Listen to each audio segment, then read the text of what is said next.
Dear Naruto Lemon fans, I'm thrilled to invite all of you to my Boosty channel, where you can enjoy exclusive Naruto Lemon scenes in a comfortable and supportive community. Choose from various subscription tiers, from Mini Lemon to God Lemon, and gain access to unique content tailored just for our fans. Plus, subscribers to over Naruto Lemon and God Lemon will receive special mentions in my videos. Support my channel and dive deeper into the world of Naruto today. Dare!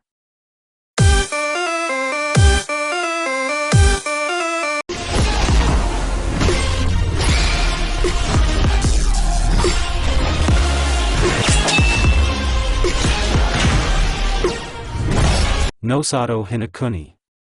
A 7-year-old boy runs down the street of one of Konoha's most beautiful neighborhoods. The building, built in the traditional Shinto style, is steeped in Japanese aesthetics. The boy himself is quite tall for his age. His hair, the color of a wing, is styled in a comical spiky pattern. His eyes are pitch black. His skin is lightly tanned, and his build is lean for his age. Light traces of baby fat frame his face. He wears a dark blue kimono, tied with a purple mobi, and black shinobi sandals. On the back of his kimono is the crest of his ancient clan, the Vera crest, divided into two halves. The upper half is red, the lower half white. Just a few days ago, he learned that his brother was missing and presumed dead. His eyes widened from the traumatic news he heard. A small, opaque black dot sits in the center of his red iris. 3 tami circle the dot, lazily rotating as if waiting for something to happen. This eye is a rare Dojutsu and is considered one of the most powerful Kekkeigenkai in the history of the Sharingan shinobi world. These eyes are known to manifest only in the eyes of those belonging to the Uchiha clan. This boy awakened the Sharingan at age 6 and has been training ever since an incident changed his life. However, he hid this fact at his brother's request. His name is Naruto Uchiha. This is his story. Naruto Uchiha was born into a cadet branch of the Uchiha clan, but he is an Uchiha nonetheless. Though he was sometimes treated worse than dirt due to what his father, Jinjura Uchiha, did. In the eyes of his clanmates, he was considered something of a traitor. Jinjura and his wife, Satsuki Uchiha, were once considered the greatest Uchiha to emerge from the clan's branch since the time of Kagami Uchiha. When Satsuki became pregnant with their first child, she immediately decided to give up her life as a shinobi and start a family. She lost her brother in battle, which forced her to awaken the next stage of her Sharingan, the Mangekyo Sharingan. However, she rarely used it, just like her husband, Jinjura, who also awakened the Mangekyo, fully aware of the consequences of overuse of advanced Dojutsu. After the birth of their first son, she was over the moon, as was her husband. Their first child, Abatacha, wore orange glasses, a blue jacket with a slightly worn gray t-shirt underneath, blue pants, and shinami sandals. Obito was a kind child who inherited most of his parents' traits. Unlike his parents, Obito wasn't a genius, but he was stubborn as a sheep and always got his way.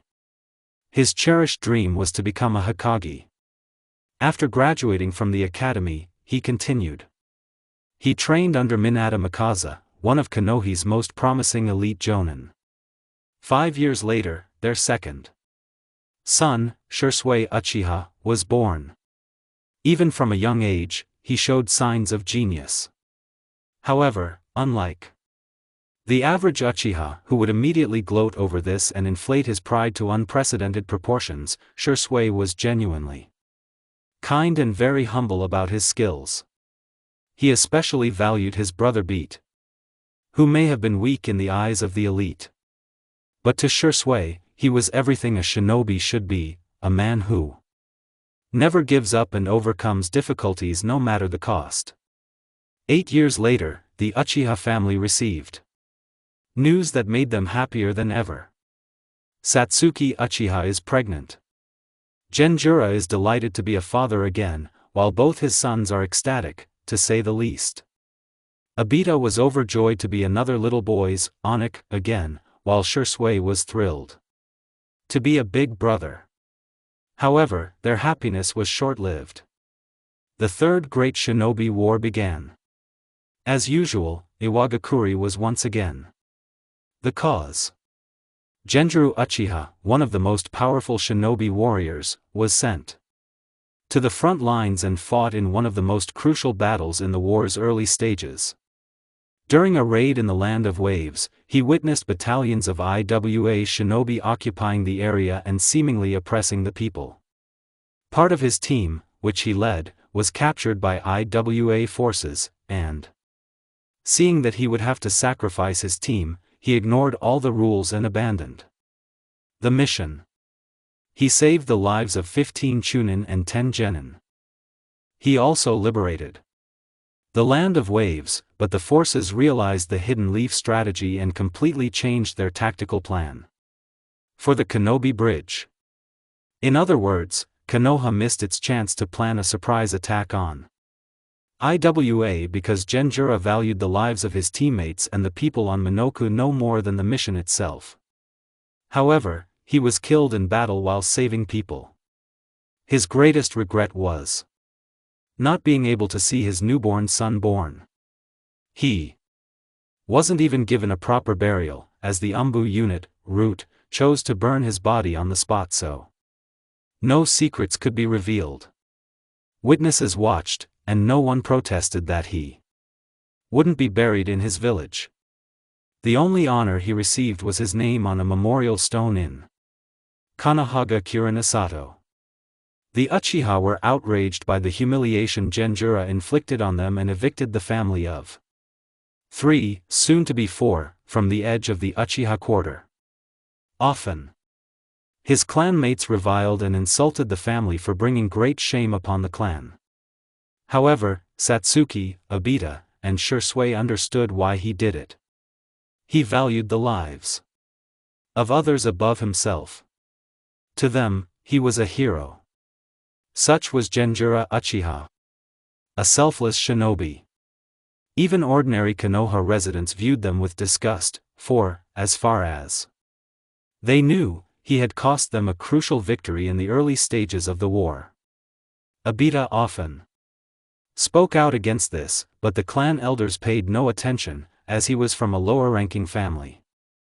Obita vowed that once he became Hokage, he would ensure the elders apologize to him and dismantle the foolish system dividing the clan. Unfortunately, for the young Uchiha, this wish never came true. He sacrificed himself in the Battle of Kenobi Bridge, which resulted in Konoha winning the Third Great Ninja War. Obita Uchiha was remembered as the shinobi who stayed behind and activated the explosive plugs that destroyed the bridge, crushing the right side of his body under a boulder. But he still managed to complete the mission after his team safely escaped.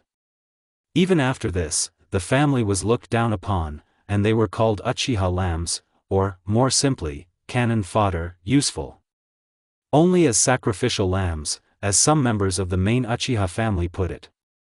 However, Obita's legacy lived on thanks to his teammate Kakashi, who bore Obita's Sharingan in his left eye.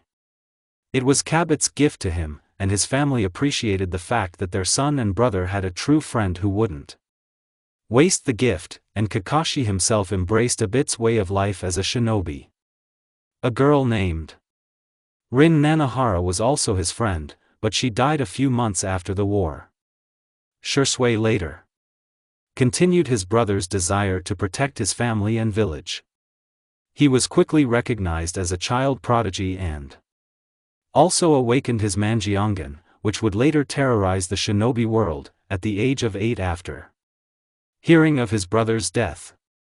He had previously awakened his Shringan at the age of 5 after nearly dying due to an attack by an unknown Umbu, who committed suicide before he could be questioned. However, as darkness consumed the family, a new light was born. 3 months after the end of the war, Satsuki gave birth to her third child, Naruto Uchiha. When Naruto was about 2 months old, a nine-tailed fox attacked and killed many people in the village. The fourth Hokage, Minato Namika, sealed the beast within an unknown newborn daughter. He saved the village at the cost of his life, but the village began to suspect the Uchiha clan, as they knew that the nine-tailed fox could only be controlled by the Sharingan. Some even called Genju's youngest child a sign of disaster. Since his birth led to an attack 2 months later, Naruto Uchiha was a mixture of his mother, if his appearance was any indication. Personality-wise, he resembled both Shisui and a bit. He had a somewhat silly approach to life, like a bit, but could be calm in the right situations, like Shisui. The tons of dirt thrown at Naruto daily didn't matter to him. He knew he had a mother and brother who would always be there for him. He also saw Itachi Uchiha as his older brother. Itachi was several years younger than Shisui, but was his best friend. As Naruto once eloquently put it, Itachi wasn't one of those Uchihas with a stick up his ass. Where the child learned that term was hidden from everyone present during the event. As a result, his mother comically chased him, but he was able to avoid it every time. He usually ran too fast or used the most powerful jutsu known to children, the puppy eyes no jutsu.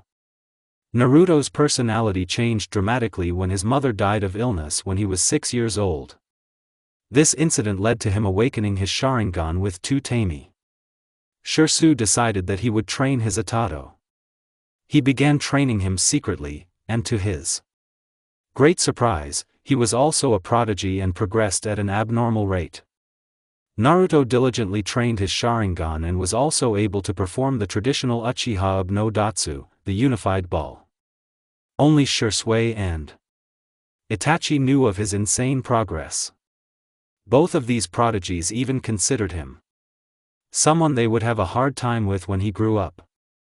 However, they told him to hide his skills at all times. He agreed with them without question. He also inherited his deceased older brother's dream of becoming Hokage. He would do this for his brother and break down that wall separating the two branches of the Uchiha clan. Besides Itachi, he was close with Mikoto Uchiha, the wife of the clan head Fugaku. She was a very sweet and kind person, often teasing him, saying that he would grow up to be a real ladies' man. This happened when he accidentally blurted out that if he ever married, it would be to someone beautiful like Mikoto. Realizing what he said, his face blushed, and she often teased him to grow up to marry her. Her youngest son, Sasuke, who was the same age as him, was quite strange, at least in his opinion. He always wanted to get his father's attention and constantly tried to do what Itachi did at his age. For some reason, he also ignored Naruto. However, Naruto was generally happy, despite everything, the universe decided to throw at him. He had mastered his Sharingan well and had survived the maximum of his 2 tomas. But only Shisui and Itachi knew about this. A few days ago, he received news that Shisui had disappeared and was presumed dead. His eyes had evolved into a full-fledged trichotomous Sharingan. But at what cost? His entire world was shattered. His only family was dead. After that, not even Itachi existed. The Uchiha quarters and Shizoku. Where was everyone? Unfortunately for the boy, his questions weren't being answered the way he wanted them to be. The sight before him shook him to the core. Mountains of corpses. Everywhere, everyone in the Uchiha quarters lay cut to pieces or horribly stabbed and wounded, blood flowing everywhere. Naruto was visibly shaking and scared. He walked up to a random body and shook it. "Hey, please wake up." He started crying. What happened? Who did this? Naruto sobbed. Such a horrific sight. was never intended for someone as young as him. I did it. A lonely, cold voice cut through the air in the middle of the night. Naruto knew that voice well. Itachi Uchiha stood before him in an Umbu uniform. His Sharingan spun wildly before taking the form of a three-bladed shuriken. His body was drenched in blood that dripped from his body. "Hello, Naruto," Itachi said and released his ki, causing Naruto's Sharingan to shut down. Naruto trembled in fear as he fell to his knees. "And Itachi, you did all this?" Naruto asked, sobbing. "Yes, you've become much smarter than before, haven't you, Naruto?" Itachi then looked at him more closely. "Perhaps I should kill you next time, considering your progress." Naruto was suddenly consumed by black and red flashes. The world of Tsukiyomi. "Welcome to my world, Naruto," Itachi said. There was a distinctly threatening tone in his voice. Naruto found himself nailed to the cross and saw the scene around him. Itachi was slaughtering the entire clan. Blood was spilling everywhere. It was too much for Naruto. Then he saw Itachi kill Fugaku. But what truly tore his heart apart was when he plunged his tanto into Mikado's chest. She had been his guardian after his mother died, and what he saw broke him. "Please make this stop. And Taken, Nielsen, please help me," Naruto cried out to his brother, Shisui. "I'm afraid Shisui can't help you, Naruto." Itachi fell silent, and the scene transitioned to a waterfall. Naruto saw Itachi and Shisui standing there. Shisui's back was turned by Katachi when Itachi struck him with a tanto, gouging out both of his eyes. Shisui's body fell into the abyss, where he died from his injuries. When Shisui fell, he looked at Naruto and spoke, "Why didn't you help me, Naruto?" He cried out, hearing this from his only brother. Suddenly, the red sky of the Tsukuyomi world began to crumble. Itachi saw what helped Naruto break out of his genjutsu. Itachi muttered.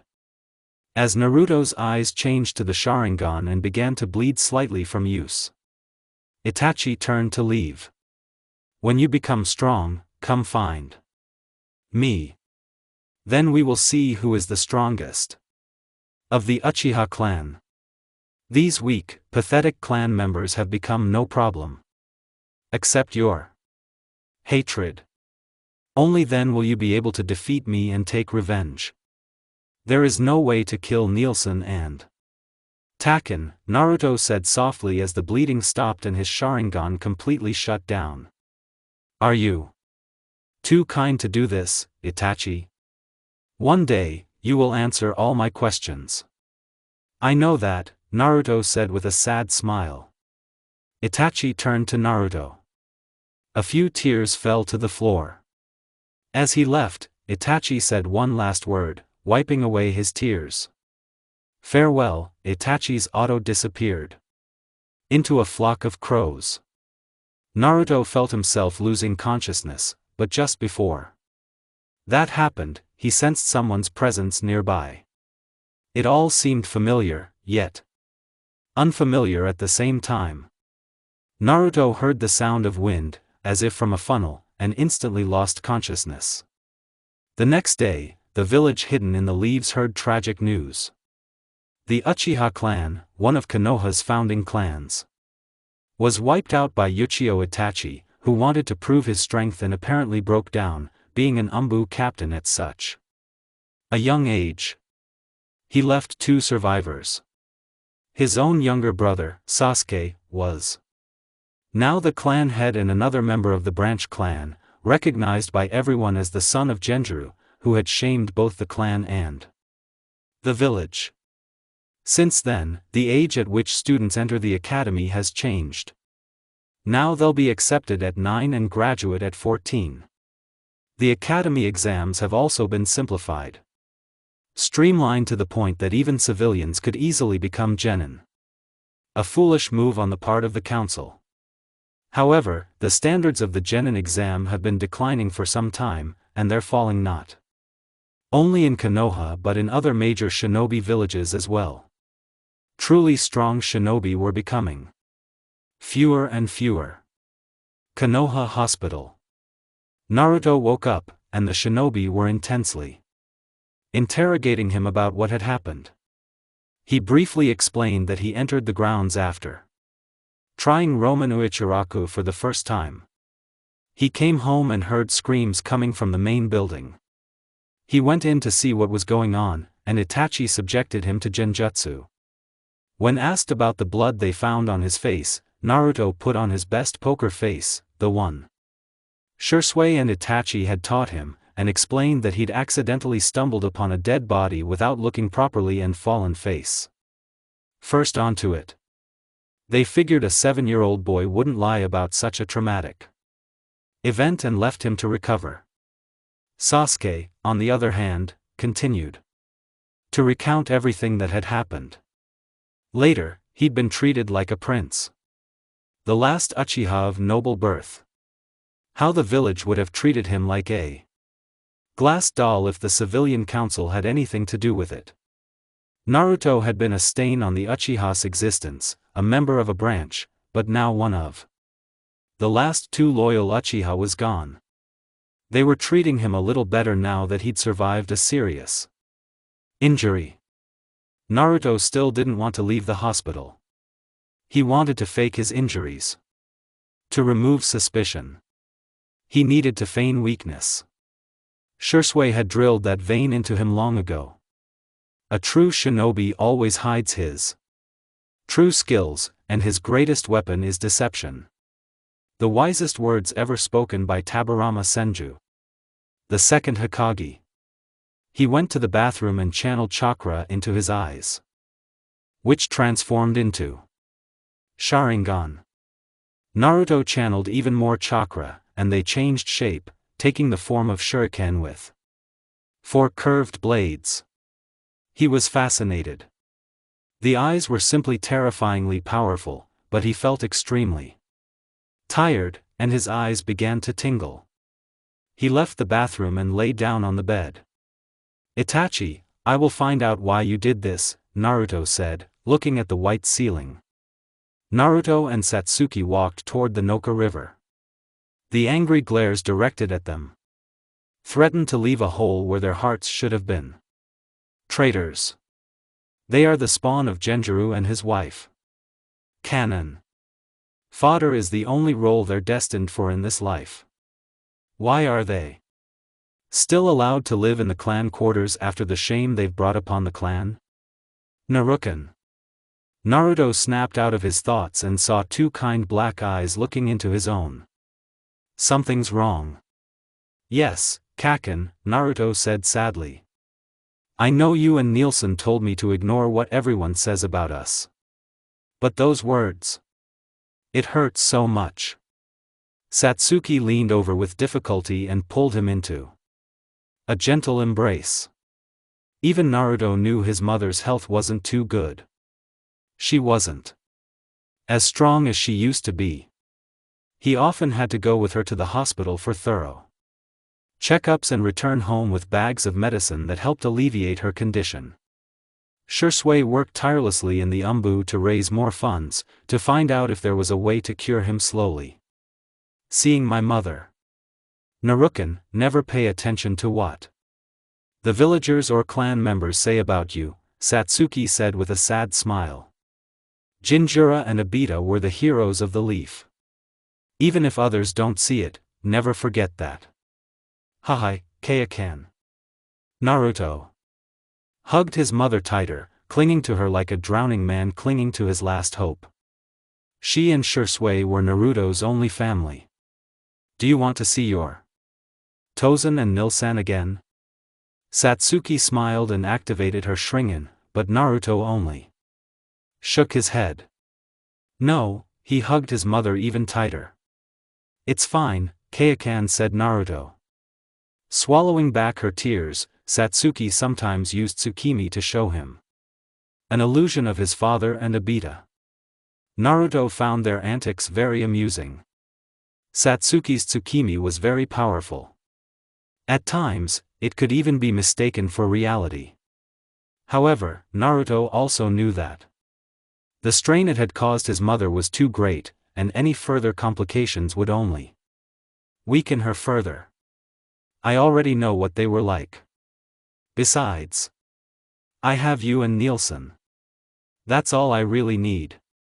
Naruto pulled out of the hug, looking at his mother with a kind smile. My little Narukan, you'll be a wonderful person when you grow up. Satsuki stood up as Naruto held her hand and walked towards their destination. Suddenly, a soft touch was felt on Naruto's shoulder.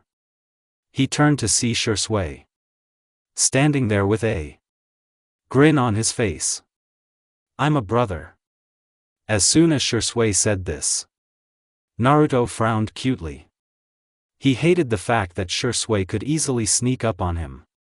Sure, it was Shunshin, but Shisui, who was famous throughout the world for his incredible mastery of Shunshin no Jutsu, a body-flickering technique. Ah, little brat, did I sneak up on him again?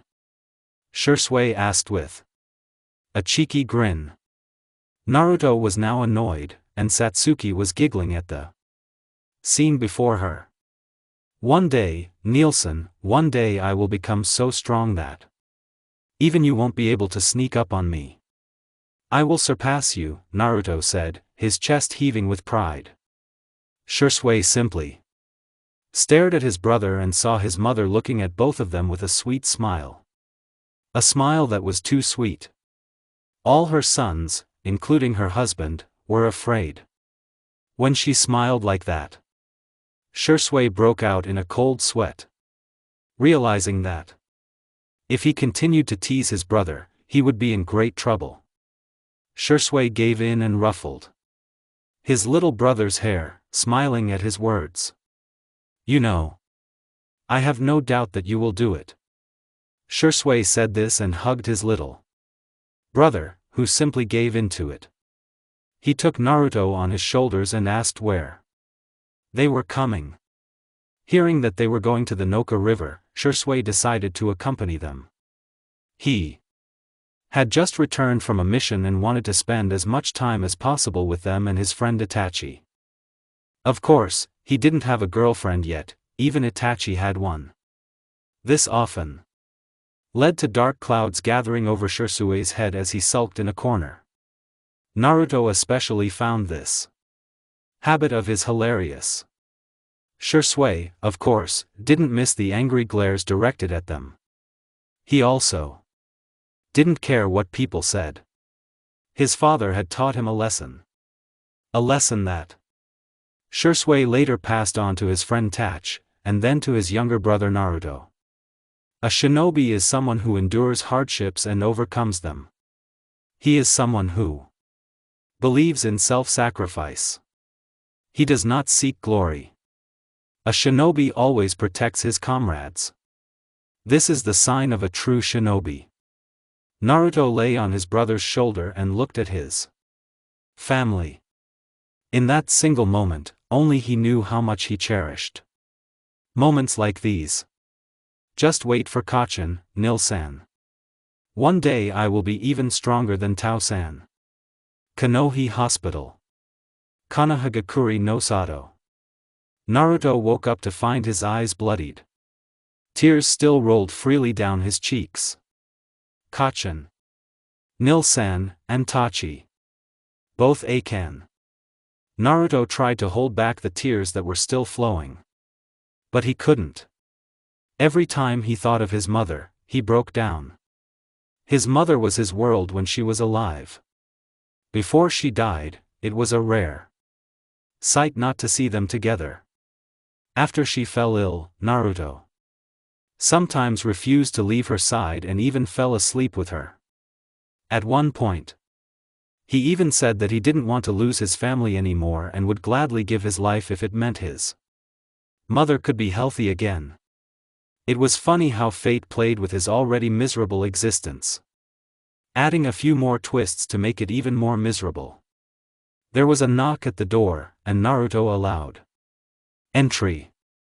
It was Hiruzen Sarutobi, a professor, Sandaime Hokage. He was known to have mastered all 5 nature transformations and was the sensei of the Sannin of 3 legendary shinobi. He had survived all 3 great shinobi wars and was living proof of what a shinobi should be. Somewhere around chapter 3, he felt a surge of guilt, piling up in large quantities. Knowing he was responsible for the boy's hospitalization. However, over 45 years as a shinobi had allowed him to mask his emotions perfectly. And he was doing just that right now, as a small, fake smile spread across his face. "How are you feeling now, Naruto-kun?" Sarutobi asked, looking at the boy curiously. "I'm fine now, Hokage-sama." Naruto replied sharply, then looked down at his sheets. He remembered what Itachi had done. All the bodies that lay around him in the main complex. He must have killed the entire clan. But still, Naruto asked with a hint of hope if there were any other Hokage-sama survivors. Hiruzen sighed and looked at him sadly. "I'm afraid not. Naruto-kun. It seems Itachi killed everyone in the Uchiha clan except you and Sasuke." "Sorry," he added sadly. Hokage-sama looked at him curiously. "Naruto. Just before I passed out, I heard a swirling sound. Was there anyone else there?" Hiruzen raised an eyebrow at this development. "No, there was no one else there." "Did you see anyone?" "No," Naruto added with a tone of finality. "Was there a funeral yet?" "No, they'll pass in a few hours." "Do you think you can handle it without any problems?" Hiruzen asked. The boy had been struck by Itachi's Jinjutsu. By all rights, he should have been in a coma or dead. The young man's resilience was astounding in Sarutobi's eyes. "Hi Hokage-sama. First, I'll have to return to the clan quarter. I need to change." And Naruto added, a gloomy feeling taking over him. He realized that after the massacre, the quarter was completely littered with the bodies of his clansmen. "There's no one else there," Hokage said, noticing the boy's gloomy look. "Do you want me to go to Naruto-kun with you?"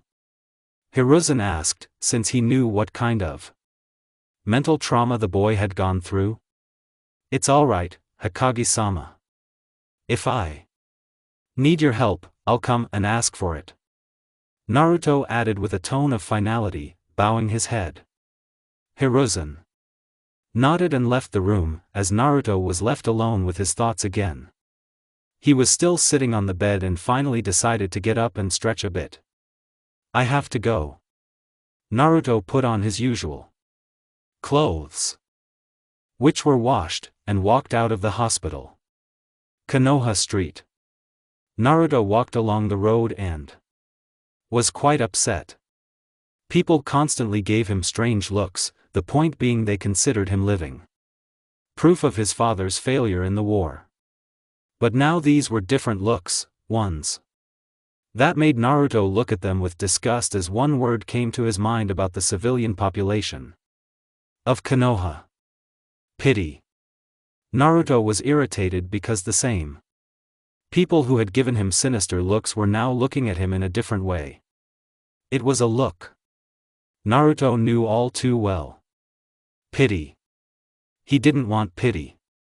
After his mother's death, some people had tried to show him pity, and he'd let his emotions get the better of him. It wasn't until Mikado Abakan came and helped him out of that situation that he was able to contain his emotions even more. Remembering her, he felt a pang in his chest again. She was his mother, and she came to visit him every day. Sometimes, when she couldn't, she'd show up the next day with treats for him. She also tried to get her youngest son, Sasuke, to befriend him. Naruto tried. The key word was tried. Unlike his brother, Itachi, Sasuke was what Naruto called a bloodline Uchiha. Mikoto Abakan tried to tear him out of his personality. A stick in the ass, an arthritis, a flushed face. But it seemed only Itachi had inherited her friendly personality. In this case, Sasuke was more like his father, Fugaku. Naruto had met Fugaku several times, and from what he could tell, the man believed in the power of might over compassion. It wasn't a bad ideal, but he learned from Shursui that Fugaku believed the Uchiha clan should advance further in their shinobi arts, and he applied this to his eldest son, Itachi. Itachi was a very kind person, as Naruto recalled, more like his mother. In every way. He was also a dangerous shinobi. He graduated from the academy after 1 year at the age of 7. He became a chunin at 10. He went on to win a tournament. At 11, he joined the Umbu and became a captain by the age of 13. Fugaku Uchiha truly excelled with his firstborn and constantly pressured Sasuke to be more like his brother. Naruto suspected this was the reason Sasuke was so gloomy and doomed all the time. And it was the reason he wanted to surpass Itachi, to gain his father's recognition. Unlike his childhood, Naruto grew up with only the acceptance of his mother and brother. His brother was also a child prodigy, said to be on par with Itachi or even better. Secretly, Sasuke saw him spending time with his family in bliss, and even Itachi would hang out with him sometimes. Sasuke was a little jealous of the fact that his own mother and brother spent time with Naruto, while he had to work hard to earn his father's respect, which he had recently begun to earn. Naruto, of course, didn't know that Sasuke felt this way, as it was never known to him. Naruto shook off all thoughts and felt a familiar noise coming from the pit of his stomach, and felt rather embarrassed. He checked his pockets to find that he had money.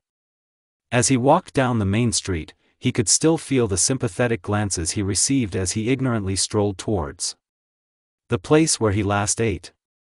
He had more than enough money to satisfy himself with one bowl of Miss Romaine, which he had enjoyed last night.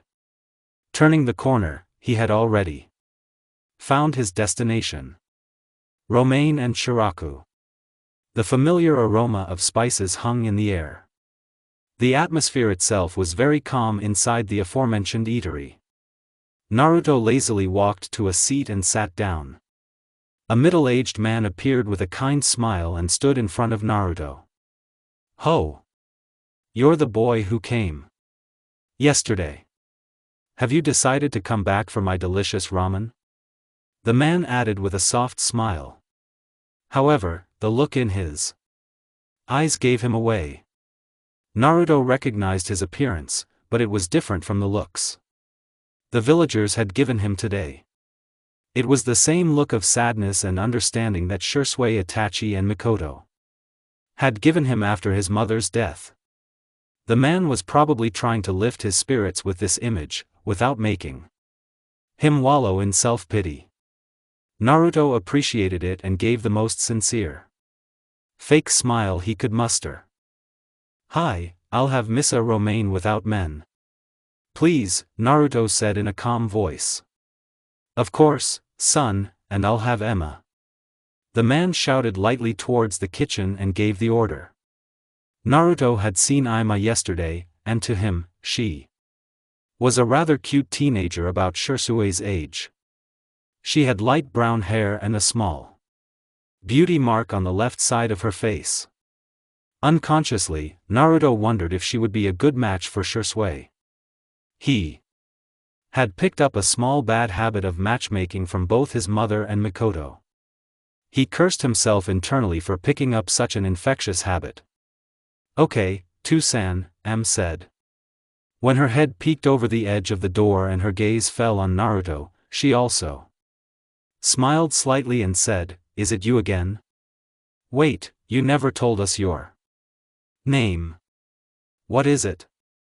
"Ah, excuse me. My name is Naruto Uchiha." Naruto introduced himself and bowed his head slightly. A kind, yet fake smile was plastered on his face. It was odd behavior, both for a man and, judging by their facial Similarities, for his daughter, Ayami. Uchiha don't usually bow their heads to anyone, let alone civilians. Now they remembered who he was. The son of Genjuro.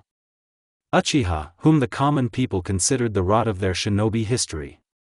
But one more thing he said caught their attention. "So, your name is Fishcake?" Yame asked with a cheeky grin. And her father was about to say something, but was cut off by said Fishcake. "It means whirlpool," Naruto said with a low growl. Ayami and her father chuckled lightly at his behavior. One thought, however, crossed their minds. No, he is not an ordinary, emotionless, proud Uchiha. The man said, coughing into his hand as Naruto took his seat again. "I apologize for teasing my daughter. She does it a lot. My name is Chiuchi." He extended his hand, and Naruto shook it eagerly.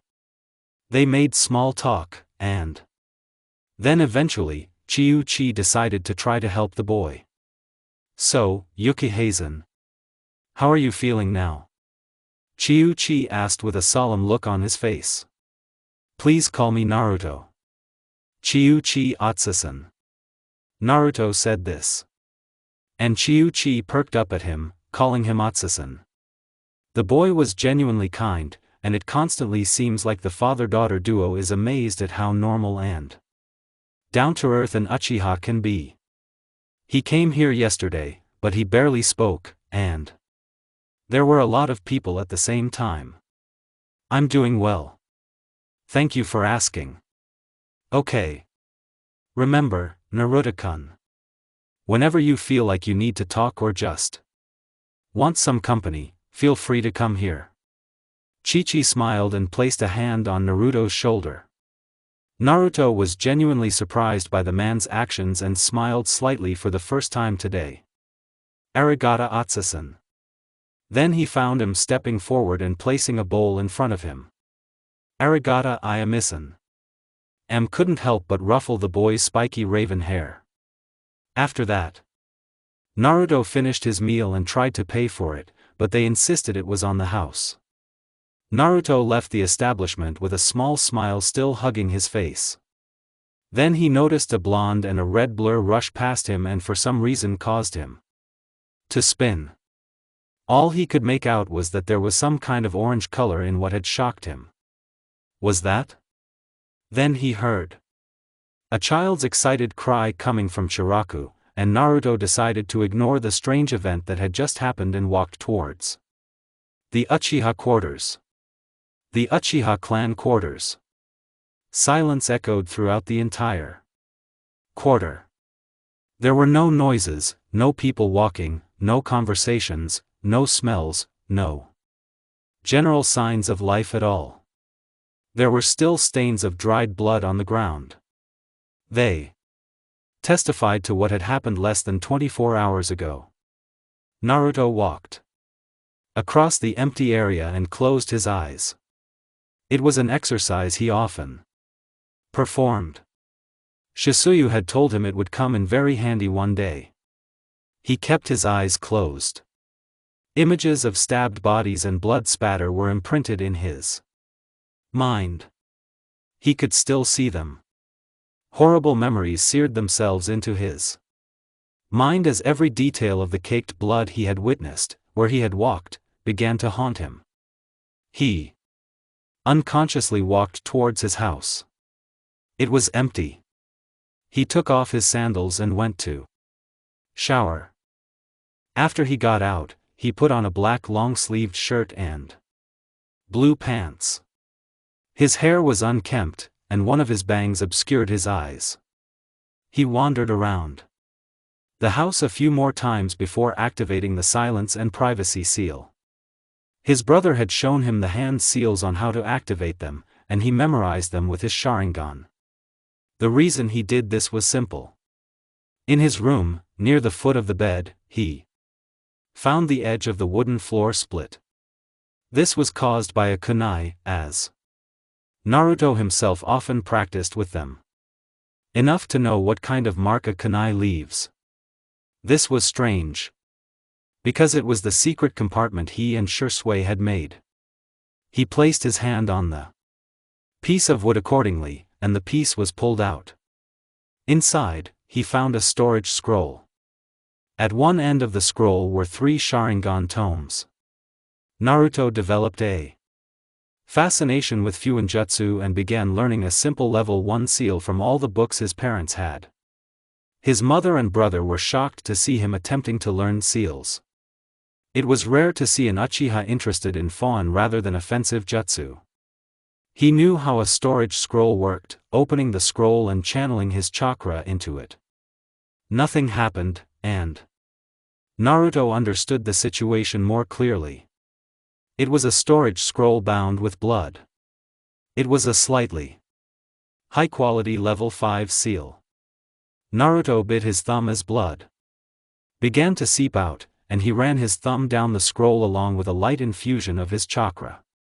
The scroll opened to reveal 5 more scrolls within. The scroll, however, was blank, with no writing on it. Letting his instincts take over, he activated his fully developed 3-volume Sharingan and saw that the scroll contained a genjutsu. He cast it with his Sharingan and read the scroll's contents. Dear brother, if you're reading this, it means I'm most likely dead. I wrote this scroll exactly 1 week after Kachan's death. I'm sorry, but sometimes we have to grow up faster than we should. I'm probably committing treason by writing this, but you need to know. Over the past 3 years, the feud between the village and the Uchiha clan has grown. It began around the time the Ninetales attacked the village. The village even suspects that we were behind the attack. I assure you, that's not true. I joined the Umbu and was tasked with being a double agent for the Hokage, along with Itachi.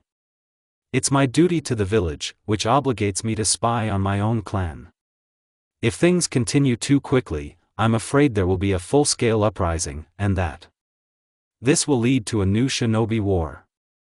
I will continue to fulfill my mission in my village and will not be bound by clan ties. When I was a child, I grew up during a war. I never wanted you to suffer the same fate as our family. Don't worry. If I pass away, I want you to move on. You have already awakened your Sharingan, and I know you will surpass everyone in our family. Not our entire clan. You also have the same beliefs as the Tozen and Kachan. You will not fall under the hatred that has consumed so many Azuchi. My only regret is that I will not be able to see my brother become the most powerful Uchiha, to rise above the elemental nations. I want you to continue pursuing your dream. I know that one day, you will be the one to break the Uchiha's curse of hatred. I took Kachan's eyes and sealed them in a sturdy glass container filled with chakra-retaining fluid. The vial itself is contained within one of the compartments of this seal. If you've awakened the Mangyokyo Sharingan, don't overdo it. You could end up completely immersed in darkness. The only way to gain the full power of these eyes is to transplant another Mangyokyo from a close relative. I couldn't transplant them myself because I truly don't feel worthy of it. Remember, if you've awakened the Mangyokyo, you must eventually transplant them into yourself. Don't think of this as a bad thing. I'm sure Kachan won't mind if you transplant her eyes into yourself. After all, you are her most beloved son. Make sure the surgery is performed by someone highly skilled in Ryoninjutsu. All the nerves must be properly connected. Otherwise it will be a complete waste of time. Also, go to the Noka River and walk a few miles, 1 mile, 1.6 kilometers, 1.6 kilometers east of where we used to be. You'll find some ruins there.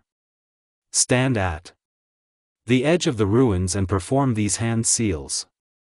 Remember, you must have the active gun active and the person entering must be an Uchiha. Tatsu, no, tor, we, inu, tatsu, uma, ushi. Uma, you, Sarah, hitsuzi, tora, me, or in our language dragon, rat, bird, snake. Dog, dragon, horse, ox, horse, hare, monkey, ram, bird, snake. These are the hand seals for the secret entrance to the Uchiha stone tablet. I want you to go there and read it. It will reveal a lot about the Uchiha clan's bloodline and the abilities of the Sharingan and Manjikyo. Remember, brother, don't give in to the arrogance and hatred that have tainted our clan for so long. Besides, if you discover that this wasn't delivered to you by me, you'll understand that it was Itachi. He also looks upon you as his own little brother. I want you to know this. I love you. Stay safe and grow up to be the wonderful Shinami we all know you will be. Your brother, Shisui. Naruto cried again. He understood so much now. Shisui's fears were true and came true. The Uchiha clan must have been planning a coup, so someone like Itachi. Uchiha killed the entire clan so that the innocent in the village wouldn't have to suffer. In the harsh reality, Naruto did feel some resentment towards the village. They persecuted his father for choosing the lives of his comrades over the mission. They treated them like scum, and the occasional glances and words of hurt didn't help at all. Then he remembered what his family had taught him. To not be bound by the confines of the clan, to expand your horizons and look at the greater good.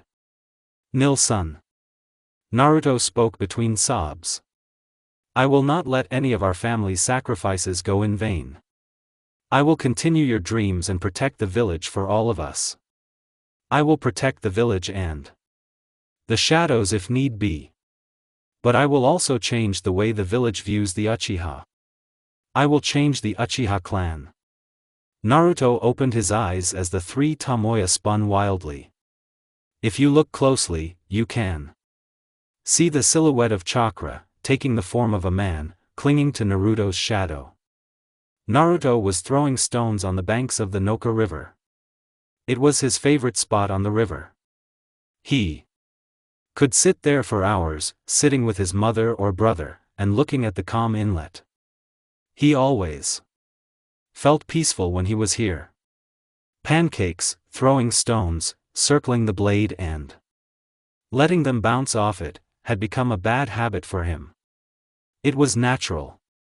Shisui had often told him when he was younger that pancakes were a good warm-up exercise for those who weren't shinobi. He used to think that wasn't true. He started throwing rocks like shuriken at age 5. And when he finally began practicing bokujutsu at age 6, he realized his brother's words were true. Rocks are sometimes heavier than regular shuriken, and this helped him when he was first starting out. Although his brother often told him not to rely too much on the Sharingan, as he believed it would greatly hinder his progress as a shinobi. Many of the clan's members often prided themselves on having the Sharingan. Very few members of the clan awakened the Sharingan. Naruto's older brother himself awakened the Sharingan moments before his death, as stated earlier by Kakashi, whose left eye was the one that awakened Obit's Sharingan. Shisui awakened it after he was attacked by some Umbu. Something that troubled Naruto to this day.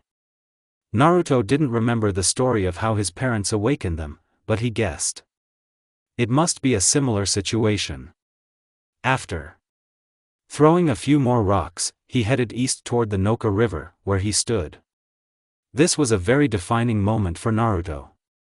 He found the boundary and saw a cave that appeared to be buried deep in the ground. He stood before the cave, activated his Sharingan, and carefully looked around, searching for anything. He didn't fully trust anyone now, especially since this was a clan secret. Anyone outside the clan who gained knowledge through unskillful means would face only one punishment: death. seeing that there was no chakra signature. He took a moment to consider the situation. With the Sharingan, a series of kanji letters were clearly visible on a large slab on the cave's surface. He then mentally recalled all the hand seals Shursui had written on the scroll and let out a large sigh before performing them. Tatsu, no, tor, mi, inu, tatsu, uma, ushi. Uma, you, Sarah, hitsuzi, tora, mi, dragon, rat, bird, snake, dog, dragon. Horse, ox, horse, hare, monkey, ram, bird, snake. Then the slab rose as light blue chakra manifested around the corners of the slab. He saw the slab rise further and wait in the air. Naruto descended into the excavated space and saw that there was a staircase leading down. It was dark. Too dark. Naruto let out a small sigh and directed the Shakurin towards his palms after performing the Mi and Tora hand seals. Flames ignited in his palm, and he noticed that the slab, which had been in the air, descended and sealed the entrance. Well, at least the slab knows what it's doing, Naruto muttered, looking at the walls with pure disgust. It seemed like all the walls were properly maintained, but the color was a bit depressing. At least to him, just gray. Just like the Uchiha mindset. How boring. They should do something more interesting. Then Naruto remembered the red and white blur that left him dumbfounded this morning, and another color he noticed, like orange. Who in their right mind would wear orange? It must have been my imagination. Somewhere in the Leaf Village, a 7-year-old girl stood 38 to 115 centimeters tall and smiled with her eyes closed. She looked like a mad scientist with that smile on her face. She had fair skin and 3 faint whiskers on each of her cheeks. She had baby fat on her face, which was an added factor to her bubble-like cuteness. Now she opened her eyes, and a deep purple hue was clearly visible. Her hair was sun-kissed, blonde. Her hair had streaks of red. It was done in double pigtails. She wore an orange hoodie that had a bit of blue in it and also wore orange pants. As if it couldn't get any worse, it was neon orange. It stood out too much. Suddenly, she sneezed. Someone must have caught my joke. The Uchiha stone tablet. Naruto went down the stairs and found the item mentioned in the scroll in question. The Uchiha stone tablet. It was granite-colored and seemed almost as ancient as the village itself. Of course it was. She had been here even before the village was formed. Naruto walked over and began to read the stone tablet. It was unreadable. He activated his Sharingan again and saw that he could now understand what was written on the tablet. The first contents of the stone tablet contained general notes of the Sharingan. This function and the ability to copy any jutsu down to the smallest detail and create a perfect copy. However, it doesn't mention the fact that there's no guarantee the copied jutsu will be as powerful as the original jutsu from which it was derived. Shursui had explained this to him a year ago. It also contained information about the Sharingan's full potential, stating that the minute each Sharingan receives 3 Taimi, the Sharingan is complete. The next contents were details about Madara Uchiha's life. This struck him as odd. Why? Were there Amadar Uchiha's inscriptions on the stone tablet?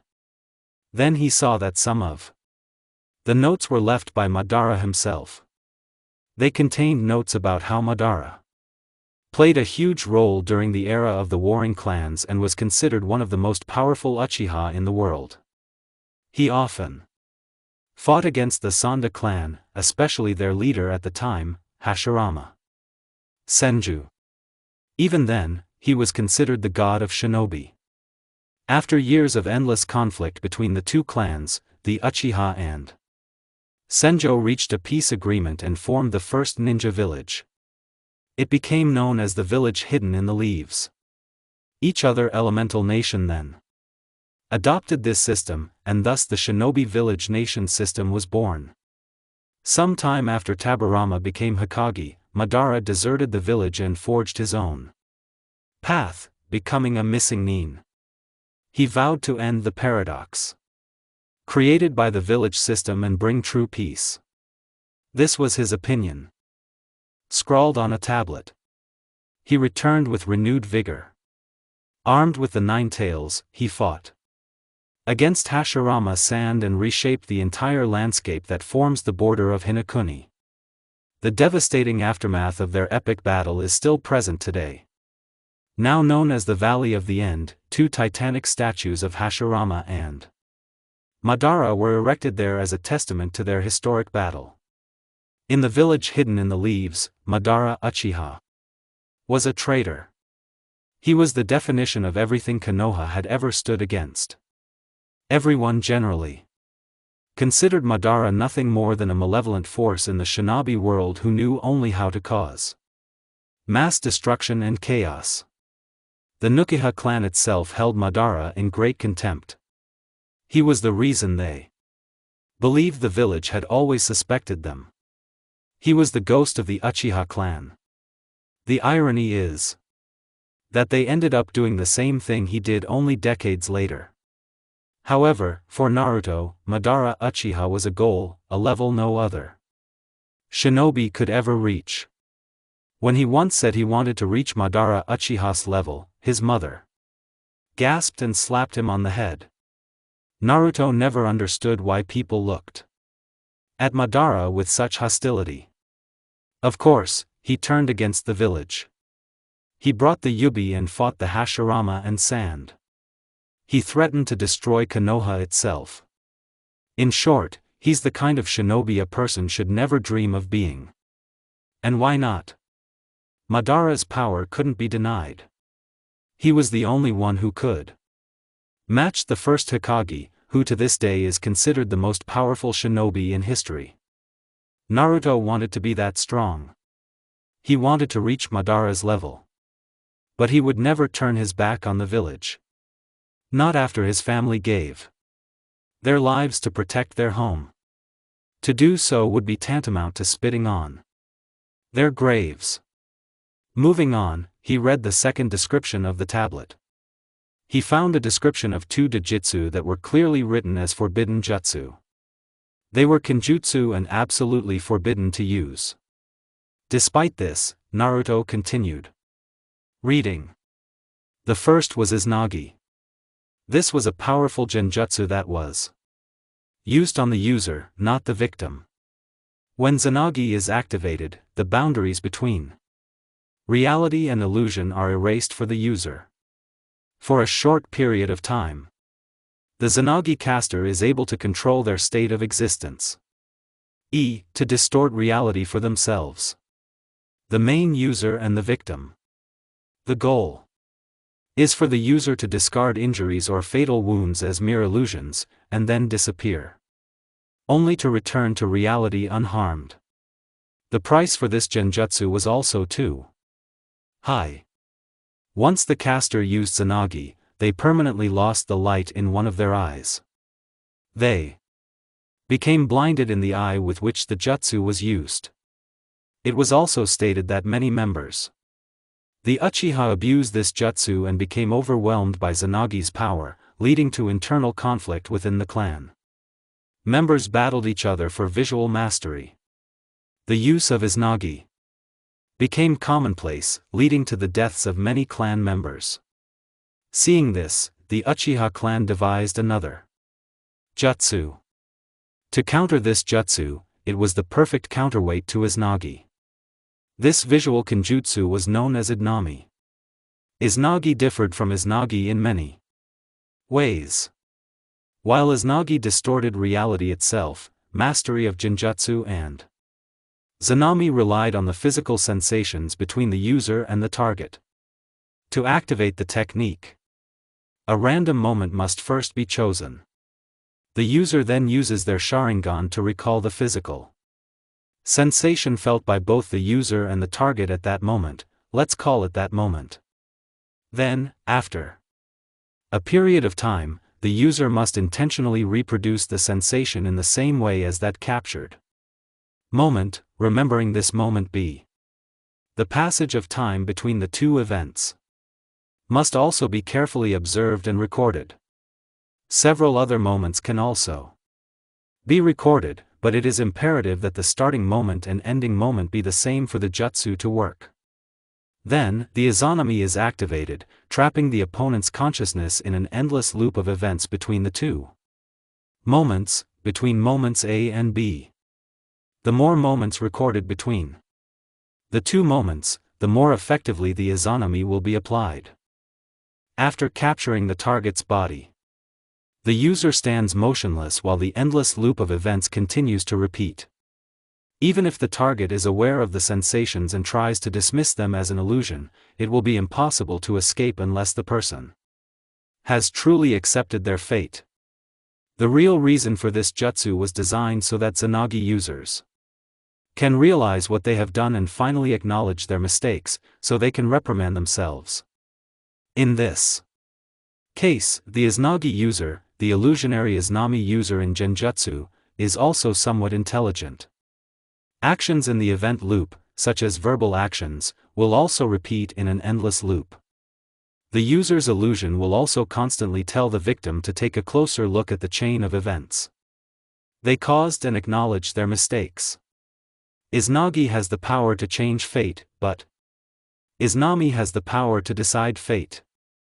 As with Izanagi, using izanami also causes blindness to affect the eye from which the genjutsu originates. Ironically, izanami is not meant to be used on enemies, but on friends who have lost their way and used as a means to help them find themselves again. Naruto was deeply touched by the two kenjutsu he read about. Silently, he prayed to God that he would never have to use either of these jutsu in his natural life. He then moved on to a topic that was crucial to the Uchiha legacy and the powers that held their eyes. The secrets of the Mangekyo Sharingan. It clearly stated that the Manjiangan is the next level of the Sharingan. The only way for a person to achieve the ultimate power, which is known as the Manjiangan, is to kill the person who was closest to you. Now Naruto frowned at that statement. Something was wrong with that statement. It was as if someone had written it there on purpose. Naruto awakened his Mangekyo Sharingan without killing anyone. He was almost certain that his parents and brother had also awakened them without killing anyone close to them. They couldn't. They simply weren't the type to kill the person they loved, and they held them dearly. The same could be said for Itachi. This statement alone made Naruto dismiss any information the tablet might present next. Curiosity still got the better of him, and he continued reading. There was nothing else written on the stone tablet, but Naruto knew better and remembered the words Shursui had written and activated his Manjiangan. It stung slightly as he closed his eyes for a moment before opening them. The four-bladed scythe wheel was present in his eyes. Maybe it's because I'm not strong enough to wield it yet. I need to do it quickly. He then read the tablet again and learned of the abilities the Manjiangan grants. The first was Tsukuyami. It was considered a powerful genjutsu that altered the user's influence over time itself. The amount of time it takes to become caught in genjutsu is exponentially multiplied by the actual time spent in the real world. Naruto shuddered as he recalled the jutsu's impact. How he had to watch Itachi slaughter the entire clan, kill Mikado, and rip out Shursue's eyes. The next ability he read about was Amaterasu. Amaterasu was a visual jutsu that relied on precise visual focus. With the mere intensity of one's gaze, black Flames would conjure up a location and incinerate the target. Amaterasu's flames could not be extinguished by any normal means. Only the jutsu's user had the ability to nullify the flames, and this, too, required great concentration. When left unattended, Amaterasu, it will continue to burn for 7 days and 7 nights before extinguishing itself. I wonder if it can be sealed. People speculated, remembering Shursui sealing the fiery Tatsu into a scroll. It must be from a basic capture seal to seal flames like Amakairu.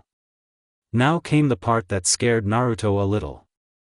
Kota Amatsukami. It was believed to be the perfect genjutsu a Sharingan user could ever hope to awaken.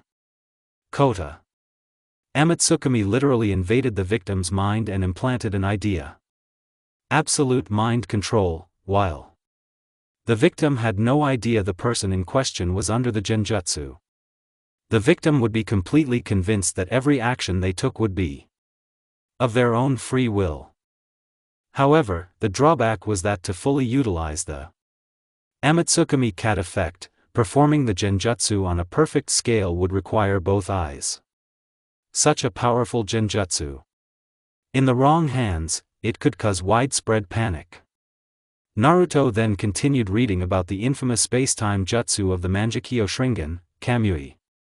Kamui possessed 3 abilities. One was the user's ability to create a small-scale void or black hole to absorb and transport a specific object into the personal dimension of said visual jutsu. The second ability was a transportation technique that transported the user themselves to their personal dimension and then reappeared in a specific location, the entire geography of which was well understood by the user's consciousness. The third and most dangerous ability was intangibility. The body or selected body parts would not exist in this world and would pass through any attacks thrown at them. The only drawback to this ability was that the user could not attack in this state, and had to materialize to attack. This gave the opponents time to attack within the same time frame. Every jutsu has a weakness. Naruto muttered to himself.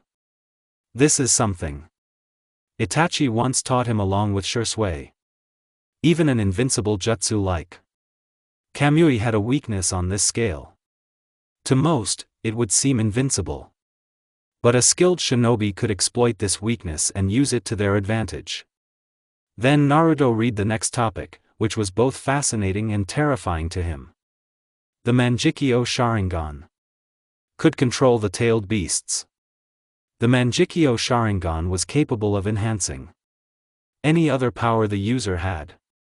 Even a normal genjutsu would be almost 3 times stronger, several times more powerful. A Mangekyo user would be able to control a tailed beast through their visual prowess and, for all intents and purposes, turn the mighty beasts into pets. Naruto thought Madara must have controlled the 9 tails through this. It was also mentioned that Tsukumi and Kotomatsukami were ideal genjutsu for controlling tailed beasts, powerful genjutsu, of course, except they could also control them, but on a much smaller scale. However, they could suppress the chakra that the Bijou or its Jinchuriki would use. This was too much information for Naruto. Luckily, he had brought a scroll and furiously wrote down the entire contents of the stone tablet. He would later evaluate all the writings and draw his own conclusion. Then came the next ability granted by Mangekyo, a technique considered the pinnacle of Mangekyo power. The ability to summon the body of an ethereal warrior around the user's body. It acted as both a perfect defense and a brutal offense. Susanna was considered the final ability manifested by the Mangekyo. Legends claim that Susanna itself is capable of confronting the tailed beasts on its own. Naruto believes that the entire situation depends on the user. Simply having Susanna and using Susanna properly are 2 completely different things. Susanna itself consists of 5 stages. The first stage is supposed to form a chest of pure ethereal chakra. Each user had a different color of Susanna. This stage acts primarily as a defense. The second stage forms a skeletal head and arms, which can be used to attack enemies, but have limited range unless the user moves with the activated Susanna. The third stage has ethereal flesh covering Susanna, providing greater mobility. In some cases, Susanna has 2 additional arms protruding outward. This usually occurs at the next level. The fourth stage has a shroud of armor covering Susanna, increasing its already strong defense. This also allows Susanoo to access weapons according to the user's abilities. The fifth and final stage of Susanoo is called Perfect Susanoo. The stone tablet clearly states that those who see perfect Susanoo facing them will not live to tell the tale. In this form, he is said to be at the same heights as the tailed beasts, possessing a full body. It consists of 4 arms covered in reinforced armor and the protruding nose of a tengu. He also has a specific long-range weapon known as a magatama, which is thrown at opponents. It can easily cause widespread destruction without much effort. However, the price for all the magnificent abilities that the Mangyo shares is the enormous amount of chakra used and depleted. There is also a very important factor in using the Mangyo. Those who overuse their eyes will eventually go blind. The only way to preserve the light of these eyes is to replace their original eyes with the Sharingan of another who has awakened the Mangyo. This will cause the 2 Mangyo to overlap and negate the blindness caused by use. These eyes are known as the Eternal Mangyo Sharingan. Naruto then closed his eyes briefly and deactivated his Sharingan. He sat up and opened the water bottle he had brought with him. He knew there was more to read, so he reactivated his Mangyo and began reading. The following passages from the stone tablet shocked him. The stone tablet was apparently created by Hagoromo Otsutsuki, better known as the Sage of the 6 Paths. The stone tablet was his creation, and the inscribed passages were written by him. Apparently, he battled his mother, who was considered a cruel, godlike being. She was considered the first chakra user. She ate the fruit of the forbidden tree and gained the ability to use chakra. Later, her son, Hagoromo, also inherited her abilities and possessed a legendary Dojutsu known as the Rinnegan. It was considered the rarest and most powerful of the 3 Dojutsu. His mother, Kaguya Otsutsuki, used the tree's power to repel the infinite genjutsu from the surface of the moon. Artist, I'm confused myself here, because the moon is essentially a prison for Kaguya and the Ten-Tails statue. Before their existence, it didn't even exist, and it trapped people in the infinite Tsukuyomi. Hagoromo later defeated his mother and freed the people with the Rinnegan. The Rinnegan apparently granted its users powers unlike any other and gave them the ability to harness yin-yang chakra. Later, the tree from which the fruit was eaten came to life and took the form of a hideous beast with a single eye and 10 tails. This beast was known as the 10 Tails of the Jubi. The Sage of 6 Paths later battled the Jubi, which had come to wreak widespread destruction and reclaim the chakra that had been stolen from the tree. The sage then defeated the Jubi and sealed its chakra within himself. He later divided the Jubi's chakra into smaller pieces within his body. These took the form of 9 different beasts with varying numbers of tails. These were later known as the tailed beasts. Hagoromo then spread throughout the world and he spread Ninshu. He became known as the father of all shinobi. Hagoromo had 2 sons. The elder inherited his mental energy and his ocular powers. The younger inherited his physical strength and dense chakra. On his deathbed, the sage chose the younger son as his successor, believing that true peace could be achieved through the combined efforts of people. The elder brother always believed in power and conquest as the means by which the world would achieve peace. After the sage's death, his sons fought again and again. The tailed beasts reformed, and each went their own way. Even now, the descendants of the sage's sons remain enemies.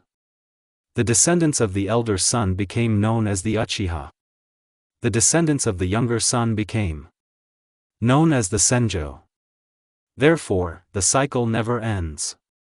At the end of the stone tablet was a passage inscribed by the sage himself. In search of stability, one God divided into yin and yang. These two opposing forces, acting together, acquire all things in creation. In any case, this sentence had two meanings according to Naruto. First, two opposing forces would work together to bring peace. Or, second, a person with both these abilities could bring peace on their own if they so desired. Naruto guessed that the combination of the Senju and Uchiha bloodlines would mutate into the Rinnegan in order to exist. That was too much information to write on the stone tablet. Naruto stared at the tablet again. He had found another part. When someone with the power of samsara approaches the moon, an eye opens, which is reflected on the moon to grant an eternal dream to those who have been wronged. Naruto sighed, sat down, and closed his eyes for a long time. Thus, the infinite Tsukuyomi will atone for the Uchiha. Such nonsense. Taking away the will of the people and forever trapping them in an illusion. How despicable. Rikuta Sennin.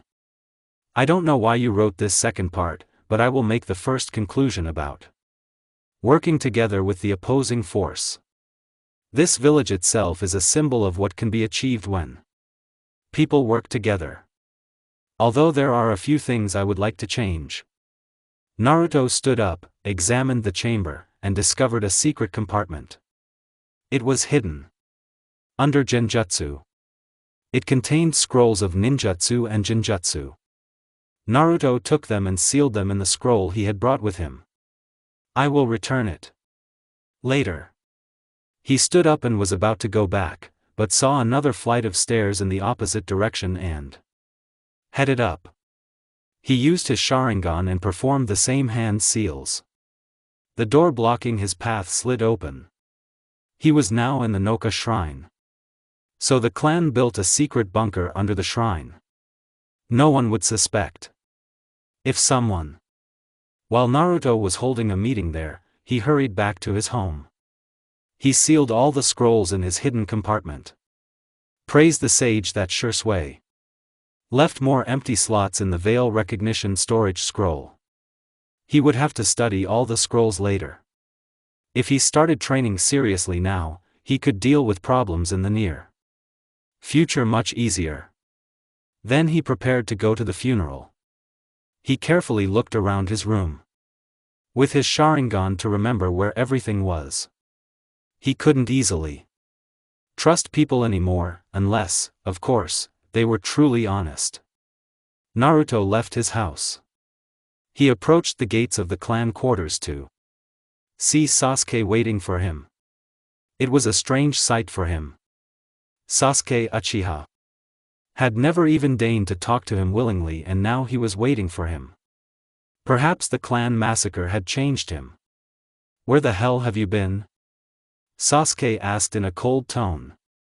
His eyes looked like they could bore a hole into Naruto's body. Sorry. I'm still feeling a little weak. I went to the shrine on K first to grind. Save it, point. Sasuke cut him off. Even now, you don't respect your own clan. At least having some respect for the dead. Sasuke walked away, leaving Naruto behind. Naruto just looked at the recognizable figure of his brother Itachi walking into the distance. It seems I was wrong. Kami, if you are there, please help me carry out my lost Uchiha Brothers. Konoha Cemetery. Next to the Hokage's funerary sculpture was a large table. It had another sculpture that depicted the will of fire. It represented the will that Hashirama Senjo believed in. The belief that people should unite and put aside their differences to work for a better future. It was the same belief that the sage's youngest son believed in. Now Naruto, seeing his family's dedication to this and how they would give, he spent his life to preserve this, and he believed it with all his heart. The stone tablet only continued to cement his belief. On the table were photographs of all the people who had been killed. Only 2 pictures held more meaning to Naruto than anything else. Coincidentally, both were placed side by side. The first was of Shursui Uchiha. They couldn't find his body and assumed he was dead, killed at the hands of Itachi, as the village had proclaimed. The second was the figure of Naruto's aunt, Mikado Uchiha. The only person besides his family who cared about him. He let out a sad, heavy sigh. What had she done to deserve this? What had any of the younger children done to deserve this? Because of the stupidity of some people, the entire clan must suffer. I will not let this happen again. The Uchiha clan will be redeemed. I will protect this village and the dreams of my ancestors. Madara Uchiha may have tried to destroy this place, but he also founded this village. The Uchiha clan and elders tried to rebel against the village as a whole and died because of them, but they forgot that this was their home. I will uphold the dreams of my family. I will protect Shazuan village. A bit Ani, I may have never met you, but I will continue your dream and become Hokage and forever change the path of the Uchiha. Tozen Kaken, I give you my word. Naruto laid flowers on the paintings and personally laid more flowers on the graves. He saw that the clan heads of Konoha had come, and several of them offered Naruto their condolences. Their children and other family members had also come. There was also a general number of civilians who had also shown up. The surprising fact was that several of them offered their condolences for Naruto. It was a strange experience for him. They usually threw verbal daggers at him, after which Naruto understood the big picture. Trying to win the favor of the Uchiha clan? Yes. They think I'm too young and naive. How foolish. Then he saw the genuine sadness around Sasuke and was about to talk to him. Perhaps he was, but he was still a clan member. He didn't have a chance. He was surrounded by numerous civilians, one of whom Naruto recognized. The woman in particular had a high-pitched voice that often verbally berated his family. Upon seeing her, Naruto simply left. He would have time to talk to Sasuke later. Then he left. The whole time, he felt like someone was watching him. Naruto's house. The Uchiha clan compound. Naruto activated the privacy seals he saw from the scroll. Apparently, Shursui had gone to great lengths to secure the house with seals. His fascination with Fuinjutsu often drew ridicule from clan members, but now Naruto saw it as an advantage. He would have to study this extensively later. Then he remembered what Kakashi, his older brother Beat's former teammate, had once told Shursui. One well-thrown kunai could kill a man who knew over 1,000 jutsu. Plus, some truly wise words. Now, let's begin. Naruto pulled out a scroll and began reading it. He had already mastered the basics of Academy 3 years ago and was well on his way to learning tree walking. Although his Bukujutsu without the use of the Sharingan still needed more work. According to Shursui and Itachi, Naruto had low-level Jounin chakra, but he had no control over it. Then he finished Read one of the many scrolls Shursui left him. Shadow clones. Use a large amount of chakra. That's why shadow clones are forbidden by Tatsu. But then again, it has shared mental and muscle memory functions, meaning the user gains all the memories and experiences of a shadow clone. This might help more than I thought. Naruto sighed and studied the scroll in front of him some more. I have a lot of work. In the secret room, the Noka Shrine. Katan, Gukakyu no Jitsu. Suetun, Taihuden. A large fireball met a large projectile of water. The bright red flames slowly but surely engulfed and overpowered the sphere of water and headed for the water jutsu user. On impact, the boy, engulfed in flames, jumped out of the smoke. TSK.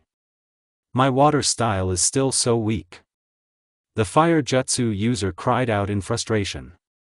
The crawler himself stood 4 to 140 centimeters tall, and he still had spiky hair that just reached his forehead, with 2 bangs framing the sides of his face and some falling back to his neck.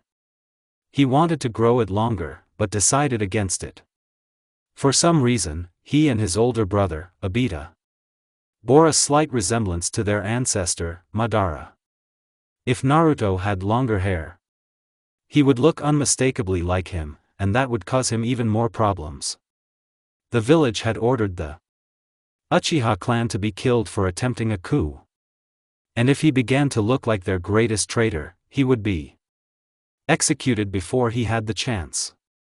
Naruto had trained vigorously for the past 2 years. The shadow clone jutsu, in particular, had helped more than he would admit. The problem was, until recently, he could only make 1 clone, and then by the end of the day he'd be exhausted from both training and maintaining the clone. Now he could make 3 and still be alert. In terms of chakra, he was at a low level, a jonin. His chakra control was better than he thought, though probably around the low level of a chunin. He'd recently completed tree walking, or in his case, wall walking. He'd secretly started training in water walking when Sasuke wasn't around.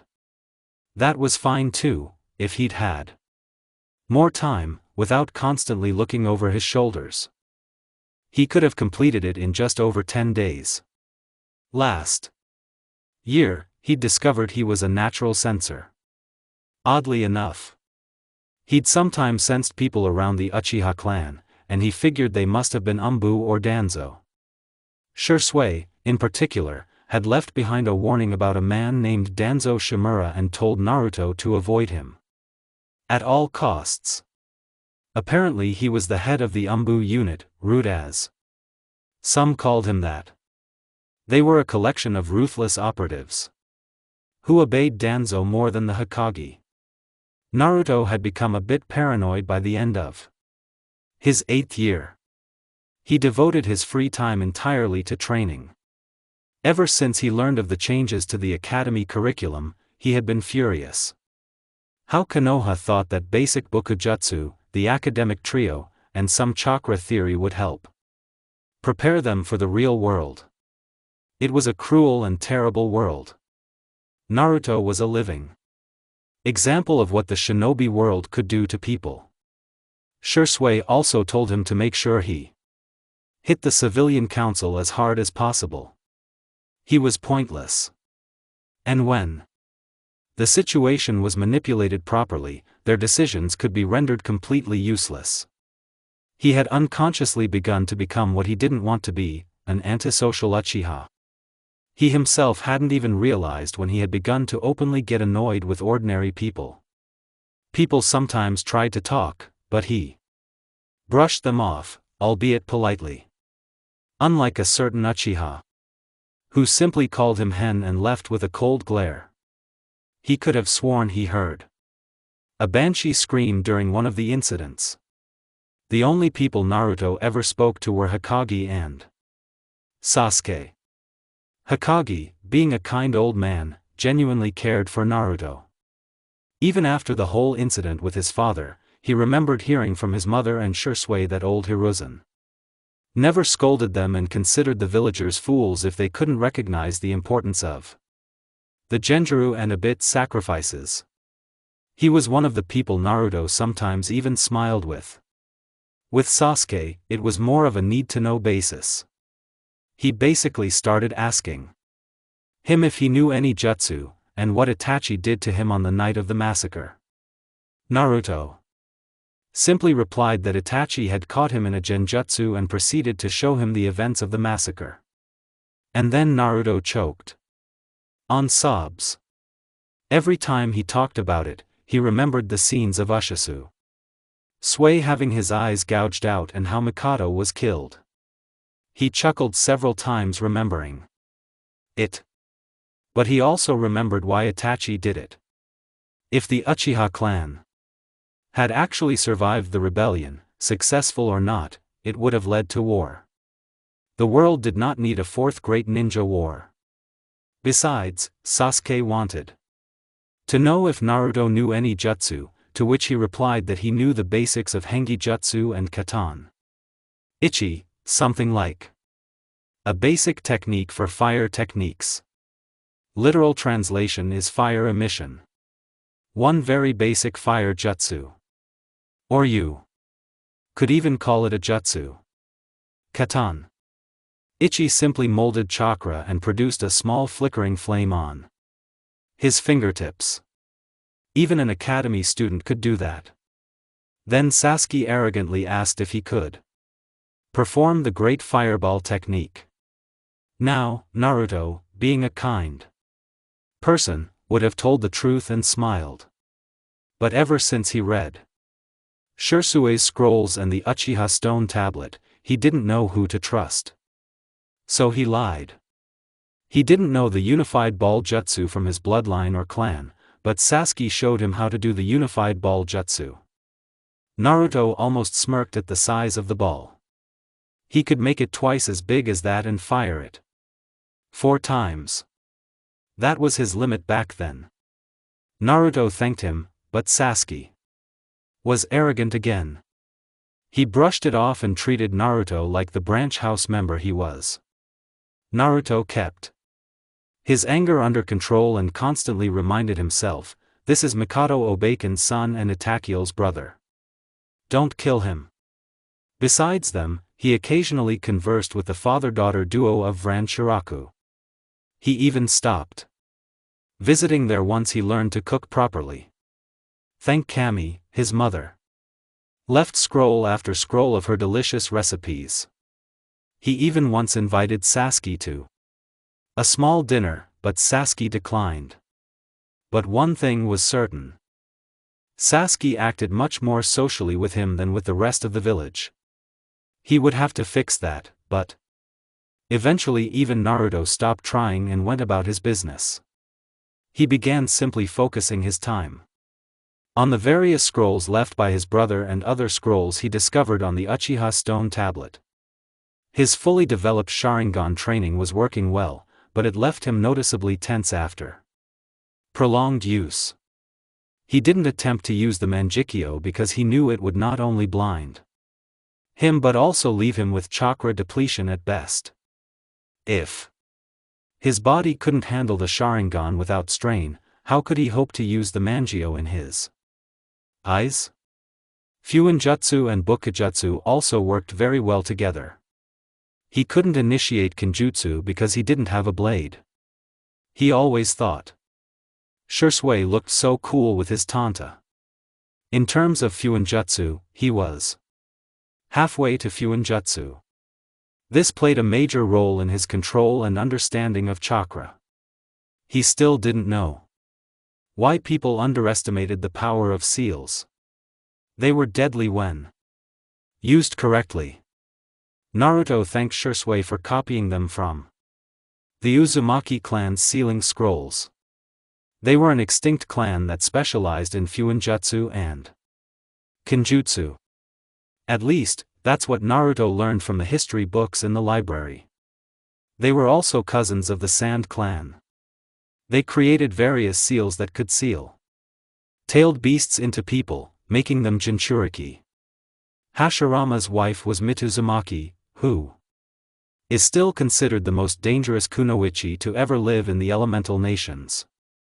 Naruto was now confident enough to fend off low-level chunin with relative ease and likely draw with mid-level chunin. He began training with weights later. As Shirsue's training scrolls indicated, he often spent hours in the library without saying a word, unless he could reach the top shelves, which he didn't need most of the time. Now Naruto took out the chakra paper again and channeled his chakra. It split into 3 pieces. 2 of the pieces were the same size, one of which literally burst into flames, indicating his high affinity with fire, while the other significantly crumpled. The smallest part was wet, indicating Naruto had a natural affinity for fire, lightning, and wind. His water affinity was significantly weaker than his other 3 alignments. He was currently working on increasing his water affinity, but was failing. He decided he'd have to perform water-based chakra exercises to better control his suetome. He sighed and realized someone had entered the Noka shrine. He climbed up and saw that it was himself, or rather, his clone. He dispelled the clone and sat in the shrine for a while. The great thing about shadow clones wasn't just the shared knowledge, but the physical benefits that came with them. He'd experimented with it once last year and left the shadow clone at home to do chores, as well as rest and sleep for extended periods. Needless to say, when the clone dispersed, Naruto felt more relaxed and felt like some of his energy had returned. He was sure his family was smiling down on him, seeing his helpful insight. He wasn't wrong. Satsuki Uchiha was a happy woman right now. Back to the story. Naruto looked into the room with the stone tablet again and saw that there were no visible traces of the jutsu that had been released, or any traces of chakra, as Naruto was constantly arguing with his clones. Maybe this place had a self-service jutsu. Naruto thought out loud, placing his hand on his chin. Who am I kidding? If such a jutsu existed, people would never work. Naruto left the temple and went to his home. He didn't feel like cooking. Tomorrow would be a bit of a challenge for him. Special. The academy was about to start. It was going to be a long, boring 5 years. Sigh. I seriously hope there are interesting people there, Naruto mumbled. Then he looked at his watch and decided he would go get something to eat today. Maybe I should go to Iraq. I haven't been very fond of them lately. Naruto put on a dark blue shirt and changed into black shorts. There was no Uchiha clan symbol on the shirt. Why, you ask? Firstly, he didn't like to show it off and put a giant target mark on his back. Secondly, from what he learned from Shirsue's notes, he would soon have to face the curse of the Uchiha clan. Fangirls. Naruto trembled at the thought of them. The way Shirsue wrote about them, he was frankly terrified.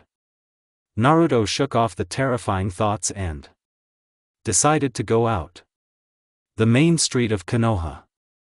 Naruto walked past as much as he could. He mostly avoided eye contact with people. Over the years, he began to resent people because they showed that they were individuals with 2 faces. The same people who looked at him now greeted him with smiles. He kept his stoic face up, suppressing the emotions he was feeling. He found the place he wanted and walked in yesterday. Welcome to Iraq. How are we, Naruto? It's been a long time, my boy. How are you? Chi-Chi exclaimed with genuine happiness and surprise. Naruto couldn't stop the small Smile that appeared on his face. I'm fine, Chi-Chi. Same, San. Naruto bowed his head and sat down. How have you and Ayame-san been getting on? I'm sorry I can't come as much as I want. It's alright, my boy. Chi-Chi said, placing a reassuring hand on Naruto's shoulder. I'd be lying if I said I knew how you feel. But like I said, we're here if you want to talk. Ayame said you're probably the most polite boy your age. Naruto scratched the back of his head, embarrassed. Oh, San, don't say that. So, can I have romaine? Well, of course I can. Which one will you have? I'm not sure. Let's go with one of your options. Naruto smiled and said. It. Well said. Aim, 1 pork romaine with extra toppings. Make it special. We have a VIP here. Chuchi's statement made Naruto feel both shy and warm at the same time. They really are nice people. Naruto thought with a small smile. Okay, Two-chan. Ame's voice came from the kitchen in the back room. Naruto waited a few minutes, and then Aim herself came over and immediately ruffled Naruto's hair, asking him where he'd been. Naruto cringed under her gaze. It was the same thing his mother and Mikoto Abakan had given him. Why are women so ugly? Naruto sweated bullets and gave a polite and plausible explanation. He was genuinely surprised by ramen's delicious taste. It was much better than what he had. He finished it and paid for it, much to Chuchi's annoyance, and then chatted with them for a while. At some point, the topic of Konoha Academy came up, and Naruto mentioned that he would be starting his journey tomorrow. So, you'll be attending the academy too? Good luck, Narukan. Aim exclaimed, her face annoyingly close to Naruto's, who blushed and shifted his gaze. Aim. And Chi giggled at his shyness. However, one thing caught his attention. Ayame said she'll be attending the academy too. Ayame-san? Naruto asked with some nervousness. It was sort of a personal question. Naruto thought. Someone you know is also going to the academy. Aren't you a stupid Narukan? Ayame said. Actually, Kasumi is also going to the academy. She's your little sister. The way Aim spoke indicated a sibling level of excitement. Shursui often spoke like this to Tachi, bragging about how Naruto would be better than Sasuke. You could say that. Ame's answer left Naruto a little confused, and Chi spoke up. Kasumi is a little girl who comes here all the time. In fact, she's my #1 client.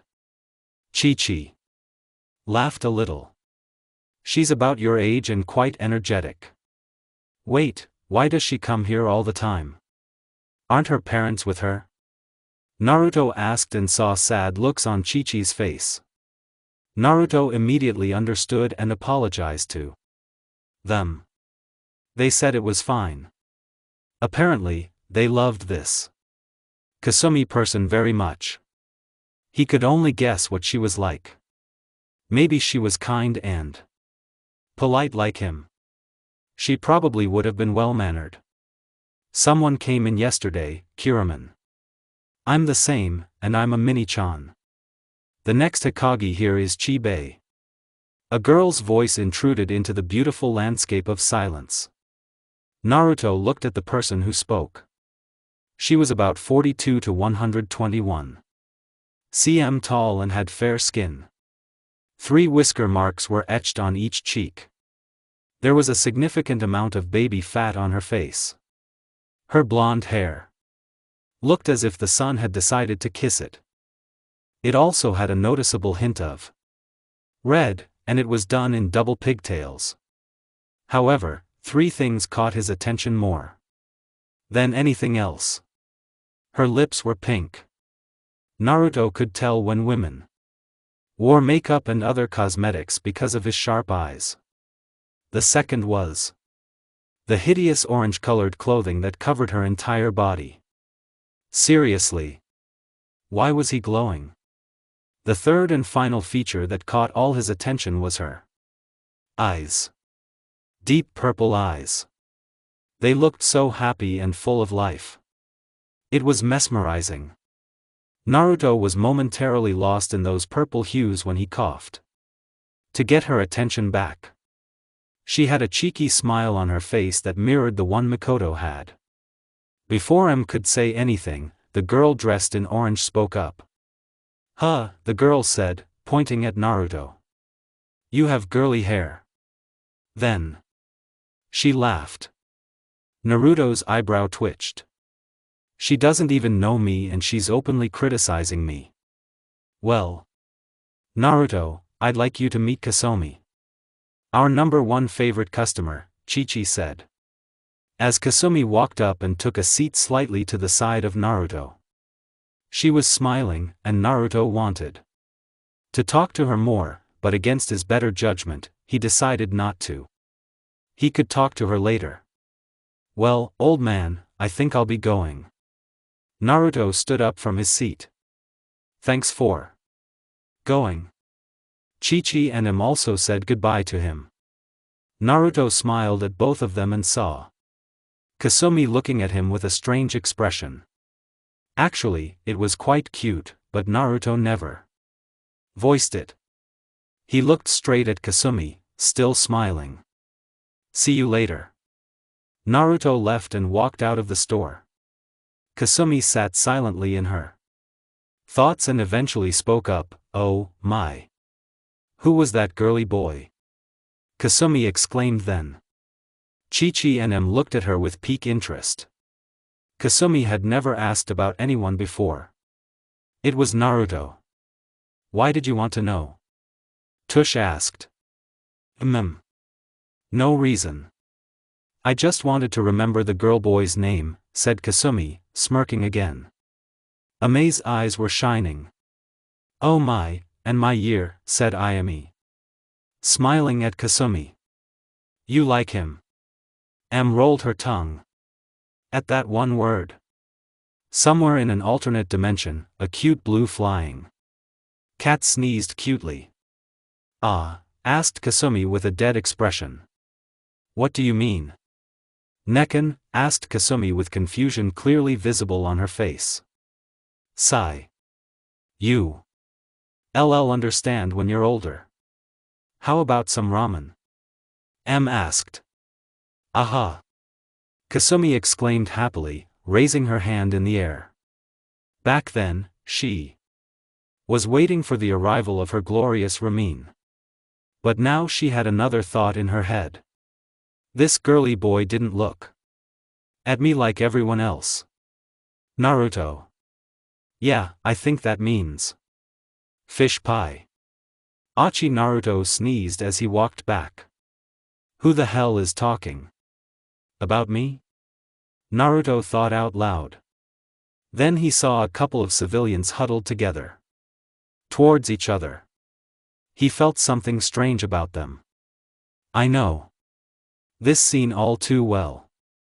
Usually, when he saw civilians huddled together and remaining silent, he knew they were planning something.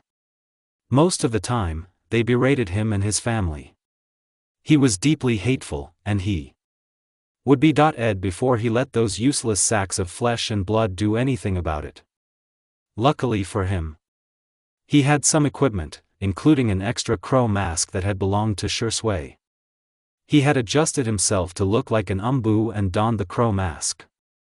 Luckily, he had suppressed his chakra almost to civilian levels. Whatever you are planning, I will not let you get away with it. Naruto scanned the area for any other umbu. To his surprise, there were none around. They must have been on missions. Then he sensed a large number of them gathering at the Hyuga complex. The other two were also fighting, judging by The signatures. Some of the Godfather's delegates arrived today, and this, happened today of all days. He silently followed the crowd, jumping from rooftop to rooftop. Some of them had stones in their hands. He was at least a little surprised. When they were used to saying such things to him and his family, they never even thought about getting physical in their curses. Everyone knows that if you cross an Uchiha, you die. Core clan member or not. Long before Naruto knew it. He was in the red light district. It was a bit seedy, probably the least inexpensive place to live. It was also a place for drunks and thieves. Luckily, there were no more rapists around. Since then, he'd heard rumors from Shursui about some snake lady or something like that. Seeing the place where the action was supposed to take place, Naruto was about to turn around, but something caught his eye. A walking set of familiar neon orange.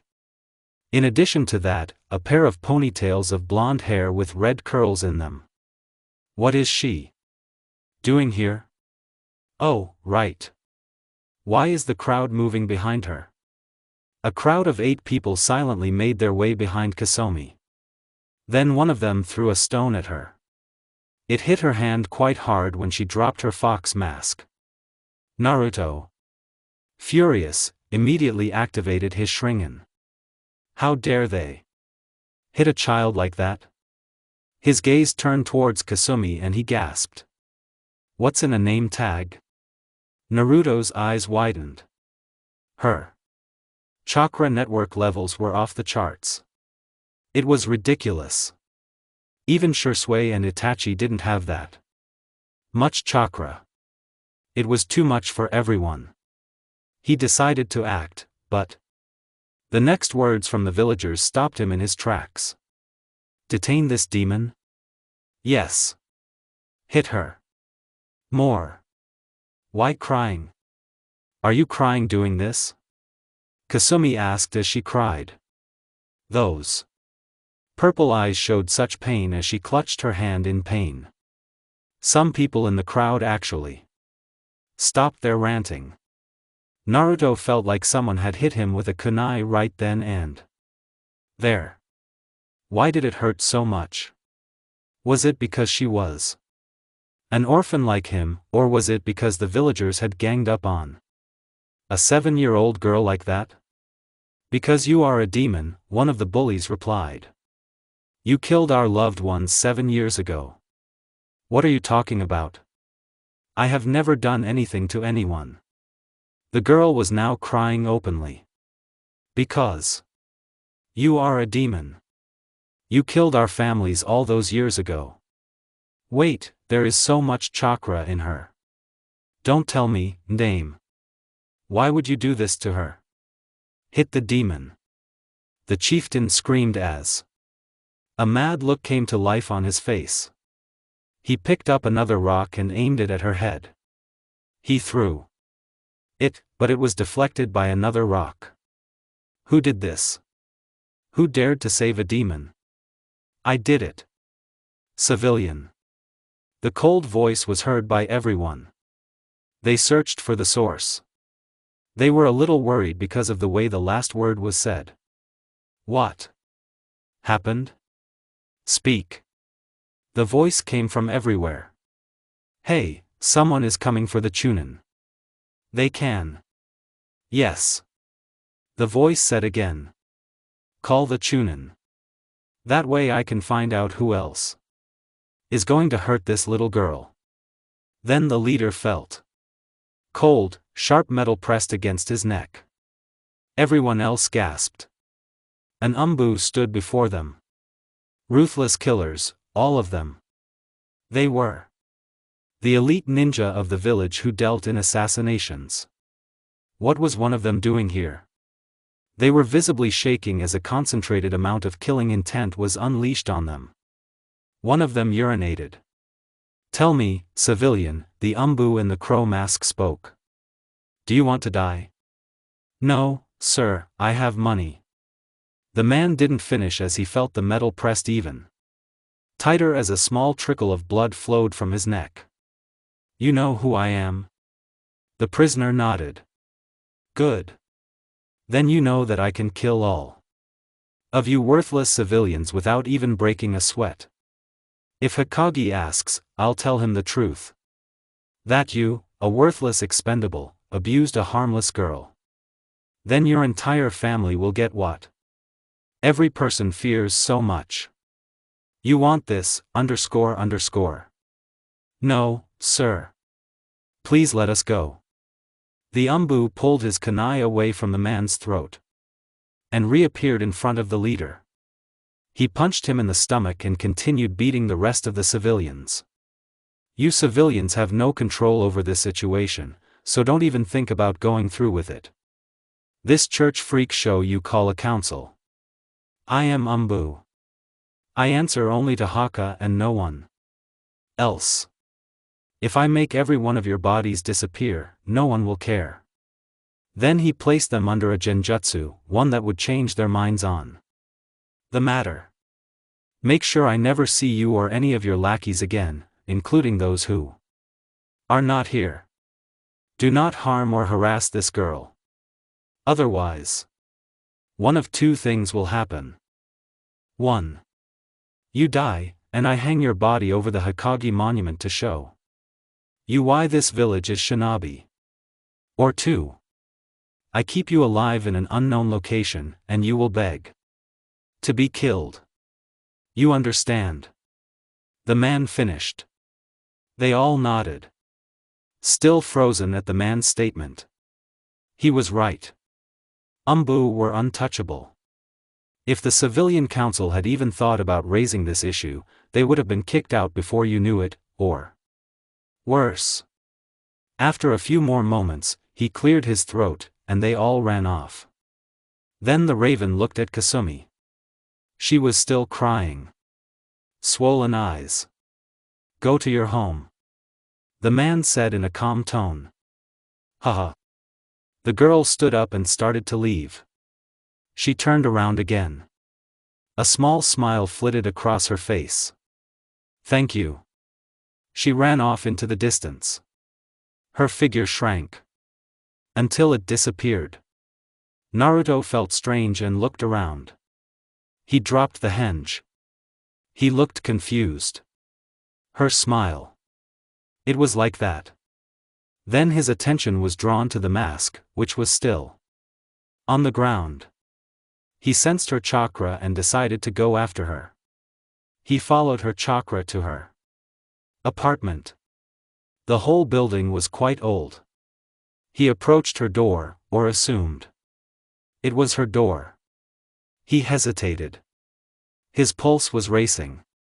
Just give her the mask. Naruto, you can do this. You were about to kill that civilian a few minutes ago. Wait, what? Shaking those thoughts off, he knocked on her door. He knocked again, and then the door opened. Kasumi arrived, and she was wearing a white t-shirt with a Uzumaki swirl on the front and black pajamas. Her eyes were still puffy. Hey, it's you! She exclaimed with some nervousness in her voice. Then she noticed the boy raising his hand, and she backed away a little. You lost it, Naruto said, handing her the fox mask. I'm sorry I couldn't call the Umbu sooner. Did you call the crow? She asked in a monotone voice. Why? Well, the thing is, villagers shouldn't bully anyone, he said in an angry tone. Also, because, well, you look like me. What do you mean?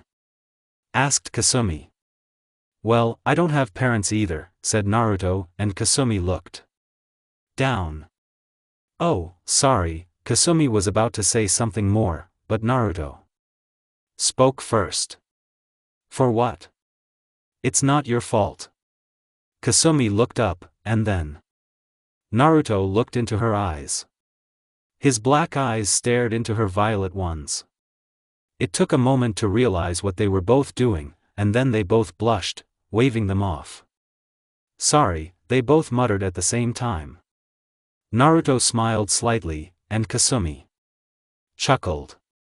That way, you look better when you smile. Naruto blurted out, and then put his hands over his mouth. Stupid Naruto. Why are you saying that? Kasumi blushed again. It was the nicest thing anyone, other than Hakugo Gigi or the daughter and father duo of yesterday, had ever said to her. It's okay, she said, staring intently at the floor as if she was trying to melt it. Thank you for calling the raven and bringing my mask. It's okay, said Naruto, who was still nervous from his previous mistake. Anyway, I'll see you later. Oh, that's right, I never asked your name. My name is Naruto. My name is Kasumi, the next future Hokage Daidibeya, she exclaimed happily. Okay then, Kasumi. See you later. Naruto waved goodbye and left. While Kasumi also waved, she closed the door. Some time later, Kasumi took out a cup of instant romaine and poured hot water into it. She absolutely hated when she had to wait 3 minutes for it to brew. Then her thoughts turned to the new acquaintance she had made today. He was cute for a boy with girlish looks, she thought with a smile. She cursed, seeing that only 1 minute had passed. Yes, Yuba, Naruto thought out loud. Must be a bad habit. It's quite cute. Although Mikoto Obeiken, he could almost feel as if she was looking at him with a teasing smirk. Then again, he was not wrong. Naruto walked out of the red light district and returned to the Uchiha quarter. He went into his house and ate some fruit. Tomorrow would be a new day for both of them, the beginning of their lives to become shinobi. As they both went to their beds, they had a similar thought and smile. She has beautiful eyes. Naruto yawned. He rubbed his eyes and sat on the bed in bliss. He felt irritation creeping in. Today is the day we start classes at the academy. Naruto yawned again. Well, at least from this day on, things would be more interesting. Naruto stood up and looked at his watch. It was 8:35 a.m. The academy orientation starts at 8:15 am. Here, __, then in epic fashion from Naruto's pawn. He took a shower and changed. He was wearing a black, high-collared shirt with full sleeves and the Uchiha crest on the back. He munched on 2 pieces of bread as he ran to the academy. Of all the days, this was the day he managed to oversleep. Konoha Academy. It. Why did I stop and help that old lady with heavy groceries? Thinking about what Naruto had just said, he sighed and realized the situation he had found himself in just minutes ago. There was no choice. This was what his brothers had done before, and he had ended up doing what he had just done. The true curse left by Genjura Uchiha on his sons. Helping frail old grannies with their shopping bags. Seriously? What were they thinking, carrying those heavy bags? Naruto approached the sliding doors of his classroom. Room 105. Sigh. The sliding door slid open, revealing the classroom he'd planned to attend every day for 5 years. 5 completely useless years. He had a burning desire to go to the Hokage's office and tell him about his progress with a fully mature Sharingan and such. Then he remembered how Shursui had wished he had a few moments of a normal childhood. There was a high chance your entire clan would be killed by the man you considered your brother. Still, Naruto respected his late brother's wishes and carried them out. But he wasn't going to stand out by choosing to be an average student.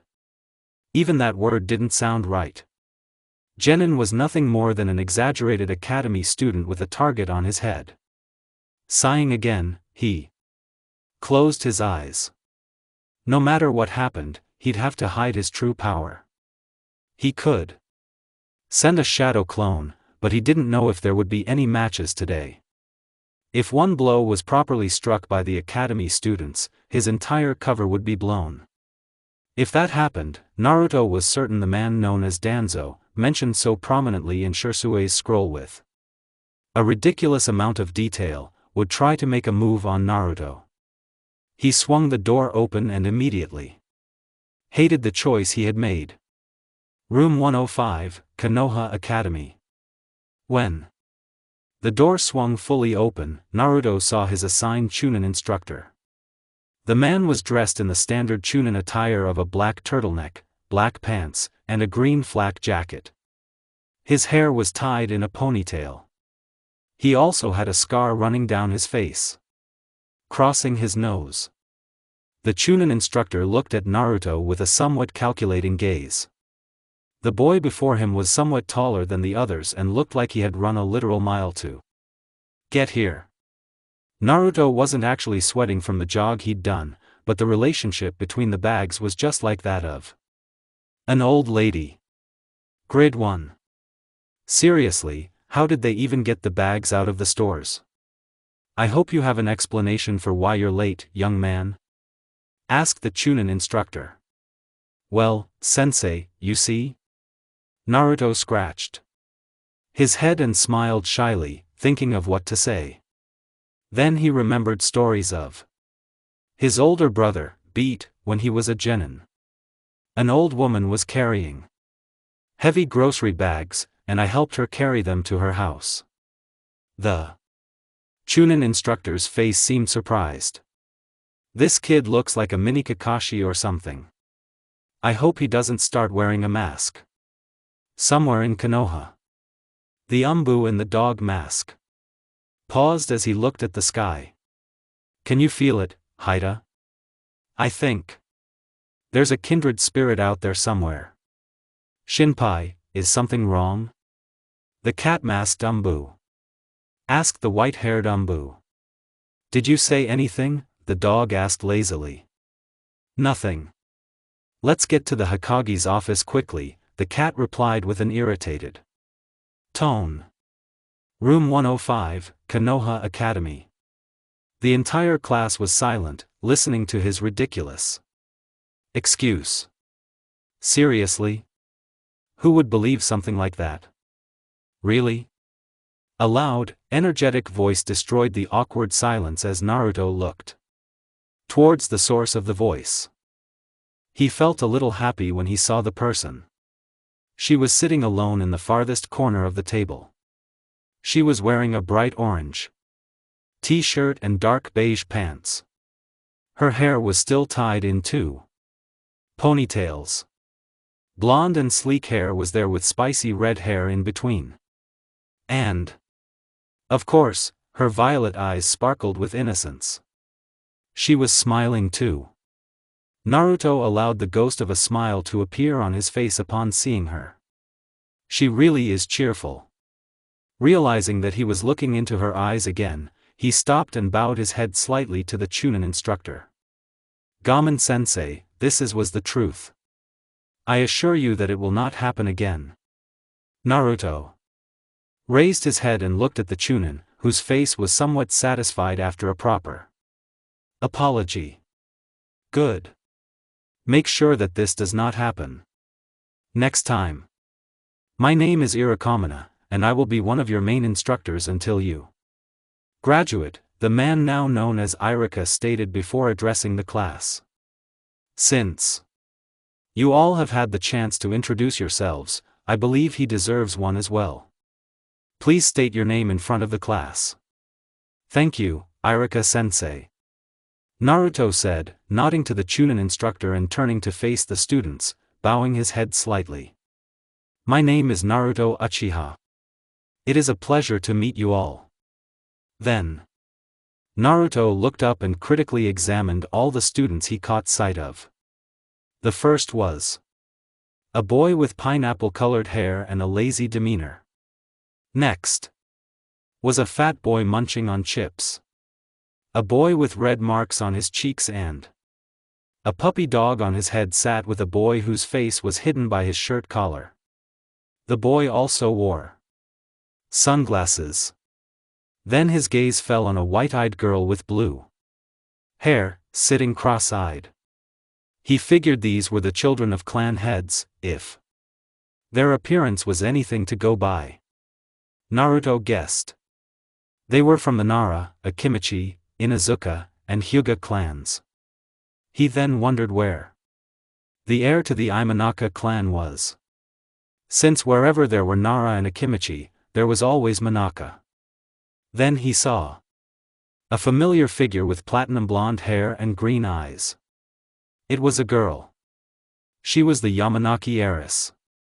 She was sitting with a pink-haired girl whose forehead was slightly large for her frame. They were sitting directly above a bench occupied by a brooding boy who seemed to be in a bad mood. I really should do something about this stick, he sighed. Then Naruto saw all the students' eyes fixed on him. The mere mention of the Uchiha name brought those iron gazes back. His metaphorical fuse would have blown, but he kept his expression neutral. He saw Iruka motion for him to rise and take the empty seat next to his clanmates, Sasuke. He walked over and sat down next to Sasuke, who was looking at Naruto with a slight glare. "How are you, Sasuke-san?" Naruto asked. Over the years, Naruto had begun calling him by that name, as his clansmen made the difference between their statuses clear. "Why did you bow to that Chunin?" Sasuke asked. "Well, he's our sensei. I have to give someone the respect they deserve." Naruto was a little annoyed, but he didn't show it. Hentok. Sasuke let out a universal Uchiha sigh. And then Naruto's eardrum was pierced by two sounds. One was a high-pitched scream, and the other was the wail of a dying banshee. "Sasuke-kun is so cool," the pink-haired girl was seeing. "Sasuke-kun looks so cute," the Imanaka heiress said in a loud voice. Naruto sighed and sat up. He despised how these two girls simply acted. He noticed that many of the other civilian girls were also swooning over his fellow clone. He swore he could see hearts burning in their eyes, and he was sure he saw hearts in the pink-haired girl's eyes. Naruto placed one of his fists on his cheek, thus supporting his head. Fangirls, how pathetic. They shouldn't even be here if they have that kind of mentality. Then Naruto saw Kasumi and the Hyuga heiress sitting just below his bench, and Kasumi waved at him, grinning shamelessly. "How are you, Naruto?" "Okay, thanks for asking, Kasumi." Naruto answered and noticed the strange looks he received from almost all of his classmates, particularly the civilians. The Road and Kami. These are chibi versions of idiotic villagers. I hope I can live peacefully for the next 5 years without killing anyone. 2 hours later. Konoha Academy, Sparring Grounds. Konoha Academy. Kami, if you're watching, then why didn't you stop me when I made a promise to my brother? Yami, if you're watching, then dude? Less than 2 hours had passed, and Naruto had thought several times about just pulling out a kunai and ending his own life right there. Seriously? They were just starting chakra theory in first grade, and the sparring was about to begin. Kasumi was standing in front of the class because she'd thrown powder on the teacher's desk, which comically blew up in the face of another white-haired Chunin, who threw her out of the classroom. However, Naruto had to wonder how she'd gotten the powder on the desk in the first place. Then came Shuriken Jutsu. and kunai jutsu practice. It was absolutely terrifying. Naruto actually had the idea of pulling out a kunai and gutting the new Chunin instructor. The white-haired man hadn't taught Kasumi how to throw weapons properly either. He noticed this out of the corner of his eye, but to his surprise, she hit exactly 5 kunai out of 10 and 9 shurinin out of 20. The entire class, with the exception of Naruto, Hinata, Hyuga, and Sasuke, simply mocked her poor performance. Hinata wasn't like most Hyuga. She didn't have an air of arrogance about her, and she was genuinely kind, but she had some serious confidence issues. She was the only person in the academy besides Naruto who truly respected Kasumi and understood that she had never had any special training before. Naruto played the charade of being an inferior Uchiha and helping his friends. Because of his friend's failure, he intentionally missed. Even then, he hit 6 kunai and 13 shuriken. He sighed in exasperation. But a gentle nudge from Kasumi changed his mood. Although the nudge threw him off balance, he mentally noted that she had far more upper body strength, despite her slightly plump appearance. Now came the sparring. As usual, the clan heirs were pitted against civilians, which led to obvious conclusions. Now it was Sasuke's turn. Only he faced Kasumi. Naruto was clearly angry about this match. Sasuke, despite being an arrogant ass, was still trained by the clan despite the short time he had, and he would undoubtedly defeat Kasumi. But it was Kasumi's last name that caught Naruto's attention. Kasumi Uzumaki. If she really was an Uzumaki, why was she living in a red light district? How could the Hokage even allow someone from that clan to live in such a place? It was insulting. You wear their symbols on the back of your vests, but you treat them like trash because she holds back something that could destroy you if left unchecked. I wondered if Itachi's sacrifice was worth it all. The sparring between Sasuke and Kasumi began. Everything went exactly as Naruto predicted. Sasuke countered every move Kasumi could throw his way. She didn't have a specific fighting style, and she was a pure brawler. Sasuke used a crude version of the Uchiha Interceptor Fist. Long story short, Kasumi fell backwards, and the glasses she had on her head were broken. Sasuke's hand, however, was slightly cut by the shards. "You, Dobi," Sasuke said as the class laughed at the name he gave Kasumi, who burst into tears upon seeing her glasses broken. Kasumi said nothing and retreated to a tree, but not before picking up what remained of her glasses. Naruto felt sick after seeing her cry. He didn't know why he felt so bad. A sharp pang of anguish, that's what he felt when he saw tears forming at the corners of her eyes. He wanted to go and talk to her, but his name was called, and he saw himself pitted against a civilian boy. Naruto tried to hide his skills as best he could and beat the boy after 3 agonizing minutes of delaying the inevitable.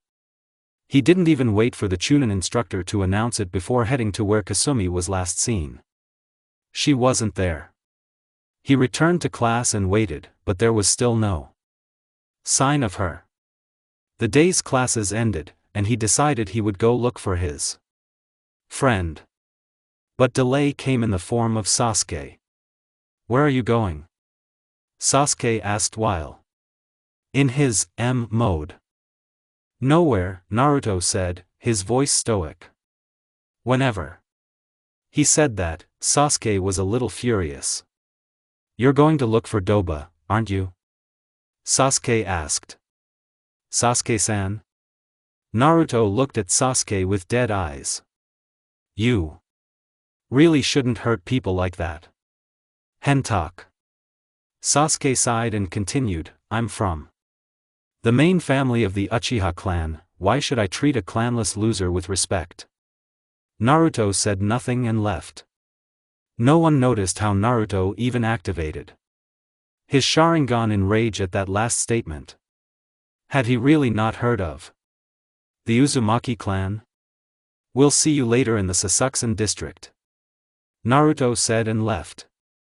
But then he remembered Kasumi crying because her glasses were broken. Then a bright light bulb lit up Naruto's head as he ran home. He only had one thing on his mind. Kasumi's house, Konoha's red light district. Kasumi's irritated cry rang out as her hair flew up. Glasses. If you don't stick this time, I'll break you forever. Kasumi screamed before trying again to stick the glasses together with some glue. It was no use. They kept falling apart. She threw them in the trash and now lay on her bed. The glasses were a gift she had received from Ayami 2 years ago. They were given to her on her birthday, October 10th. It was one of her most precious gifts, especially since she was kicked out of the orphanage. Now she was silently shedding tears. I'm sorry, and I'm Mine-chan. She was pulled out of her thoughts when there was a knock on her door. She rubbed her eyes a little and opened the door. She opened the door and saw that Naruto was there. He had a stoic look on his face. It was strange for her because she liked it when he smiled. Funta. Naruto started to speak. I was looking for you after my sparring. Why didn't you finish the rest of your classes? Kasumi was silent for a few moments before she began to speak. Those glasses were special to me. Amina and Chan gave them to me. Now they're broken. I just never felt as bad as I did then, Kasumi whined as she said this, tears falling from her eyes. Naruto sighed. He didn't like this at all. Usually, in the 2 short days he knew her, she was a demon guardian and cheerful at the same time. Actually, I'm here for something else, Naruto said as he held a brown package in his hands. What do you mean? Kasumi asked, narrowing her eyes. She saw the package in his hands and wondered what was in it. Well, Naruto projected in his thought. Well, I thought you liked glasses. So I prepared you for this. But it seems it was a gift, and gifts can never be a substitute. Wait, what's in the package? Kasumi asked excitedly. Well, there, Naruto shrugged. Should I give her this? What's in Chibai's package? Kasumi almost screamed as her eyes sparkled again. Only then did Naruto reach out and hand over a brown package. See for yourself. Kasumi took the package and opened it. Naruto's sweat dropped. Wow! Kasumi said, her excitement reaching new heights. She was holding a pair of glasses with orange lenses. They didn't seem brand new, but they also looked like they had been well taken care of. Where did you get these from? Kasumi asked and saw Naruto look down. They used to belong to my older brother, Naruto said, and Kasumi noticed that he said it with sadness. He had some problems with his eyes. That's why he wore glasses. These are one of 2 extra pairs he had. He died in the 3rd Great Ninja War during the battle at Kanobi Bridge. Kasumi felt bad that she asked that question. She herself never had parents and, to some extent, understood that he was similar to her. Sorry, Kasumi said in a low voice. You can take them back. If you want. It's okay. Besides, it's not your fault, Naruto said. I want you to keep the glasses. From what little I knew about him, he was very similar to you. So I ask you to take care of that. Also, make sure you take them off the next time you fight someone. Okay, said Kasumi, smiling again. Hey, do you want to come in? I have Some instant romaine we could eat. Kasumi had stars in her eyes again at the mention of her favorite food. Maybe some other time, Kasumi.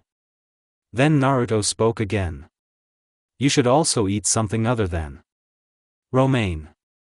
Otherwise, you'll be short forever, Naruto said with a slight smirk.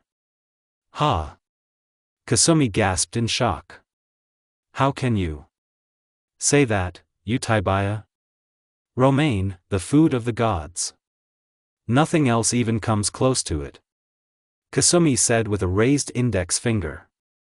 Romaine may be delicious, but it's not the best food for development. Besides, if there is food for the gods, it's paki-paki, Japanese biscuit sticks coated in something, usually chocolate. Naruto countered, please, romaine doesn't even begin to compare to paki.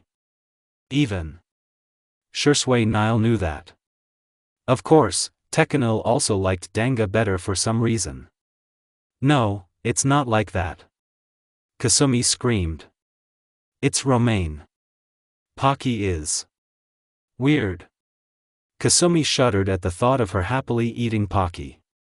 Hen. Naruto whined reluctantly. Romaine is nothing compared to Naruto didn't finish that sentence when he saw her hair suddenly fly up. Fear. Why was he afraid? Did you say something? Kasumi asked with a sweet smile as she clenched her fist tightly. Nerves on her, the pulses in his clenched fist were noticeable. He said that romaine was really good food. Naruto stuttered. He just saw his life flash before his eyes. How did she do that? Oh, anyway, I was going to ask you if you wanted to train together someday. Do you? Naruto asked. He was already planning on sending the enhanced clone to the academy after watching today's actions. He had absolutely no reason to go to the academy after watching today's events. Except maybe to help Kasumi. He had to admit, there was something about her that made him truly drawn to her. Kasumi looked down before answering again. Thank you, Naruto. But I want to train on my own. I want to get stronger on my own. Besides, you're an Uchiha. Why do you need that? What do you mean? Just because I'm an Uchiha doesn't mean I'm the same as them, Naruto stated. He felt weird saying that. She looks at me like I'm just someone from the Uchiha clan. No, that's not it. It's just that Kasumi stopped and looked at Naruto again with the same eyes, the ones filled with pity. I know you're just like me, and you're much nicer than everyone else. But why would you train with someone like me? I'm an orphan. Are you from a clan? The Uchiha clan. This is wrong. I don't need your help, Kasumi. As pure of heart as she was a complete fool when it came to expressing her thoughts. I don't need your help. I don't need your help. Are you from a clan? Toi. The Uchiha clan. So that's the reason. Yes. Naruto asked coldly. His eyes were clouded by his bangs, so she also only sees Uchiha when she looks at me. Kasumi felt a little intimidated. To be honest, in the 2 days she'd known him, he'd never been this cold. He was polite. Why had he suddenly become so cold? Okay then, Kasumi. I'll be going then. Naruto said this in a cold and unwavering voice and left. He felt like a bastard for talking to her like that. But she did something he didn't expect from her. What is she thinking? She has no one to help her, and she thinks she can get by with the academy. With her large chakra reserves, I doubt she'll ever be able to make a normal clone without proper control. And I seriously doubt the academy will teach us anything about chakra control. Just when I thought I had a friend. Naruto didn't realize Kasumi had called him, but he was lost in his thoughts. He didn't even feel a single tear that fell from his eye and rolled down his cheek. Okay, Kasumi. If you want to be independent, then good luck. I thought you'd be the one who didn't look at me like an Uchiha. It was stupid of me to think I could have a normal friend. Why am I even thinking about her? I've only known her for 2 days. Maybe I should give the habitat glasses back. No. I have more at home. I hope for my own sake that you become stronger, Kasumi. It's better this way. Now I can focus my full attention on training. Good luck, Kasumi. Kasumi was also shocked by what happened, but she was too stubborn and adamant in her decisions. She grabbed the glasses with all her strength and made a promise. I will show you how strong I can become, Naruto. I want to become stronger on my own.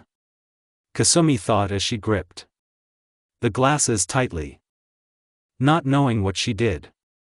The next day, the academy started, and Kasumi tried to talk to Naruto, who simply looked at her with a stoic gaze and an indifferent look. He seemed so different. He sat alone. Even Sasuke sat with someone during class. One of the girls tried to sit with Naruto, as he assumed a gloomy, doomed expression, but quickly relaxed when Naruto told her to leave with a coldness that scared her half to death. Kasumi was still too stubborn to apologize. However, she felt pain when Naruto ignored her. Naruto no longer even cared about anyone else. His Sharingan had somehow become sharper. His vision seemed clearer than before. He sent a shadow clone to the academy with a reinforced seal, which Shirsu had clearly inscribed. His clone could make a maximum of 5 perfect hits before dissipating. And judging by what he had seen, he knew there was no point in worrying. Besides, he made new clones every day. From now on, he trained until he passed out. The clone arrived, and it dissipated, allowing the memories to be transferred to the original. He regretted blatantly ignoring Kasumi, but she hadn't made any progress in their friendship either. And Naruto assumed she'd decided to forget about him. For some reason, he felt like he should have been killed by Itachi that night. Little did he know. 6 years later, Naruto now stands at 55 to 152 centimeters and has acquired a lean, athletic build over the years. In accordance with his brother's wishes, he hid his abilities and followed his advice to hide his skills. It worked. The Umbu, who used to patrol the neighborhood, stopped coming after 2 years at the academy, but he still remained vigilant. Naruto trusted no one and became an Uchiha. After that conversation with Kasumi, he became cold and distant. He almost never spoke to people. When civilians tried to talk to him, he looked at them and walked away. He was now considered an above-average student. Now he is sitting in class. He is wearing black Umbu-style pants with ribbons around the knees, blue sandals, and open-toed shinobi boots. He is wearing a blue short-sleeved shirt and a gray-blue jacket over it. It has a black collar and a black horizontal line across the chest and wrists. The jacket also has the Uchiha crest on the back. He bought a tanta but left it at home, knowing he wouldn't need it today. His spiky hair was cut shorter, and some of it fell onto his forehead. However, his eyes had lost the brighter shade of blue they used to have. Today is the day he graduates from the academy. Naruto considered himself the ideal elite ninja of the Jonin level. He is confident that he could take on several Umbu and emerge victorious. He often trained so diligently that he lay in the stone tablet room, waiting for his large chakra reserves to slowly heal him. Against his better judgment, he decided to use the Mangyo Sharingan and discovered one of its abilities, the unholy flames of Amakairu. Additionally, his fire, wind, lightning, and even water jutsu had improved dramatically. His Shunshin was now similar to Shursue's. He even sneaked out of the village 3 times. One time, he left simply to explore the land and get to know the surrounding terrain. He accidentally stumbled upon a group of bandits. These were his first kills. He had to take sick leave from the academy to recover mentally. Afterward, he did the same thing and, one last time, went and killed 2 Nin hunters. He gradually began to despise the village for dulling his potential. He also thought about how they had betrayed his clan. But then again, his love for his family bound him to the village. It would have been an insult to every member of his family who had died. He also needed eye transplants, but he trusted no one, so he still kept his mother's eyes to himself. There were only a few people he cared about. The Hokage, because he was the Hokage. The old man hadn't cared about him, but now Naruto had changed. If he ever spoke, he referred to them by their last names with honorifics. With the exception of Sasuke, who had grown to be a pompous man due to the respect the civilian council showed him. They also tried to ingratiate themselves with Naruto. But a well-placed glance ruined their chances. As for the rest of the genin, Naruto treated them apathetically. He knew that most of the civilians, with the exception of Sakura Haruna, who had some theoretical aptitude, but that was all she could do.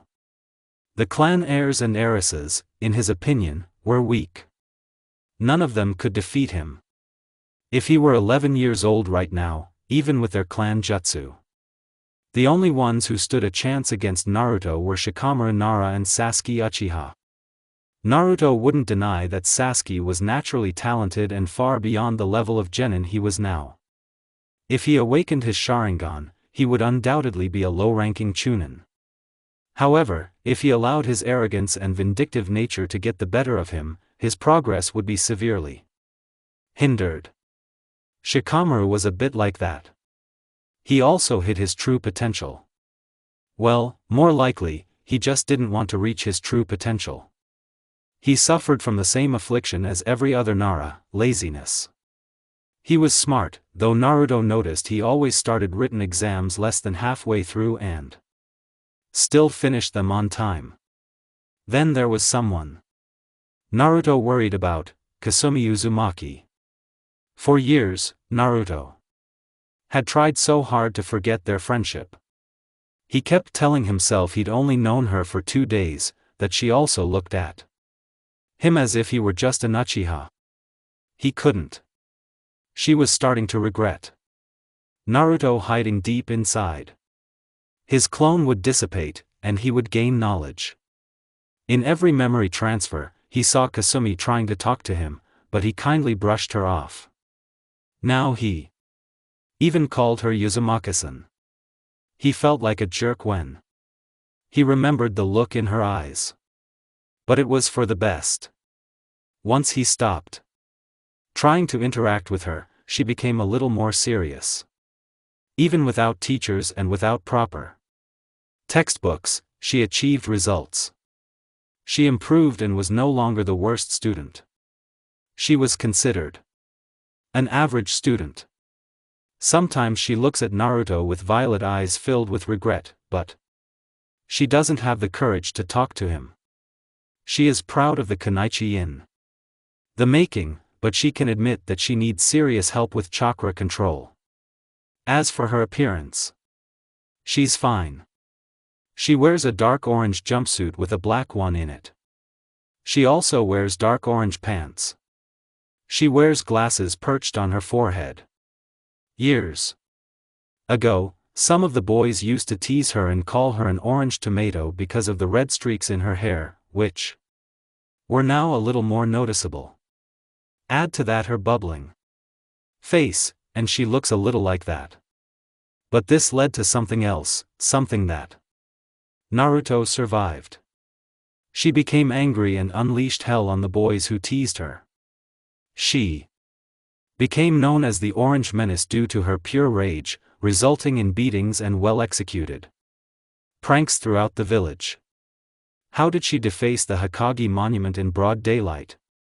That's one mystery that will never be solved. Naruto guessed that she was much more talented, for which he gives her credit.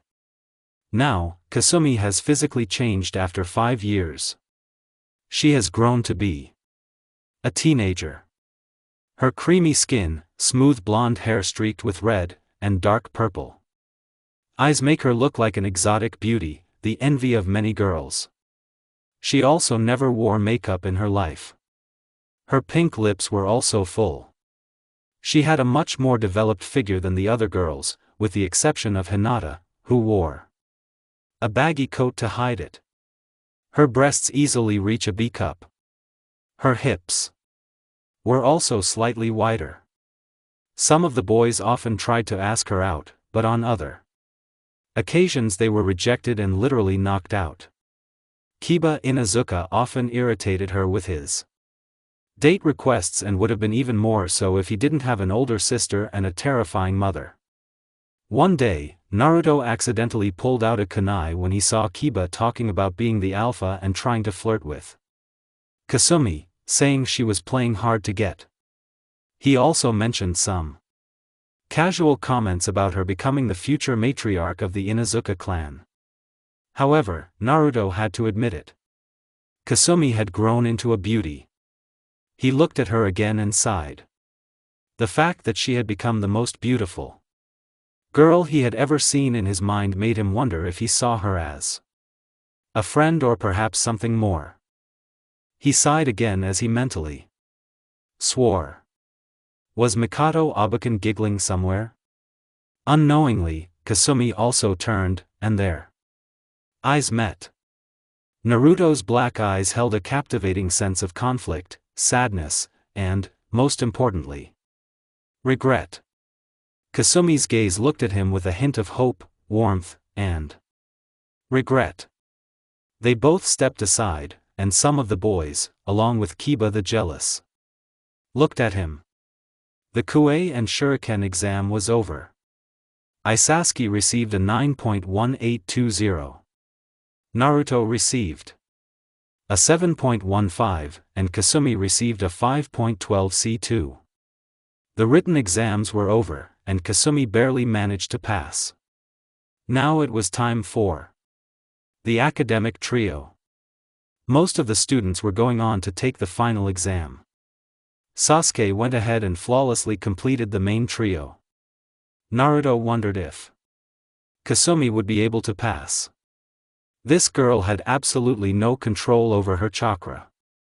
Naruto's name was called, and he began to walk forward.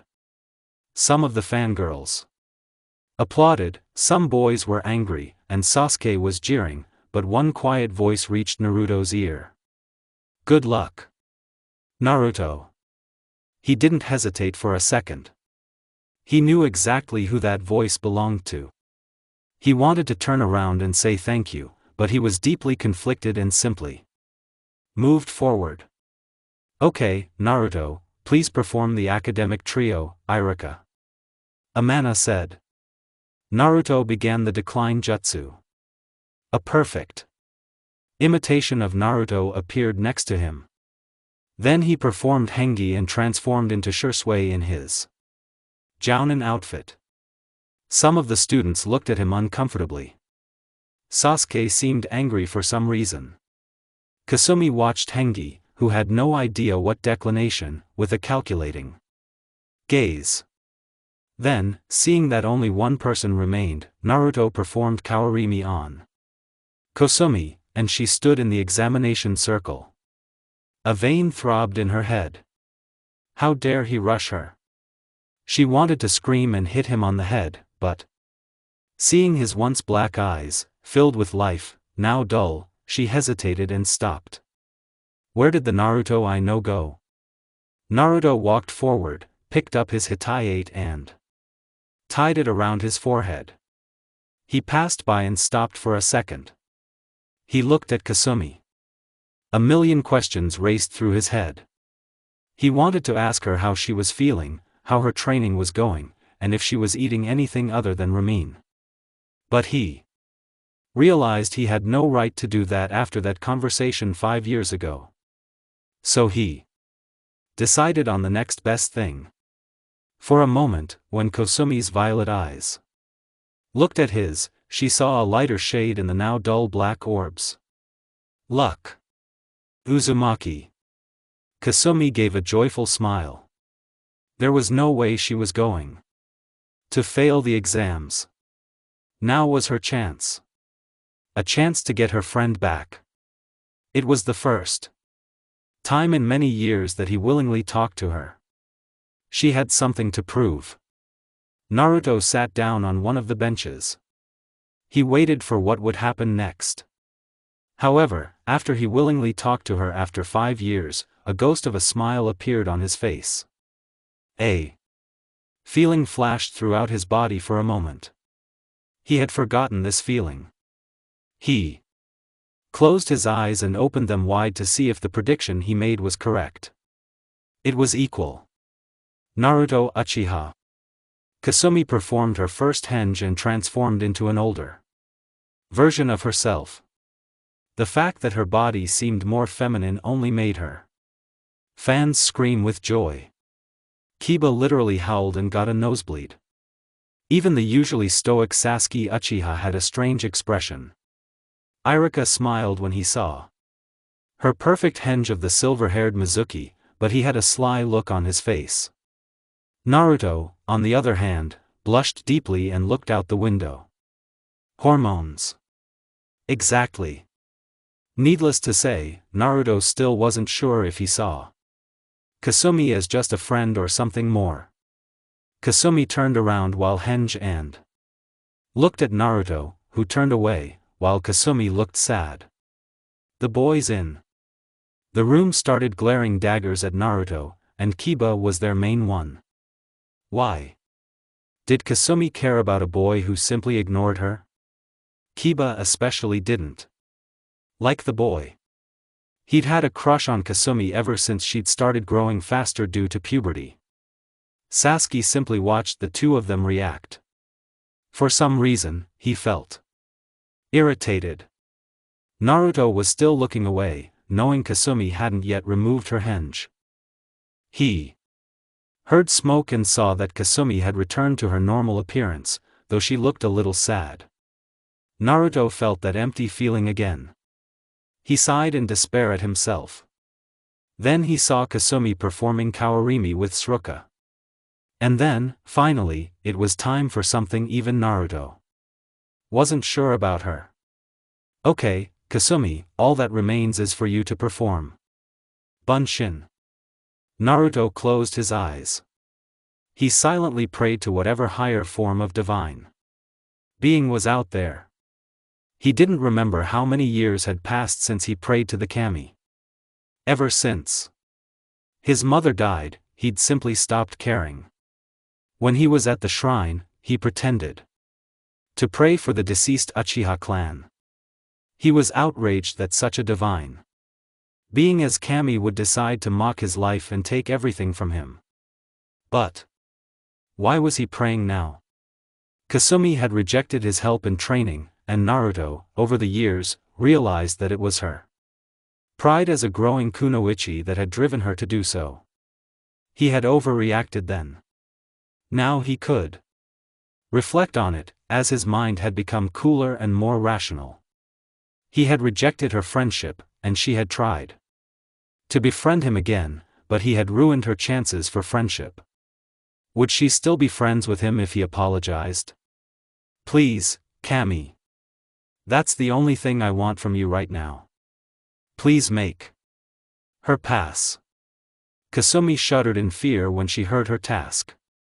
Bunshin was the only technique she had absolutely no control over. She'd never done it successfully, but somehow her instincts took over. She turned to see her once friend. His eyes were closed. She wanted to see his eyes. She wanted to know if there was still some part of him that considered her a friend. She'd realized her foolish mistake over the years. She learned from Uchiha that Naruto was like her in some ways. He been looked at and scolded for most of his life. Only when his entire clan was wiped out did people start to look at him normally. She realized that, like him, she must have been his first friend. After that, she tried to talk to him, but the old Naruto was gone. He called her Uzumaki-san, and words couldn't describe how much it hurt when he spoke to her in that emotionless voice.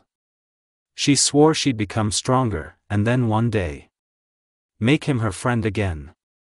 But over the past year, she'd started to see Naruto differently. He was sweet in her eyes. She accidentally blurted it out to the person who teased her about it until the end. She was also starting to doubt her friendship with the black-haired enigma. Suddenly, his eyes opened. Black eyes met her violet ones. For a moment, they just stared into each other's eyes. Time itself stood still until the whining of some stupid fanboys ruined the moment. They glared daggers at Naruto for getting Kasumi's attention. Seriously, what was wrong with them? Naruto always politely brushed her off, and she still looked at Naruto more than any other boy. Kiba muttered something about dog food. Naruto began to realize the awkwardness of the situation and did something Kasumi didn't expect. He nodded to her. Kasumi felt warmth rise in her cheeks. Naruto's attention returned to her. She nodded, smiling at Naruto and turned to face Ruka and Mizuki. She performed the ram sign. She couldn't fail. She would make her friend acknowledge her. Her path to Haka would begin now. Then smoke appeared next to Kasumi. A ghostly clone appeared next to Kasumi. The clone was pale white and looked like it was dying. Kasumi Uzumaki had failed the genin exam. She burst into tears. Then the words from her steady hand made the gravity of the situation hit her. "I'm sorry, Kasumi, you failed the exam."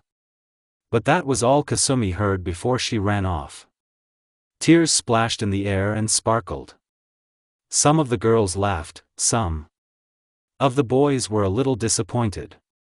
But most of them, Kiba thought that now she was a civilian, which would be easier for him to obtain.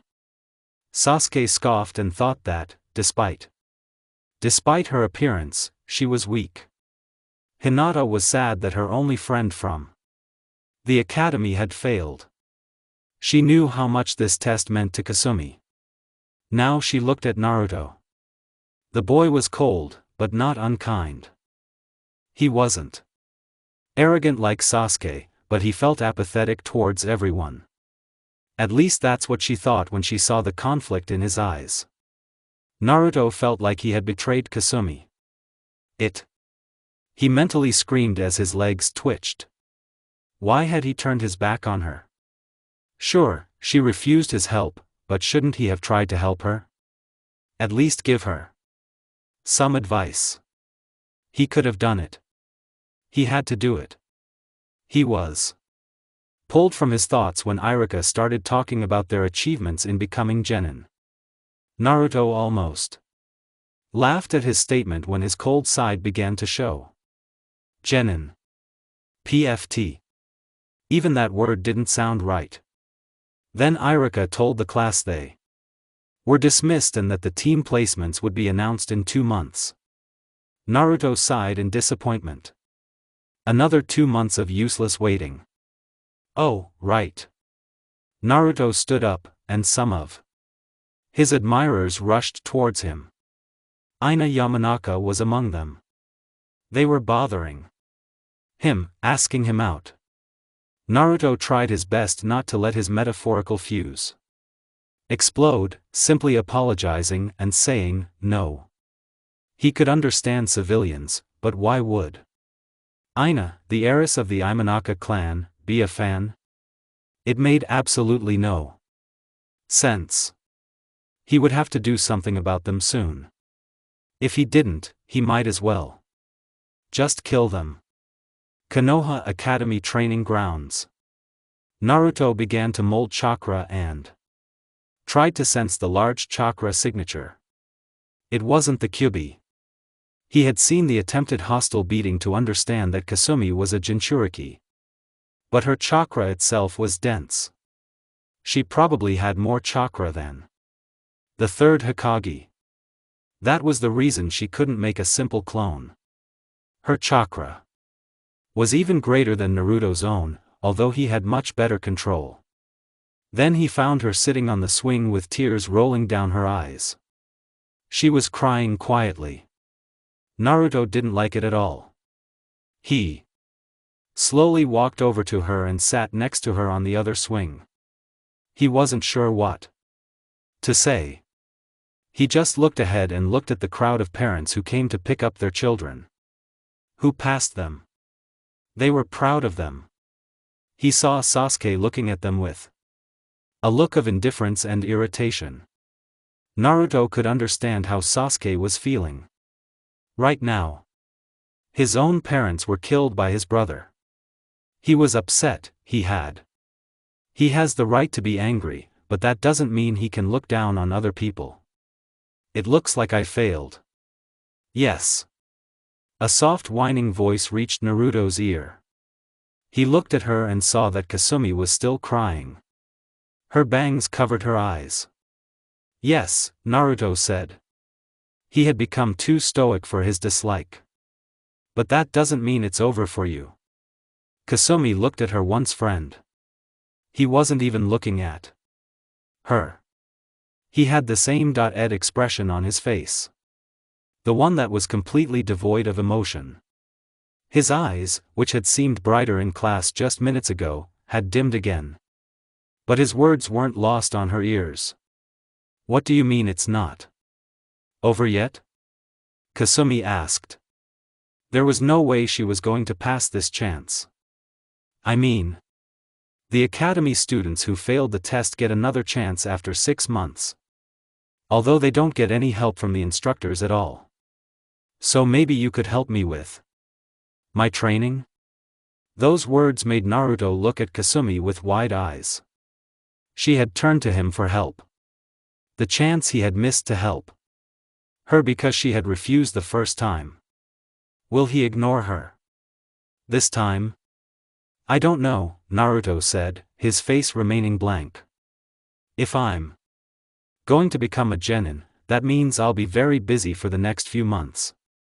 So I might not have the chance to help you. Kasumi's eyes looked back to the ground. However, that doesn't mean I won't try to help you whenever I get the chance. Kasumi was now looking at Naruto with wide eyes. Naruto replied in the affirmative. He would help her when he had free time. This was something she had been wanting for a long time. Then she chuckled. Naruto just looked at her curiously. Thank you, Naruto. Kasumi just shouted. She stood up and stood in front of him. Just wait. With your help, I will finish this exam in no time. Naruto couldn't help but smile. Her playful and cheerful attitude was the complete opposite of his indifferent, cold-blooded exterior. He looked at her once more. Would you mind publishing? Naruto said as he stood up and noticed that she was still wearing her glasses. Well then, should leave.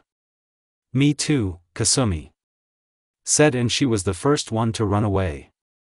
While running away, she shouted, no way. I'll definitely pass. She accidentally left a piece of paper behind. It was her exam paper. Naruto picked it up and was shocked. There was a genjutsu over the paper. It was filled with much more difficult questions. Questions that resembled the syllabus of the old genin exams. Had Kasumi passed the written Exam according to the old syllabus? Naruto wondered out loud.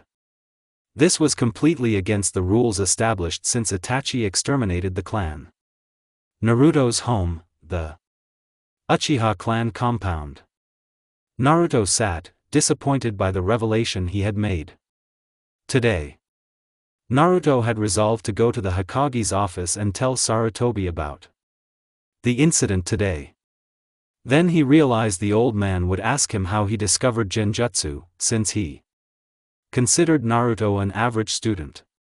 He then copied Shirsue's handwriting and began filling in blank notebooks on ninjutsu, genjutsu, and taijutsu. It was very simple, but it unknowingly took up more time, and he actually wrote down books on chakra theory. He also made additional scrolls for 3 katanjutsu, 2 futonjutsu, and 1 for Keiji Bunshinjutsu. Shadow clone. All the letters perfectly resembled Shirsue's handwriting. He was quite proud of the notes he'd written, much better than the trash they used at the academy. How standards had fallen so low, he still wondered. He was completely confident that he wouldn't be suspected. He put the books and scrolls on the shelf and ran out of the house.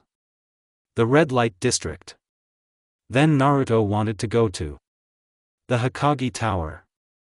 As one of the last 3 members of the Uchiha clan, he had certain privileges that most shinobi didn't have. He could meet with the Hokage whenever he wanted, but first he had to take Kasumi with him. She needed to know this, and he was going to the red light district. He found Kasumi's apartment and was about to knock on the door, but he sensed another chakra signature. It was Mizuki. He knocked on the door, but there was no answer. Then he remembered the look Mizuki had on his face and threw the door wide open. He rushed into the room and found Kasumi with a red mark on her cheek where the top of her robe was torn apart. Mizuki took off his shirt and put his hand on Kosumi's back to stop her from screaming. Naruto's mind snapped as he punched Mizuki, who dropped the kunai on the bed as Kasumi gasped violently. Naruto was going to kill Mizuki. No mercy. Mizuki rushed towards Naruto again and a taijutsu fight ensued. Mizuki was getting beaten up. He tried to reach for his back pocket, but Naruto appeared in front of him. He saw the kunai on the bed and grabbed it. He grabbed Kasumi and held her hostage as the kunai was pointed at her neck. Stay right there, Uchiha, or the demonic, __, will die. Mizuki, I will give you exactly 10 seconds to let her go. After that, I will kill you, Naruto replied with clenched teeth. Why do you care what happens to the demon bitch? I'm killing her. I'm killing the Kyuubi. I'm doing us all a favor. Mizuki said this and Kasumi's eyes widened. What? What do you mean kill the Kyuubi? Kasumi voiced her question with a whine. Don't you know, __, Mizuki said this viciously. The Endaima never killed the Kyuubi. He sealed it within you. You are the Kyuubi. Mizuki said. And Kosumi's eyes lost whatever color they had. Mizuki. Naruto activated his Sharingan now. You will know my wrath. Mizuki's body froze at the eye contact. He couldn't move. Suddenly, Kasumi started screaming as she grabbed her head. Her eyes turned red with black slits. A bubbling layer of chakra shroud enveloped her body. She felt despair, rage, and grabbed the kunai that had fallen from Mizuki's hand and lunged at him with it. Naruto wanted to stop her, but decided against it. Why? This would be her first kill. It might break her mind, but if she became a kunoichi, she would have to do it eventually. Splat. The kunai was embedded in Mizuki's bare chest. Kasumi immediately jumped back from what she had done. Mizuki was right. She still had cracks. And then she looked at Naruto, who had activated his Mangyo and cast Genjutsu. Kasumi's subconscious. Kasumi found herself in a dark corridor. It looked more like a sewer, as suggested by the water on the floor. The whole place was dimly lit. She noticed a cage with the word "seal" on it. Curiosity pulled her towards the gate as she saw two large blood-red eyes appear in the darkness of the cage. Then she saw fangs appear. A gigantic, dark orange fox head appeared. Then the titanic body of the Kubanoyoka came into view. All 9 tails of the majestic bijou swayed, looking at Kasumi. So, my jailer decides to honor me with his presence. Kyubi said in a dark echo. Are you like Yubi? Gee, where are we? How did I get here? Kasumi asked, terrified of the legendary beast of destruction standing before her. We are in your subconscious. But I want to ask you something. You liked it, didn't you? Kyubi said with an evil grin. When you used my power to kill him? You actually liked it? No. Mizuki-sensei tried. Kasumi burst into tears, remembering how Mizuki had tried to rape her and how she had grabbed the kunai out of pure rage. Her mind was torn apart as the denser, bubbling chakra threatened to engulf her, but she felt a hand on her shoulder. The hand was warm. Then she turned around to see who it was. Naruto Uchiha. Hey, Kasumi. Naruto said with a small smile. His eyes were different instead of the usual black. She really liked to see, but now they were red. In the irises of his eyes were 6 black blades like a pinwheel.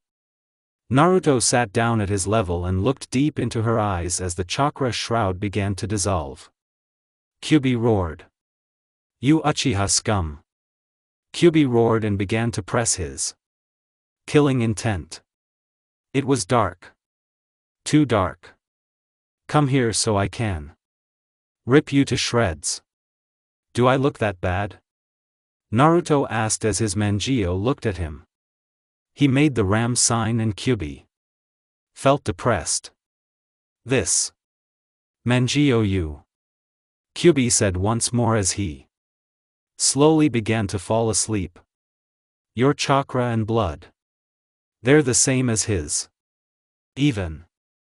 Your eyes are as vicious as Madara's. You're his descendant, aren't you? This Ed Sharingan will be your downfall. I pray I can watch the light leave your eyes. Enough, now sleep, Naruto said, unwilling to continue using his Mangyo. For the past 6 years, whenever he used his Mangyo, he didn't feel the pain as much as he did now. It would subside over time. Still, he didn't want to risk it. He figured it must be a genetic trait. His parents and brother, as he learned from Shursue's scrolls, also didn't go blind from using the Mangekyo, though that was likely because they didn't use it as often. However, the words of the Kyubi Madara's descendants, intrigued him.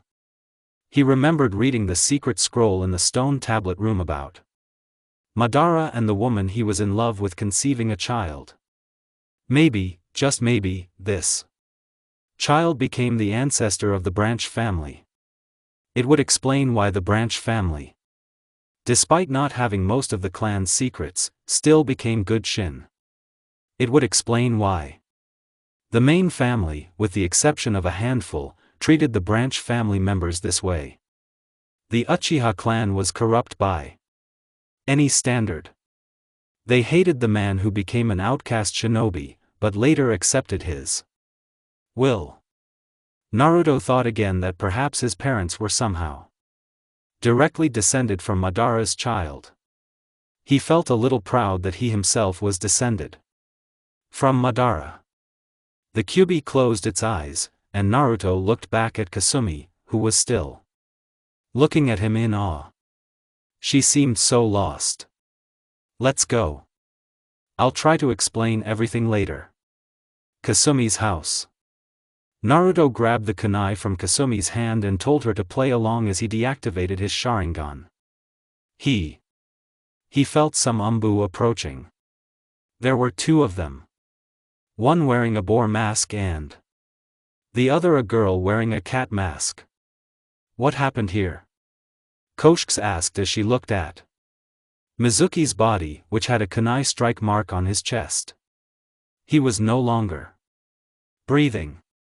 I came here to visit Kasumi about her examination work. Naruto pulled a sheet of paper from his pocket.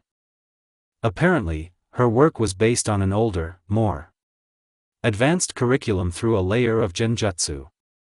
I came here to talk to her about it and saw Mizuki trying to do it. Naruto didn't finish as Koshks looked at Kasumi, who was hiding behind Naruto and grabbing the back of his shirt. Her top was slightly torn off, and both umbu realized. Naruto turned around and took off his jacket, giving it to Kasumi.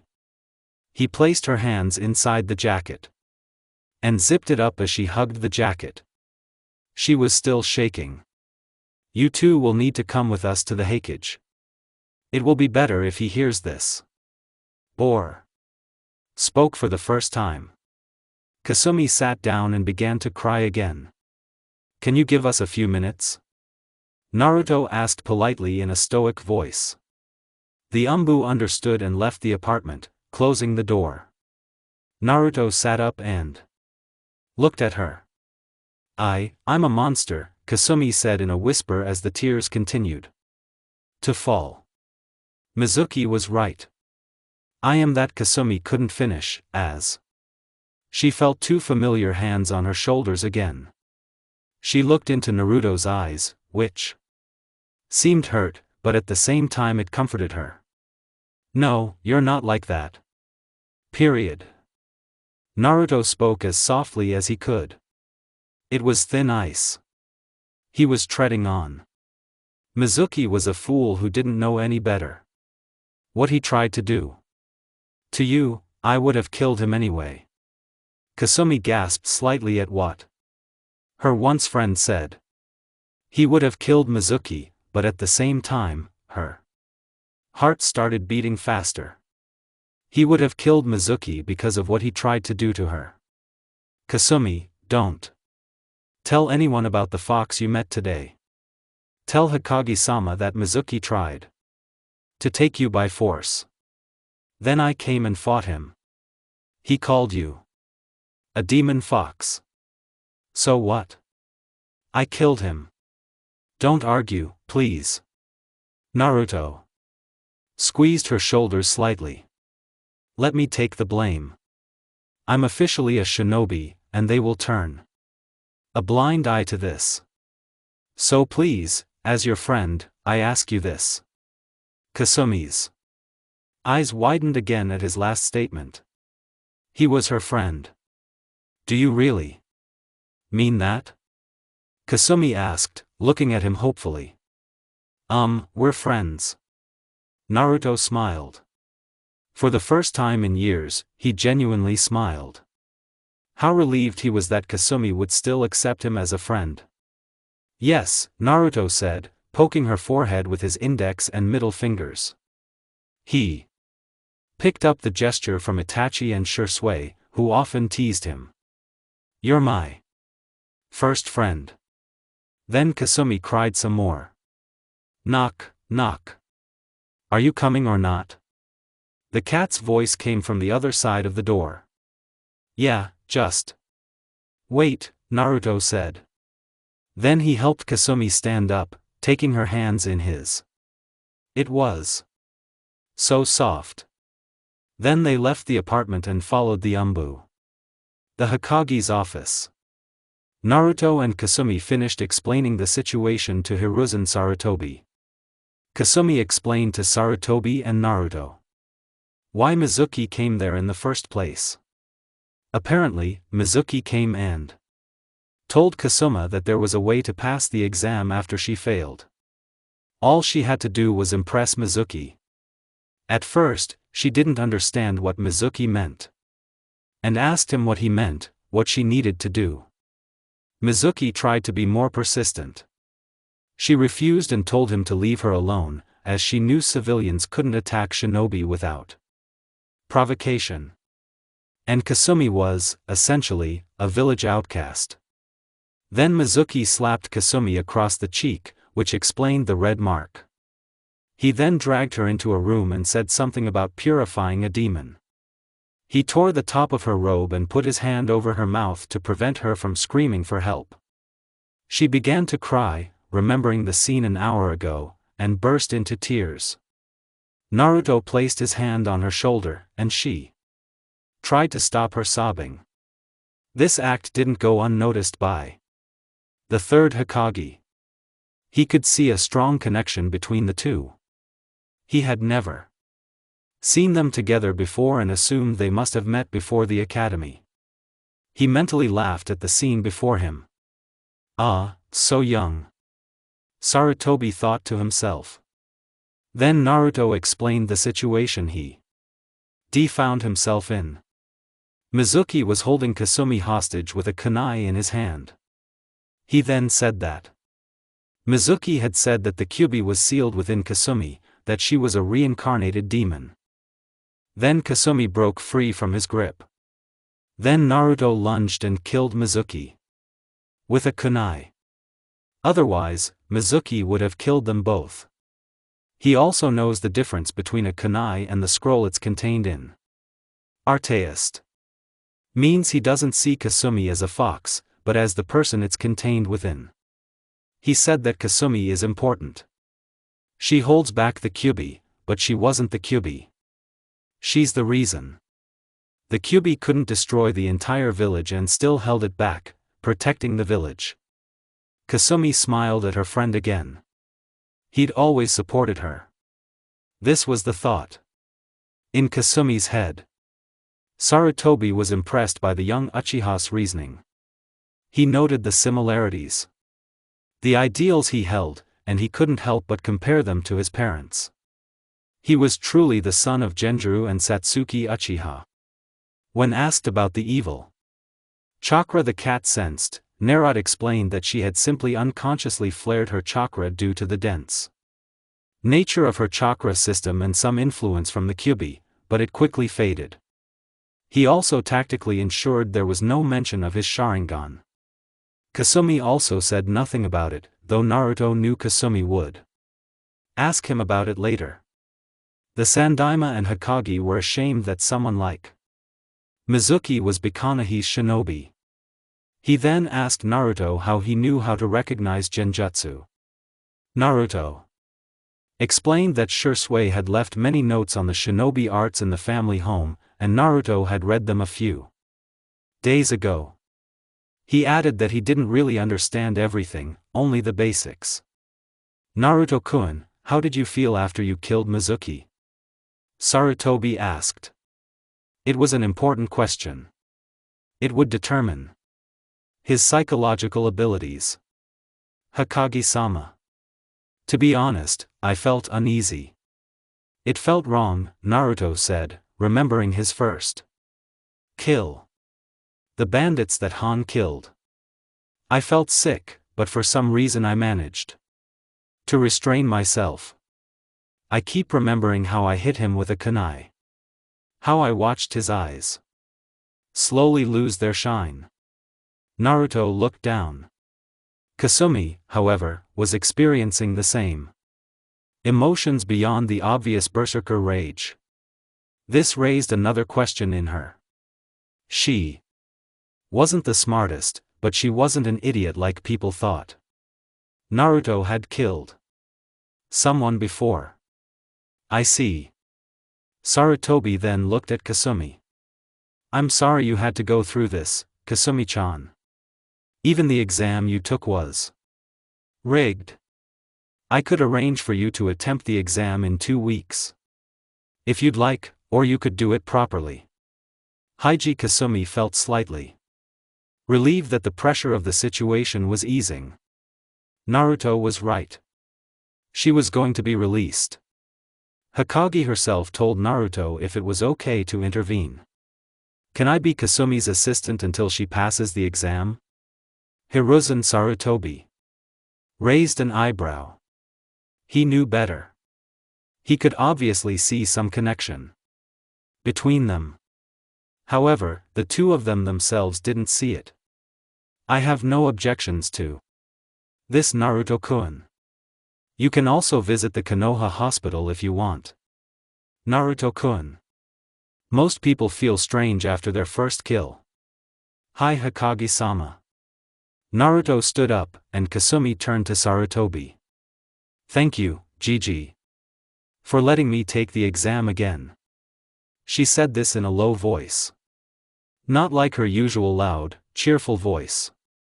Sarutobi was sad to hear her tone. It's okay, Kasumi-kun. Make sure you pass the exam this time. Gigi, Kasumi asked. Can I stay somewhere else today? The apartment still wasn't finished. They both understood the situation. Hokage-sama. I have 3 spare rooms. Since I'll be training her, she can stay with me. Then Naruto realized the implied inappropriateness of what he said and covered his mouth over his stupid rant. Kasumi tilted her head in confusion, which was endearing in Naruto's eyes. He cursed again in his mind. I curse you, Mika Obacon. Sarutobi had a perverted giggle on his face. For some reason, he remembered Aika and Aika. Volume 4, Young Love. Kasumi realized Naruto's words were misunderstood and saw Sarutobi smirk. Out of nowhere, she threw a cup of ramen in his face, leaving a red mark. The Umbu guarding the premises didn't intervene. The old man forced them to stay put. And I'm sorry, I didn't mean to say that. Naruto blurted out. I'm fine. I can stay with you, Kasumi said. Then her hair started to rise again. But don't try anything wrong. Naruto was shaking. Sanbu was sweating at her behavior. After a few more words were spoken, the Uchiha and Uzumaki left, and Sarutobi was left alone. Uchiha and Uzumaki. I never thought I'd see this day. Then Sarutobi noticed a stack of papers magically appearing on his desk and growled in frustration. Waste paper, Sarutobi said in an ominous tone. One day, Naruto's apartment, the Uchiha clan's quarters. Well then, make sure you wake up at 7 a.m. Good night. Naruto said and was about to leave, but suddenly Kasumi ran and hugged him. Naruto's brain stopped working. Kasumi's head was buried in his chest, and his arms wrapped around Kasumi's own. She was crying again. She didn't say a word when they went back to her place to get some of her clothes and then went back to the Uchiha quarters. They also had a silent dinner, which, unsurprisingly, was Ramon. Hey, she needed this. Now the emotional dam was broken. Naruto's shirt was soaked with Kasumi's tears. Thank you. Period voice. Kasumi brought Naruto out of his stupor. It's okay, Kasumi. Naruto stroked her back as gently as he could, while his other hand was on the back of her head. Rest. We'll meet tomorrow, I promise. Okay, daughter. Then Kasumi looked at him. She had a blush on her face as she waved him off. Why did she hug him again? Okay. Then good night, Naruto said and smiled at her. Kasumi smiled back with a blush. She looked so beautiful when she smiled, and Naruto himself had a light blush on his face. You know, you should always smile more. It makes you cuter. He didn't have the courage to look at her after saying this. Kosumi's unknown face became even redder and looked like a tomato. My face is getting hot. Thank you. You should smile more too. Kasumi then smiled, feeling someone lifting her up. Otherwise, you look like Sajugai. Naruto blinked 3 more times at Kasumi's statement and started laughing along with Kasumi. The pun on Sasuke's name was worth it. He he he. Naruto stopped laughing. That was good. Anyway, Kasumi. I should be sleeping now. See me tomorrow at the Naka River. We will start your training from tomorrow. Okay. Yeah, Kasumi said that enthusiastically. This time I'll become a genin. I'll be even stronger than you. Naruto shook his head. That girl just made her first kill a few hours ago. Naruto went to his room, which was only a few rooms away. He loved the way Kasumi hugged him. He felt so warm. Naruto went inside, ate dinner, and fell asleep. He was looking forward to tomorrow. He remembered her smile again. It made him feel so carefree and happy. Kami, give me the strength so I can always protect that smile. The next morning, Naruto made breakfast, and they both talked about how she felt, considering she had her first kill. She said she couldn't sleep properly, but eventually got some rest. After breakfast, Naruto brought the sealing scroll containing the books and headed to the river on Kasumi. How he wished she would wear something other than orange. When they finally reached the river, they stopped in a field. Naruto went to his favorite spot. A tree that was grown by his brothers, Obita and Shisui. He felt a deep connection with this tree. It provided the perfect amount of shade. The orange and blue duo sat near the tree, and Naruto brought out the books on chakra theory he had written and gave them to her. She knew nothing. That he understood. But why do I have to read this? Kasumi asked whiningly. Why can't you teach me how to make a clone? Naruto sighed. You need to understand the basics first. You have absolutely no control over chakra, Naruto said. She looked down. It's not your fault though. Your reserves. The chakras must be ridiculously large. So that's probably why. Really, it's so great. Kasumi shouted. Yes, and if you learn to control them properly, you'll be able to use many other jutsu with ease. Plus, I think by the time you learn a bit of this, I can do something about your bunshin problem, Naruto added. And Kasumi had a fire in her eyes. Okay. Don't worry, Naru. Naruto was surprised by the nickname Kasumi just gave him. Inside, he was happy, although he didn't show it. I will do this and any other challenge you throw at me, Chibai. I'm not afraid. Suddenly, the air turned cold as Naruto had a wicked smirk on his face. And you will. Naruto then began to laugh in the manner of an evil mastermind with his arms outstretched and his palms open, facing the sky. Kasumi paled at his words. What have I gotten myself into? Kasumi asked herself. 10 days later, Uchiha clan compound, Konohagakure. Hey, Naru. Nosato said about Kasumi while Naruto was practicing his bukijutsu. What's Kasumi? Naruto asked, stopping his practice. I want to ask you something. Kasumi said, fiddling with the sleeve of her black shirt. After spending a week training under Naruto, Kasumi wore less orange. The key word was less, as there was still enough orange to be found. According to Kasumi, Naruto didn't understand the true power of the color orange, but Naruto also learned a lot about Kasumi. For one, everything she bought was always overpriced. Her rent was taken care of by the Hokage, which Naruto likely assumed was because she was an Uzumaki and the shops in Konoha were always robbing her.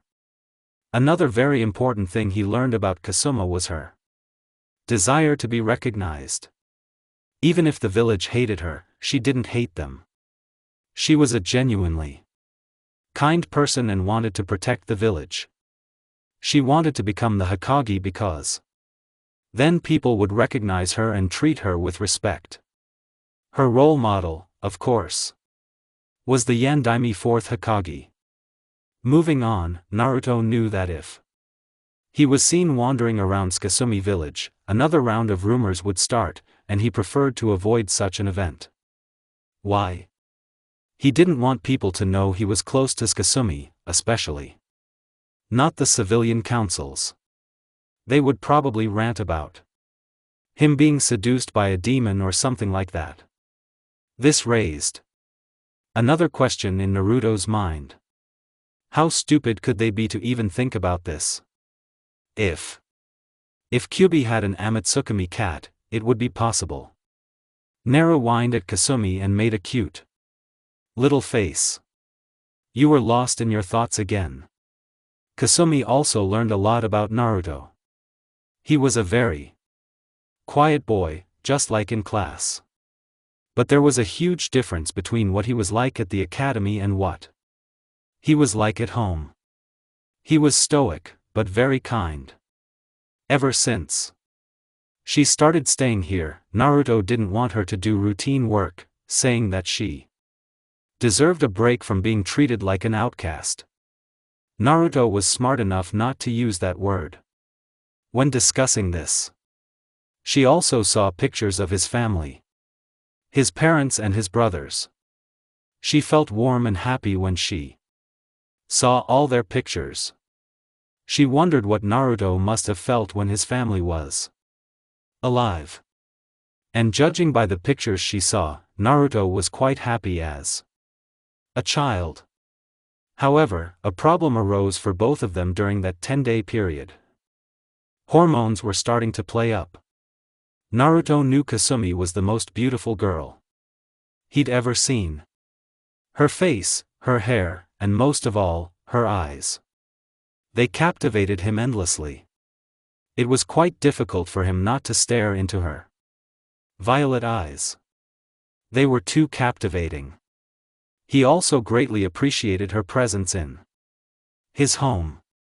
He'd lived alone since he was 7, and Kasumi was great company, if sometimes a little loud. But he wouldn't change either of those things. It made him think more about his true feelings. She was just a friend. A close friend. He just wanted them to be friends. Kasumi was in an equally curious situation. For the first time in her life, she could say she wasn't alone. She had someone to look at. When she woke up, the raven-haired boy treated her kindly. He cooked for them. He said, "Good morning and good night." He trained her properly, which most instructors didn't. He taught her from scratch, but more than anything, he cares about her. More than Tucci, more than Gigi and her friend Hinata. He would never show it in an overly formal way, but after being with him for 10 days, she pretty much understood how her black-haired friend thought. But that was her problem. Was Naruto just a friend to her? The fact that she once saw him shirtless certainly didn't help much. Besides, when Naruto looked at her, it was very different from the looks Kiba and her other fans gave her. It was a hopeful look that he would be there for her. "Sorry, Kasumi," Naruto said, scratching the back of his head. "What did you want to ask?" "Well, Kasumi put her hand on her chin. She knew the question was a bit personal, and she also learned that Naruto had some secrets. What she didn't know was that Naruto had secretly swapped with a powered-up shadow clone while he was out training. He didn't want to stress her out with his level of training. Well, not yet anyway. "Go on, Kasumi," Naruto said with a reassuring smile. You can ask me anything. Confident in her words, she decided to do it. Well, it's about your eyes, Kasumi said. Why did they turn red and have commas around them? They weren't commas. Naruto chuckled slightly. These dots are called Tami, and my red eyes are called the Sharingan. Sharingan, Kasumi said, remembering something important. Oh, that's right, your eyes changed, right? I mean the design. At the word design, Naruto was stunned. It sounded so wrong. And girly in his head. Hey! The form changed. Naruto explained. This stage is called the Mangekyo Sharingan. It is a more advanced stage of my Keki Jinkai. What is Keki Jinkai? Kasumi asked. Keki Jinkai. Cloak restriction. It is a unique special ability that is bestowed upon one's shinobi family. Every major shinobi clan has it. For example, the first Hokage, Hashirama Senju, had a Makutan. It is said that along with his monstrous chakra and his wood release, he constructed entire forests surrounding Kanahu. Thus, it is widely considered the most powerful Kekigenkai along with the Sharingan. Kasumi had stars in her eyes after hearing how Shidaime created the entire forest alone, but the last sentence also caught her attention. So, what does the Sharingan do? Kasumi asked. Her friend had one of the most powerful Keki Jinkai in the world. She swelled with pride. Good. Period. Naruto activated his Sharingan for dramatic effect. The Sharingan only manifests in members of the Uchiha clan. The Sharingan can see the chakra network in your body. It can also see the formation of chakra within the body. There is also another factor too. The Sharingan. It can predict the attack you are about to perform. Cool. Kasumi screamed excitedly. That way, no one will be able to touch you. You will be invincible. Naruto nodded negatively, to her horror. She was confused. The Sharingan is only as strong as its owner. I know there are many shinobi I can never defeat. Not now. If they are faster than me, I will never be able to predict their attacks. But there is another positive side to the Sharingan. Oh, what is it? Kasumi asked. Sharingan. It means copying rotating eye. As the name suggests, it allows the user to copy ninjutsu, jinjutsu, and to some extent, some taijutsu moves. The user can copy the jutsu down to the smallest detail and memorize it for later use. Wow, Kasumi said with a smirk. You're the best, Naru. Naruto was a little taken aback by this statement. Oh, Naruto spoke up, turning off his Sharingan. Don't say that, or I'll relax. By the way, there are 4 days left until the exam. How is everyone except Bunshin? Naruto deliberately changed the topic because he knew Kasumi would bring up Mangekyo. She didn't need to know right now. Besides, her exams were approaching. Everything was fine. But, Kasumi said with a depressed look, if I lose again, I'll never be able to perform Bunshin. Then all your old ones. Naruto poked Kasumi's forehead again with his index and middle fingers. She rubbed her forehead like a child. Naruto was smiling. Don't worry, Naruto said. We'll just make another Bunshin according to your chakra reserves. Also, Kasumi, I want you to promise me one thing. What, Naru? Kasumi grew nervous at the nervous expression on Naruto's face. Never tell anyone about my Sharingan unless I tell them or tell you. Not even the Hokage, Naruto said. Okay, but why? Kasumi asked. Well, it's kind of personal. And honestly, I don't want anyone to know I have the Sharingan. That way they'll treat me with delicacy. I don't want that. Okay. Kasumi nodded. From what she had learned and understood about him, Naruto didn't like it when anyone looked at him as just a member of the Uchiha clan. She was never going to lose him again. Stop. Why did I even think of that? Kasumi blushed slightly, and Naruto became curious. Then he walked up to her and looked at her curiously.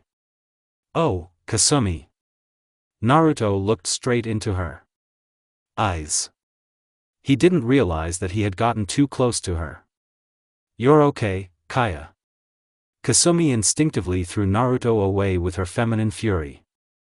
Naruto lay on the ground with curls instead of eyes, completely unconscious. Kasumi realized what she had done and began to shake Naruto even harder to wake him up. She held his head in her lap and began to sweat and become hysterical. Oh no, I killed Naru.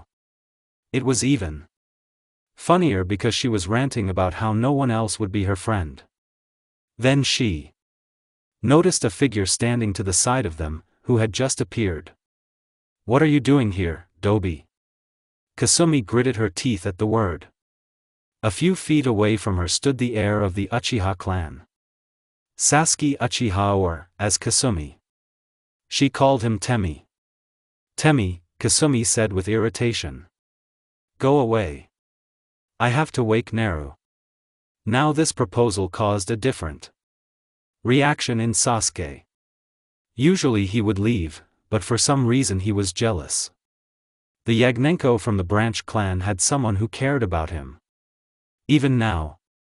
His mother Mikado often praised Naruto along with his traitor, the murderer brother Itachi. He saw Naruto casually spending time with his family and Sasuke's family, but there was no sign of pressure or sadness in him until the massacre happened. Why are you here, in the Uchiha compound? You are not allowed here unless you are an Uchiha or an Uchiha invited you, Sasuke said with a smug smirk. Sasuke's voice was heard by both of them. Kasumi smiled widely, looking at Naruto, who had a neutral expression again. I was the one who allowed Kasuma to come here. Sasuke chuckled. You really aren't like the other Uchihas. Are you, Naruto? I don't understand why you're dragging our clan's honor through the mud by hanging out with that loser. Naruto was about to say something, but Kasumi spoke up. Listen, team. Kasumi almost screamed. I'm not a loser. Wait until I take the exams in 4 days. Then you'll see. You've been cleared to take the exams again. Sasuke smirked. Looks like you're going to fail it again. Just forget about it. You're not cut out to be a Kunoichi anyway. Sasuke-san spoke up this time, Naruto. We're not the type to tell a person what to do or not to do. A man is a warrior. That soft nature of yours will one day be your downfall, Naruto. Sasuke said. Do our clan a favor and stop training that loser. No, Naruto replied. Both Sasuke and Kasumi looked at him, expecting an immediate answer. Kasumi's exam was rigged to fail. As Shina Ballista, I personally cannot allow something like this to happen to a promising future kunoichi. Let alone a friend. Kasumi beamed again at Naruto's words. He truly believed in her. But Sasuke had another question. What do you mean, rigged to fail? Sasuke asked. Naruto inwardly cursed himself for his loose mouth. He needed to deal with the situation, but Kasumi was itching to swear. Don't you know the topic?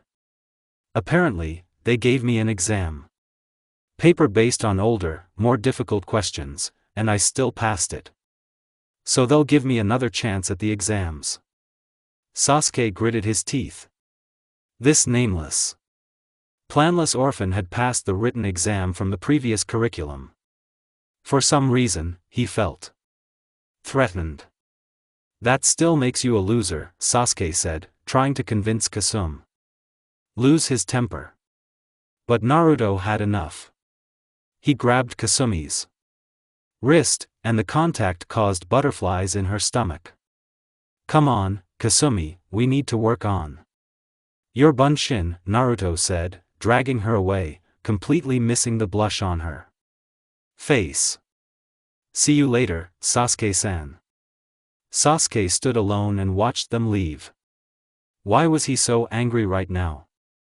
Sasuke is gone. He has more important things to do. Naruto's house. Kasumi, Naruto said in a stern voice. As Kasumi cowered before his eyes, you shouldn't have told Sasuke about the exam. You could have lied. I know, but Kasumi stopped. It's just that whenever someone calls me a dope or a loser, I get so angry. I mean, I never had anyone who could help me before. No one except Ichiraku and Gigi treated me well, but they weren't there all the time. I've always been alone, and when people look down on me, I want to prove them wrong. I understand. Why are you doing this, Kasumi? Naruto said. And there's nothing wrong with that. I mean, you should control your emotions better. That's what makes a good shinobi. Now, we're going to have lunch, and then we're going to solve your bunshin problem. I have an idea that might help you. Right? Kasumi asked with all innocence. Yes, Naruto said proudly. This will help you pass the exams easily. Time skip 4 days later. Room 105. Konoha Academy. Okay, Kasumi, you passed the written exam and the Bukijutsu portion, Suzumi said as Irika sat down. They saw that Kasumi's skills had improved significantly compared to what they were 2 weeks ago. Hokage also informed them of Hamazuki. They were disgusted that such a person was acting so casually with them. Suzumi said once again, please perform the academic trio. Naruto was waiting outside the auditorium. That was the one thing Kasumi was most focused on. He was there and he promised he would always be there. Kasumi filled with confidence and performed the henge. She transformed into a stoic Uchiha. Black spiky hair, glasses over his eyes, and blue shinobi clothes. In general, he even had this smile on his face. We are Kasumi. Suzumi asked. Who did you transform into? Obita Uchiha, she replied. He was Neru's older brother. Suzumi and Irika were also informed that Naruto had personally decided to prepare her for the exams. But the way Kasumi spoke so casually about Naruto piqued their interest. It seemed the two teenagers had some feelings for each other. Friend, and Suzumu, in particular, wasn't going to miss this chance. Naru. Yes. Suzumu said this with a teasing grin. Are you sure it's not Narukan? Kasumi blushed at the way Suzumu hinted at suffix in the nickname she gave Naruto. Okay, Suzumu will tease Kasumi about her boyfriend later. Kasumi blushed even more. The tomato look was returning. Irika didn't usually do that. However, after seeing their brief interaction on the day of the exams, he too came to the conclusion that they didn't view each other as friends. Naruto and Kasumi were probably going through a denial phase, as he assumed. Hi, Irika Shinpai, Suzumu said. And looked at the blushing Kasumi. Okay, Kasumi, please perform a substitution for Kawarmi. Kasumi did so and replaced herself with her hand, which nodded in satisfaction. She performed the kawariya in much less time than before. The moment of truth has arrived. Kasumi, said Suzumi. Please perform the bunshin technique. Sorry, Suzumi-sensei and Ruka-sensei. I can't perform bunshin. Kasumi said this, and both teachers were a little disappointed. She was a real ray of sunshine, and frankly, they liked her. Suzumi knew about the Uzumaki clan and guessed that perhaps due to her large chakra reserves, she couldn't do it. But Kasumi grinned all-knowingly. I wanted to ask you if any other form of bunshin is acceptable. Well, no one has ever asked before, but I think we can allow it. That's right, senpai. Suzumi looked at Irika, who nodded. Okay, Kasumi. Please do another kind of bunshin, Irika said. Kasumi's next action made her hobby jaw drop. Kasumi grinned and crossed her hands with her index and middle fingers. This was the technique Naruto taught her 4 days ago. A technique she handled quite easily and was more comfortable with. It was a jonin technique. It was considered a kanjutsu, a forbidden jutsu, due to the high chakra drain it uses. However, for someone like Kasumi, this was not a problem, as Naruto explained. She had more chakra than Naruto. Kaja Bunsheno Jutsu. 4 puffs of smoke appeared next to Kasumi. The smoke cleared, and 4 identical Kasumi stood next to her. Everyone smiled. However, both Chunnin were surprised. Irika more so because he did not expect an academy student to be able to perform such a jutsu. It was perfect. He was glad there weren't any of her fans around, otherwise some of them would have fainted from pure joy that there was more than one Kasumi. Suzuki was also shocked, but to a lesser extent than him. A co-worker. He knew the Uzumaki clan could handle it. Their chakra and its density were so great that their former village, Yuzushigakuri, was called the village of longevity due to their long lifespan. Both Suzumi and Irika snapped out of their stupor when Kasumi each asked the same question at the same time. So, I walked outside Konoha Academy's room 105. Naruto went to get some popsicles for himself and Kasumi. It was a mint-flavored one. And given the slightly elevated heat of the day, it would have been the perfect treat. Unfortunately, there was only one, so he decided he needed to get it for Kasumi. Of course, he would have gone there sooner if not for a few annoying fangirls who always seemed to have him on their radar. He sighed and curtly turned them down, and they swooned even more, declaring him such a nice guy. Naruto sighed even more and felt sorry for Sasuke again, knowing he had more of them too. Why couldn't girls be more like Kasumi? She was sweet and a hard worker at the same time. Wait, sweetie. I have to stop thinking like that. What if she stops being friends with me? But putting all those thoughts aside, he was walking towards the door of room 105 again. He had complete faith in Kasumi's abilities and knew she would pass the exam. But some part of him was really worried about her. He couldn't really explain the pull he felt towards Kasumi. It felt like she was the center of the world right now. His world. He was really scared. What if something happened to her in the future? What if she found herself in a situation where the door swung open and an orange and black stain appeared on Naruto's chest? He fell and felt something holding him back. Luckily, he still had a good grip on the popsicle. It didn't fall. Then his gaze moved to his own chest. A familiar head of blonde hair with red streaks lay on his chest. Her hands clutched at Naruto's shirt as she tried to burrow deeper into his chest. It was getting wet. Now Naruto was worried. Hadn't she passed the test? How had they worked so hard? Naru whined to Kasumi. Naruto felt his heart beat faster. Her whining voice came again, a tone he didn't want to hear. But he knew she was going to say something else. She lifted her head from his chest and looked into his eyes. How he loved to see those violet eyes of hers.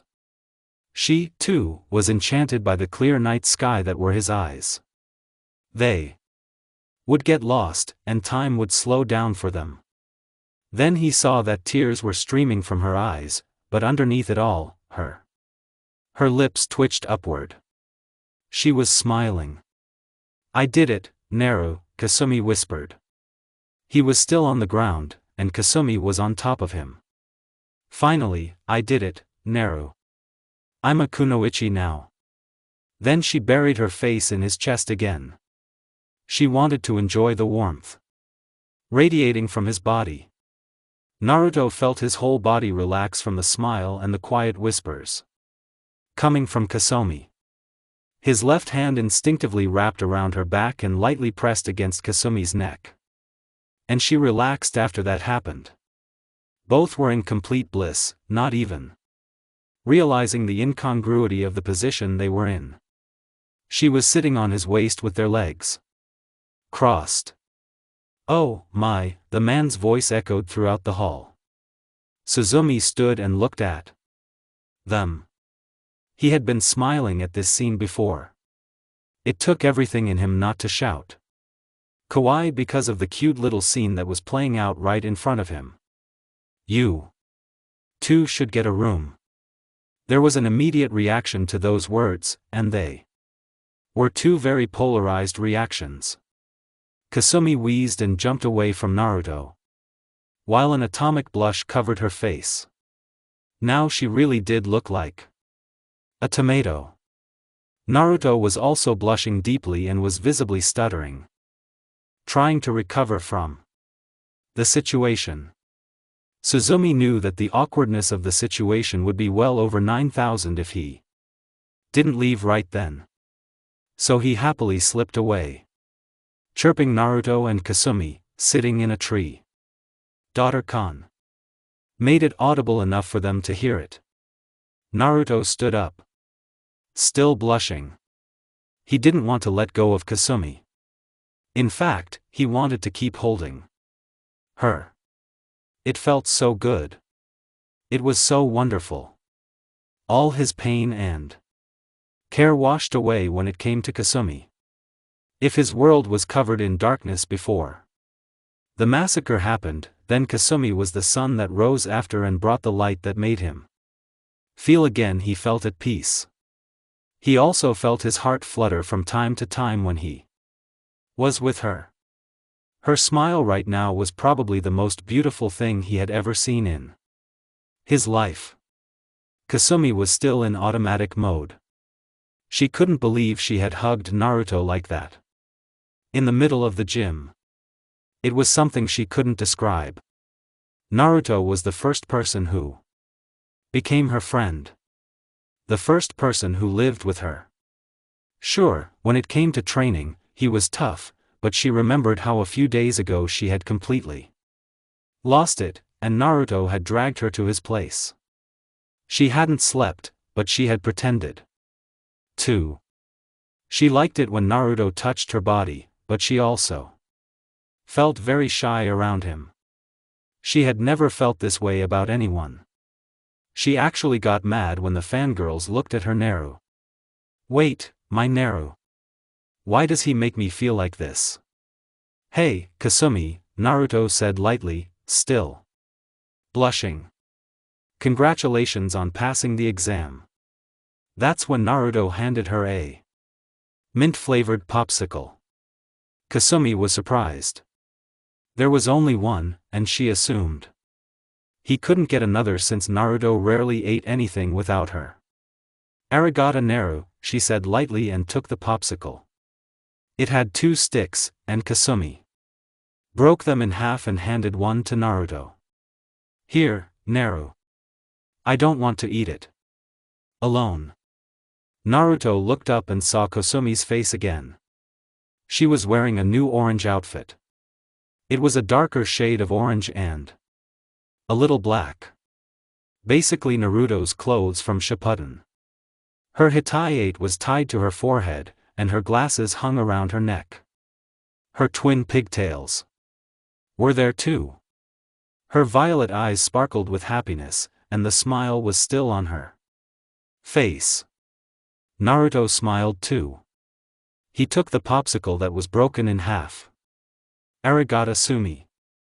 Naruto had also given her a nickname, and Kasumi felt her heart beat faster now. The blood rushed to her cheeks again.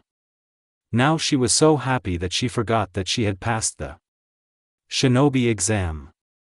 Shouldn't we go and visit the Hokage herself? Naruto asked. The old man had been more than helpful throughout their lives, and it was the least they could do right now. I'm sure he would be happy to see you in that headband. Hi. Gigi will be happy when he sees this, Kasumi said, tapping her hitayate. Then they both walked to the Hokage's office. The civilians looked at them in awe. They walked very close, and each of them had half a popsicle, which they were no doubt sharing. Just a small step to the side, and their bodies collided. Naruto was smiling, and it made his features even better. Because his usual fangirls were swaying with pure pleasure. And some older teenage girls, along with women in their 20s, blushed at the sight of his smile. He looked so calm and sweet in their eyes. Of course, the same could be said about Kasuma, because she looked absolutely stunning with such a smile on her face. Her fans swooned. Even more when the older Chunin smirked at the sight of such a pretty girl. Then there were jealous glances from the opposite. The men looked at Naruto, and the women looked at Kasumi. However, both sides came to the same conclusion. They were one cute couple. Hokage's office. Hiruzen Sarutobi was now happy. Human. Not only had he finished those .ed papers, but he'd also seen two of the next generation of Shinobi Kano. He was actually proud of the fact that Kasumi had improved her skills so much with Naruto's help. Then, of course, there was the situation between the two young men, and he wanted to strike. So, Kasumi-chan, Sarutobi said, trying to keep a good poker face. Now that you've finished your training with Naruto-kun, I think you're ready to return to your old apartment. He got the reaction he expected. Not the reaction he'd hoped for. Kasumi felt a stab of pain in her heart as she looked at Naruto. I'm leaving him. She didn't want to. Finally, she had someone. Someone who had always been there for her. He was there when she woke up. He was there when she fell asleep. True. She wasn't an Uchiha and had no right to live there, but Naruto allowed it. Was she really going to leave the one person she couldn't imagine her life without at the moment? The young Uzumaki girl couldn't stop questioning herself as she found familiar black eyes staring back at her.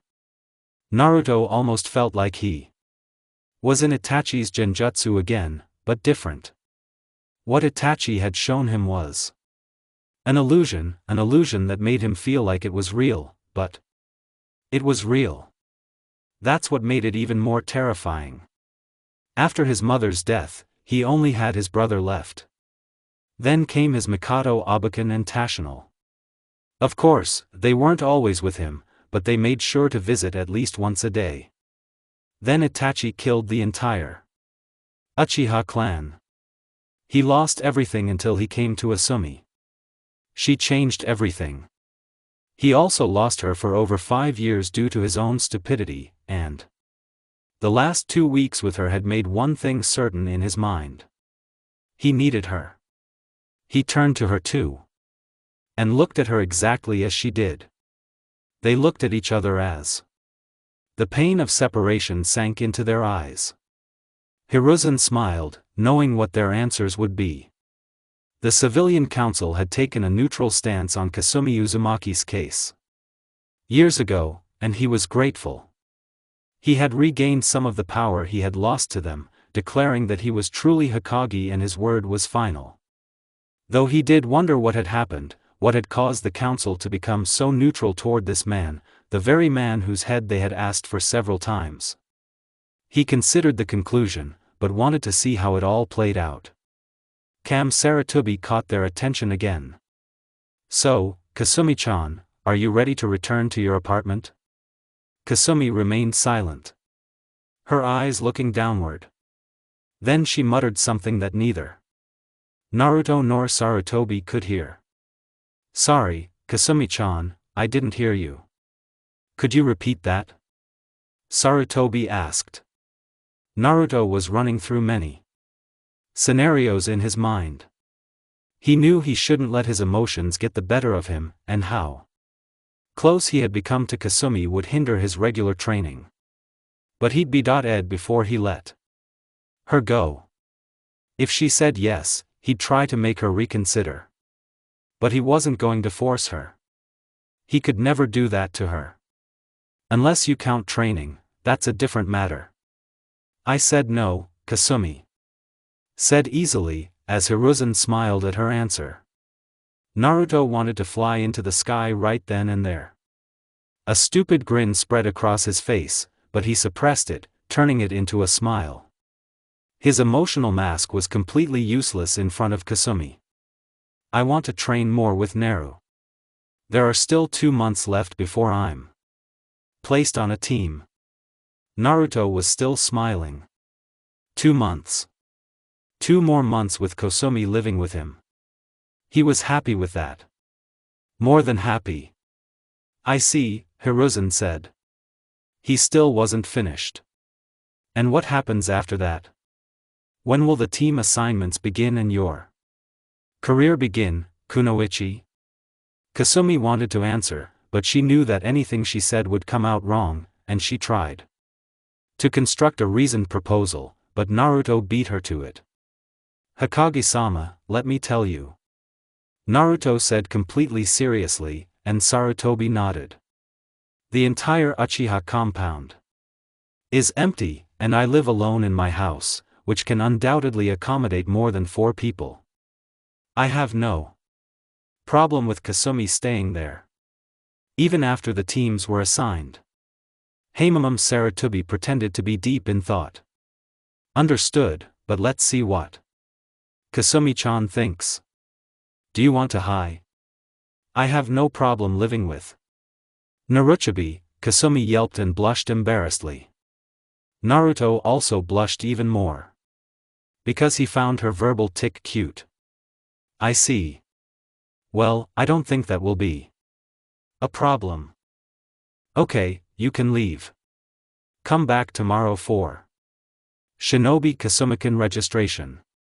Naruto bowed his head to Sandami, while Kasumi hugged the old man, and Sarutobi also hugged his pseudo-granddaughter.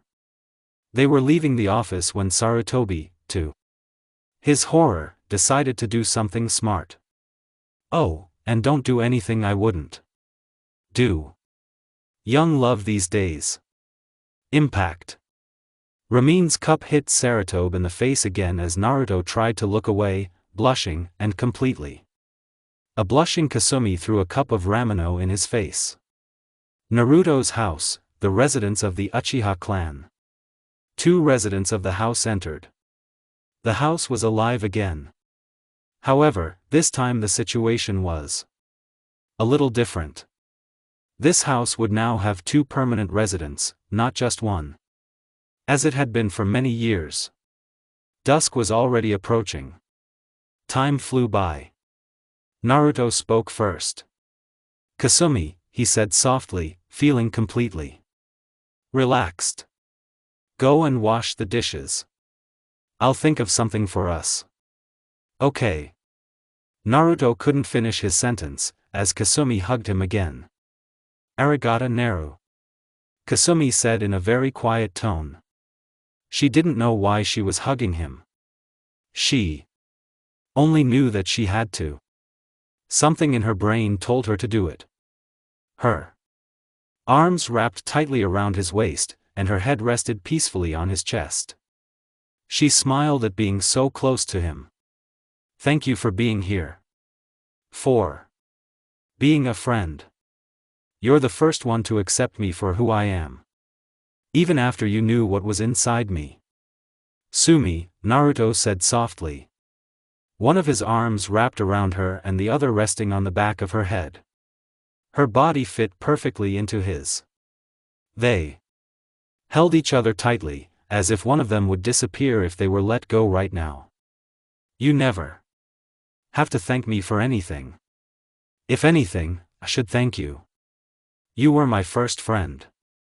I was so lonely after the clan massacre. I'd forgotten how to smile. You made me feel happy again. So thank you. Kasumi looked up and saw Naruto's face again. Those kind eyes that completely captivated her to no end. He, too, looked into those violet eyes. That had captivated him from the moment they first met. Then Kasumi did something he didn't expect. And Kasumi didn't know she was going to do it either. She kissed him on the cheek. She was waiting for something. No reaction. Surprise, fear, anger, anything. Then she felt Naruto's lips lightly kiss her forehead, and a huge hurricane started in her heart. Both smiled and hugged each other again. Kasumi's face was again on Naruto's chest as his chin rested on the top of her head. It's good, isn't it? Naruto asked a little nervously. His previous action could have pushed her away, and he asked this to wash away any doubts he had. Hi. Is that so? Kasumi whispered. Once more, as neither of them broke each other's embrace. Sumi, come on, Naruto called, standing outside her door. He was dressed in casual clothes and was waiting for her. They had breakfast and then trained a little. For the past 2 months, ever since Naruto hugged Kasumi and kissed her on a noticeable change occurred in his forehead. For some reason, he was smiling much more. However, afterward, the pair slowly broke the embrace, realizing the harsh meaning of their physical contact. Kasumi, on the other hand, simply adored her housemate. She had always been cheerful, but now she couldn't imagine her life without her raven-haired enigma. Of course, when he was training her, that was when she could definitely live without him. Seriously, he made her climb trees with her feet, saying her chakra control was terrible. Now, in her defense, she graduated from the academy and was considered the best 6th grader overall. How she had done so well on the written exam still puzzled Naruto, and he came to the only sensible conclusion he could. Kasumi was, by all rights, some kind of genius. Sure, she was loud and wore bright orange clothes. She also had a sneaky right hook that few of her fans survived. But aren't geniuses tainted in their own unique ways? Naru Kasumi opened the door, still wearing her pajamas and a sleeping cap. She rubbed her eyes. Why do we have to wake up so early today? The katanas I ordered will arrive today. So I thought, yes.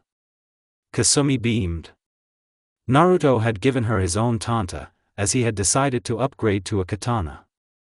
Kasumi had begun training in the basics of tanta, but Naruto immediately saw that her posture and stance were suited to a katana.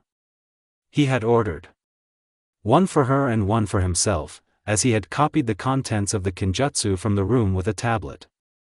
By now, everything in the room except the tablet itself had been destroyed. Naruto had successfully copied the contents of every scroll in the room and burned them to prevent anyone else from obtaining the clan's secrets. For some reason, he didn't trust Sasuke. If the boy could prove he could control his hatred, Naruto would willingly share his jutsu with him. But for now, they would all be under his protective Fuinjutsu seals. As always, Fuinjutsu proved as useful as his Sharingan, as he finally reached level 5 a few days ago. He would have advanced further, but he also had to train his Sharingan and the other 4 elements. Kasumi noticed him drawing kunai from scrolls and became intrigued. Just like her bloodline, she was addicted to Fuinjutsu. She took to it like a fish. She thought it was really cool. Naruto also started selling high-quality scrolls for storing Higurashi weapon accessories at a good price. It was there that he noticed the large selection of weapons and orders the shop had received. Needless to say, Naruto had placed his order alongside Kasumi's there. Their weapons were supposed to come from the Iron Country itself. Then Kasumi remembered something equally intriguing. Wait, then your katana and those strange things will be arriving today too, right? Yes, I'm looking forward to it, Naruto said, smiling as he remembered the Kyuubi's words and hypothesizing that the Uchiha branch family was indeed descended from Madara. By that logic, perhaps Kagami Uchiha, his grandfather, who was also from the full-time branch, was somehow descended from Madara. Naruto then found a growing interest in Madara's unique weapon. He used a gunbai, or war fan, which even during the Warring States period was rare unless you were an experienced wind user. From what he learned, Madara had killed too many people to count with his gunbai. Naruto then began studying the gunbai and saw that in addition to the powerful shock winds it summoned, it could also be used defensively. However, to fully utilize the weapon, a medium-range weapon was needed. Naruto, unknowingly, decided that his other weapon would be the Kozurigama. Both weapon designs were taken from Anga Higurashi, and he promised them only the best. Naru, what are we having for breakfast? Romaine? She asked excitedly as Naruto poked her forehead with his index and middle fingers. Maybe it was a hallmark for Uchiha who were free or not completely tainted by their own arrogance. She rubbed her forehead.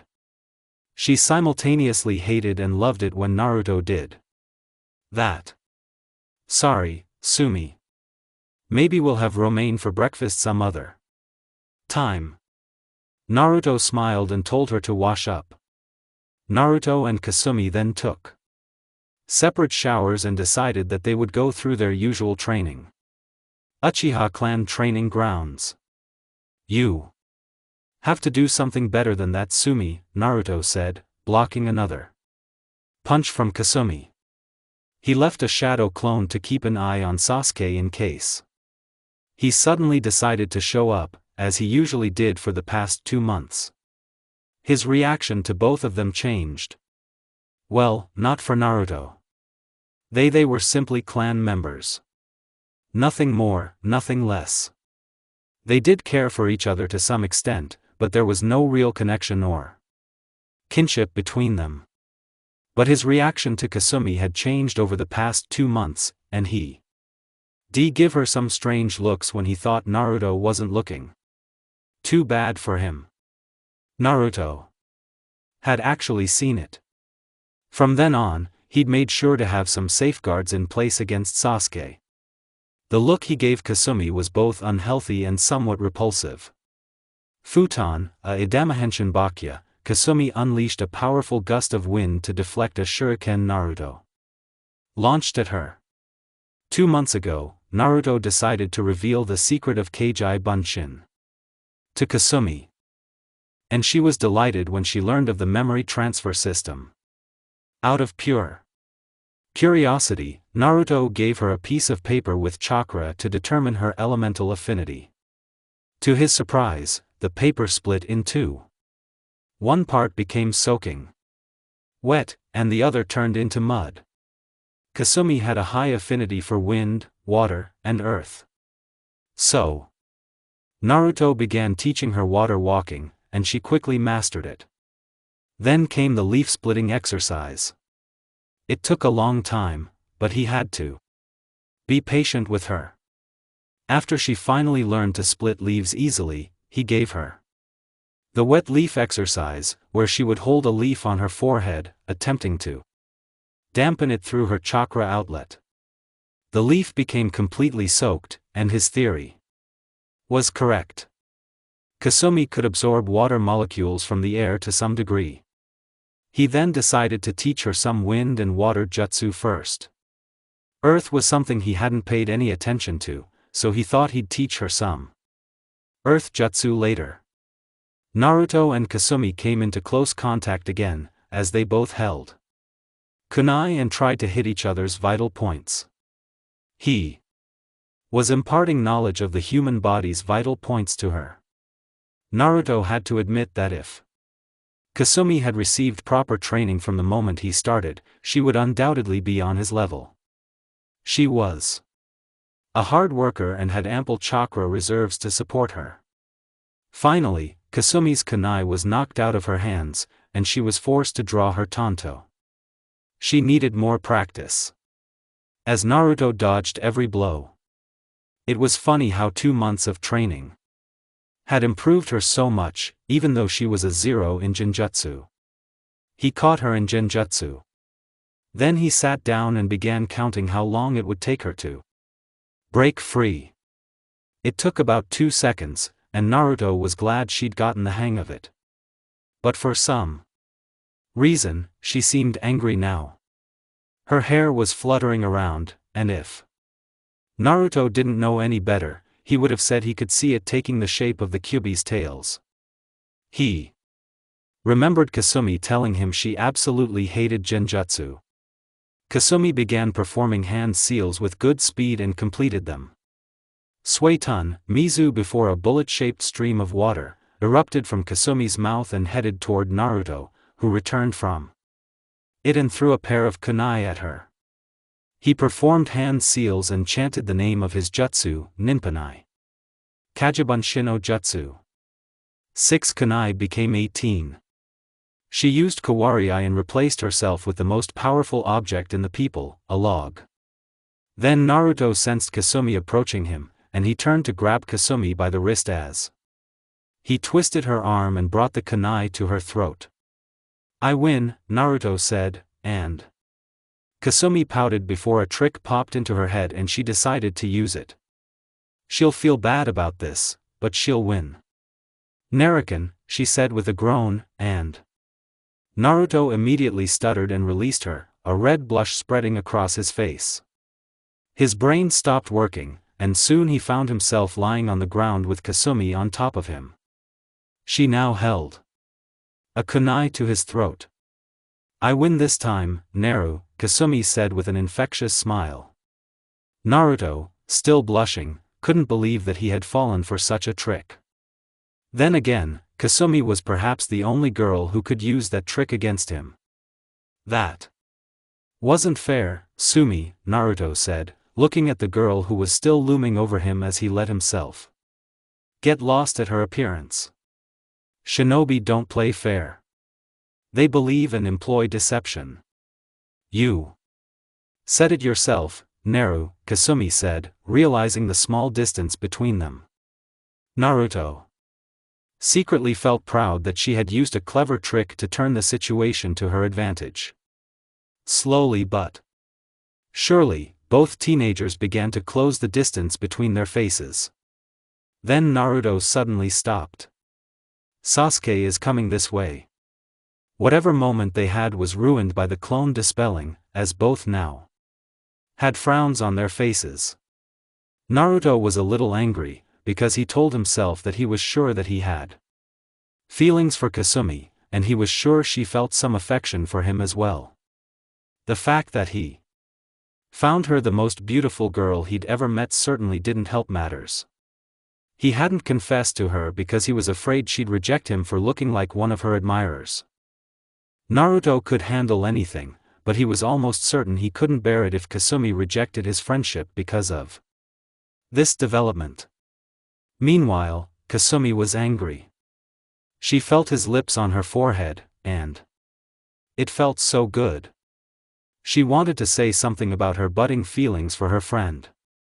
Unfortunately, she was also in the same predicament Naruto was suffering from. I mean that. A boy from the Uchiha clan, and above all, he wasn't into fangirls at all. Sasuke ignored them, but Naruto flatly refused, occasionally shooting them glares. What if he completely rejected her and also broke off their friendship because of the awkwardness that arose? However, she felt that Naruto was also attracted to her. Hence annoying. Grunt came out of nowhere as Naruto and Kasumi finished collecting their ninja tools from the ground. Sasuke Uchiha arrived with all the power and pride he could muster. The air of arrogance and confidence around him was ominous. "What were you two doing?" Sasuke-san replied. To Naruto, knowing that Kasumi would most likely start their conversation with time and then detonate her metaphorical fuse. "Just a little sparring. Can Dobi even keep up with you?" Sasuke asked with a smirk on his face. "Time," Kasumi said, gritting her teeth. Hence Sasuke chuckled again. "What happened, Dobi?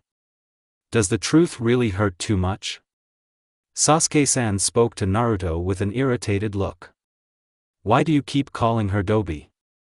I understand that you two can't get along, but isn't this too far for both of you?"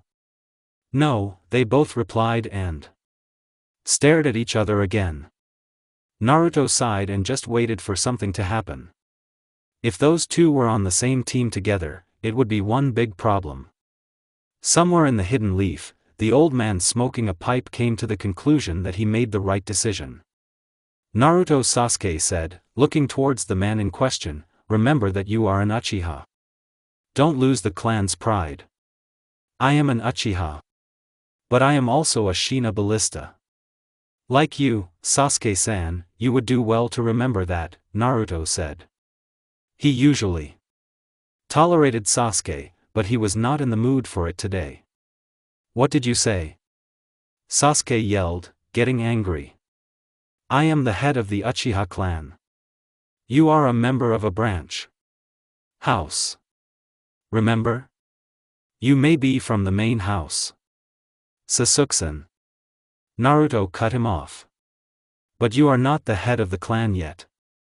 Not until you become a Jonin or turn 17, as long as you remain in the leaf." "Huh, 8, Kasumi spoke up, happy that Naruto put his duck butt back in place. "Naruto." Sasuke said the word as if it was poison on his tongue. "You and that stupid bitch."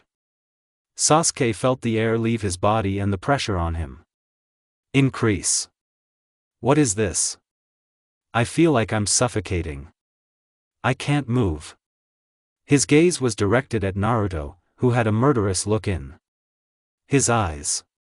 And by the way, he had a kunai in his hand. Sasuke fell victim to Naruto's killing intent. And right now, Sasuke almost decided to commit suicide, just to get rid of this bad premonition. Then the pressure of killing intent ceased, and he saw Kasumi hugging Naruto from behind to make him stop. Her arms slid around his waist, and her chest pressed against Naruto's back. Naruto felt a little calmer.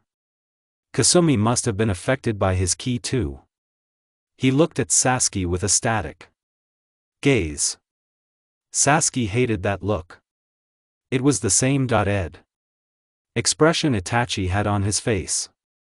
Naruto's black eyes seemed completely devoid of emotion as he pierced Sasuke's physical body.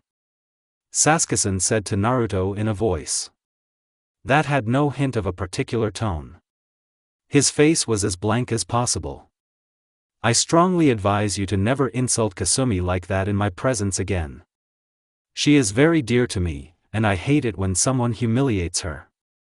Then he gently grabbed Kasumi's hand, which was resting on his chest, and rubbed it lightly. Her tense body relaxed slightly as she slowly released him. "See you tomorrow at the academy, Sasuke-san. I hope we can move past this little incident." I apologize, but please don't provoke me again. Naruto then took Kasumi's hand in his. Sumi, Naru said to Kasumi with a slight smile. The duo then began to fade away, shrinking from Sasuke's perspective. Sasuke became angry. Why? Sasuke asked out loud. Why does he have someone to lean on even now? How can he be stronger than me? Naruto. Why is Kasumi with you in the first place? What happened between the two of you? Sasuke felt a little jealous as he said that last sentence. For some reason, he didn't like the fact that a girl like Kasumi was with Naruto in the first place. Sure, she was a complete dead loser, but she seemed to work harder than the average genin, and she was pretty too. Sasuke would admit that. Then why was someone like her with someone like Naruto, a member of the branch house? He walked away to collect his thoughts. He hated seeing those two together. Sasuke decided to train to take his mind off things, though he knew it would still bother him later. Naruto's house. Why should I make it even better? Kasumi whined. She was trying to make a simple storage scroll with a pen. It frustrated her because she felt a natural affinity for the art. And the fact that Naruto could so easily apply Fuinjutsu so elegantly made her a little jealous. She tried it again, but every time she tried, she felt some kind of block. Mum, Naruto chuckled, watching the seal. That was good, but the calligraphy needs to be smoother. A strange thought occurred to him as he returned to his room.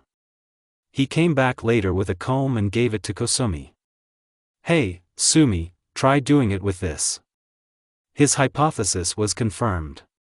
Because Kasumi was brilliant with a brush. She was better at it than him, and now he was jealous. Maybe it was her Uzumaki blood. I wonder if all Uzumaki are obsessed with ramen? Naruto shuddered at the thought. Sure, Kasumi might be eating a healthy diet now after 2 months of living with Naruto, but she'd still eat some ramen every day. But Naruto was smart not to voice it. But Naruto was brought back to reality when her voice reached his ears again. Naru. Kasumi shouted as Naruto looked from the scroll to her as she spoke again, you really need to stop withdrawing into yourself. Yeah, I do that a lot. Naruto admitted. Apparently, it was a family trait. He remembered that Shursui and his mother did that too. Here he was doing it again. Anyway. Sumi, let's see the result then. Kasumi then placed the Fuma Shuriken that Naruto had. After performing 3 hand seals, she sealed it into the scroll. Her Fuinyu Ninjutsu was a success. She jumped up and down after Naruto told her that she was a level 1 master. Naruto then immediately placed a larger scroll in front of her. She stopped mid-pose and looked at the scroll with a deadpan expression. And now we can begin the second level, Naruto said with one of his sadistic smiles. Kasumi paled and lost all the color on her face. The last time he smiled like that was when he left her in the forest of death a month ago. He called it survival training. No genin should ever have to go through that. At the same time, Old Man Sarutobi sneezed, thinking that another great idea had popped into his head. Naru, we can take a break for a while. The first rule of Naruto's training. Naruto immediately interrupted her, and she comically waved her hands in the air. Hi, let's start level 2. Kasumi immediately said. Training was the only thing Kasumi dreaded about it. Besides, she had Naruto pretty much fooled. Figurashi Weapons Shop. Kasumi squealed with delight when she saw Sona bring her blade from the back room. The blade's sheath was white with red Uzumaki swirls. On them, the blade's guard was shaped like a flower, and the hilt was white and black. Slowly, Kasumi began to draw her blade from its sheath. It shone like the stars in her eyes, shining even brighter. Then the full blade appeared. The blade itself was made of a chakra-conducting metal. The blade was silver in color, and it seemed so sharp that even lightly touching it with a finger would cut you. The blade was exactly 60 centimeters long, a standard size that had existed for generations. In addition, Naruto had also placed orders for several customized chakra-conducting kunai, for both him and Kasumi. She accepted it all, continuing to bow her head to Sango for bringing such great gifts into her life. Sango couldn't help but sweat at her actions, but she chuckled at the same time. Amenga Higurashi was as sharp as his weapon. This was the same man who had custom-made a knife for Minato Mikasa, the fourth Hokage, and crafted a katana for Kushina Uzumaki of the Crimson Death. He knew exactly who Kasumi truly was. Imagine his surprise and joy when Kasumi walked into his shop with a friend to order a katana. Nostalgia washed over him as he recalled his two clients and friends. He promised himself he would buy Kasumi one of the best katana he could bring. But the real surprise came when he learned that her friend was one of the last two Uchiha in the village. Naruto Uchiha, the boy, seemed unlike most Uchiha. He immediately proved this when he smiled. The only Uchiha he had ever seen smile were old Kagami and Naruto's family. He knew. The boy had initially been treated like an outcast, but it seemed, like his family before him, he, too, was different from the rest of the Uchiha. But he showed himself to be a true enigma when he placed an order that Soma never thought he would receive. A gunbai. The gunbai was now in Naruto's hands as he observed the gunbai. It was white with a black outline and had 3 blue tomi on each inner corner at the ends. He checked every corner of the edges. It was perfect. Naruto tried to run some futon chakra through it. A strong gust of wind blew through and tore down several small bushes nearby. Then he noticed the gunbai's durability as he repeatedly hit Kun with the wind chakra cast on it.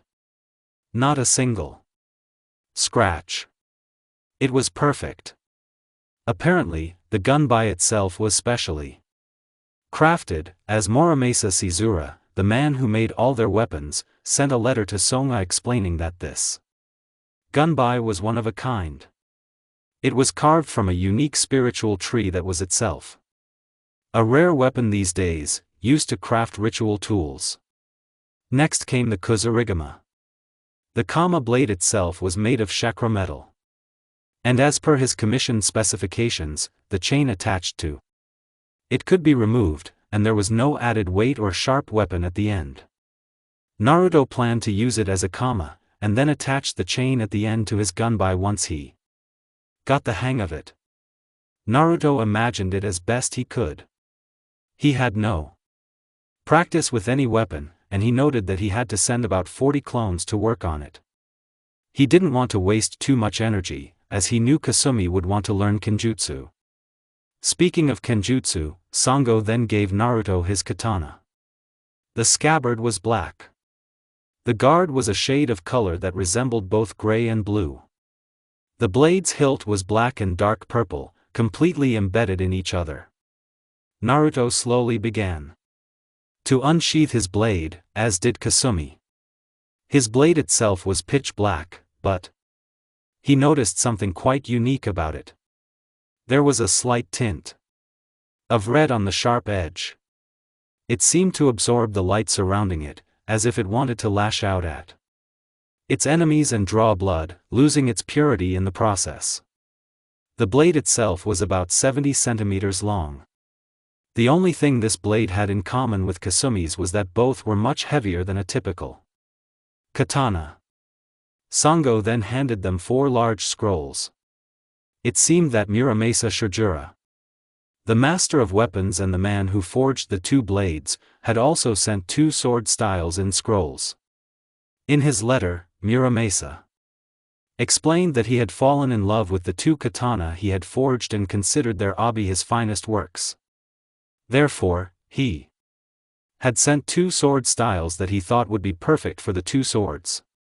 He was also the one who personally crafted the gunbai and kusarigama.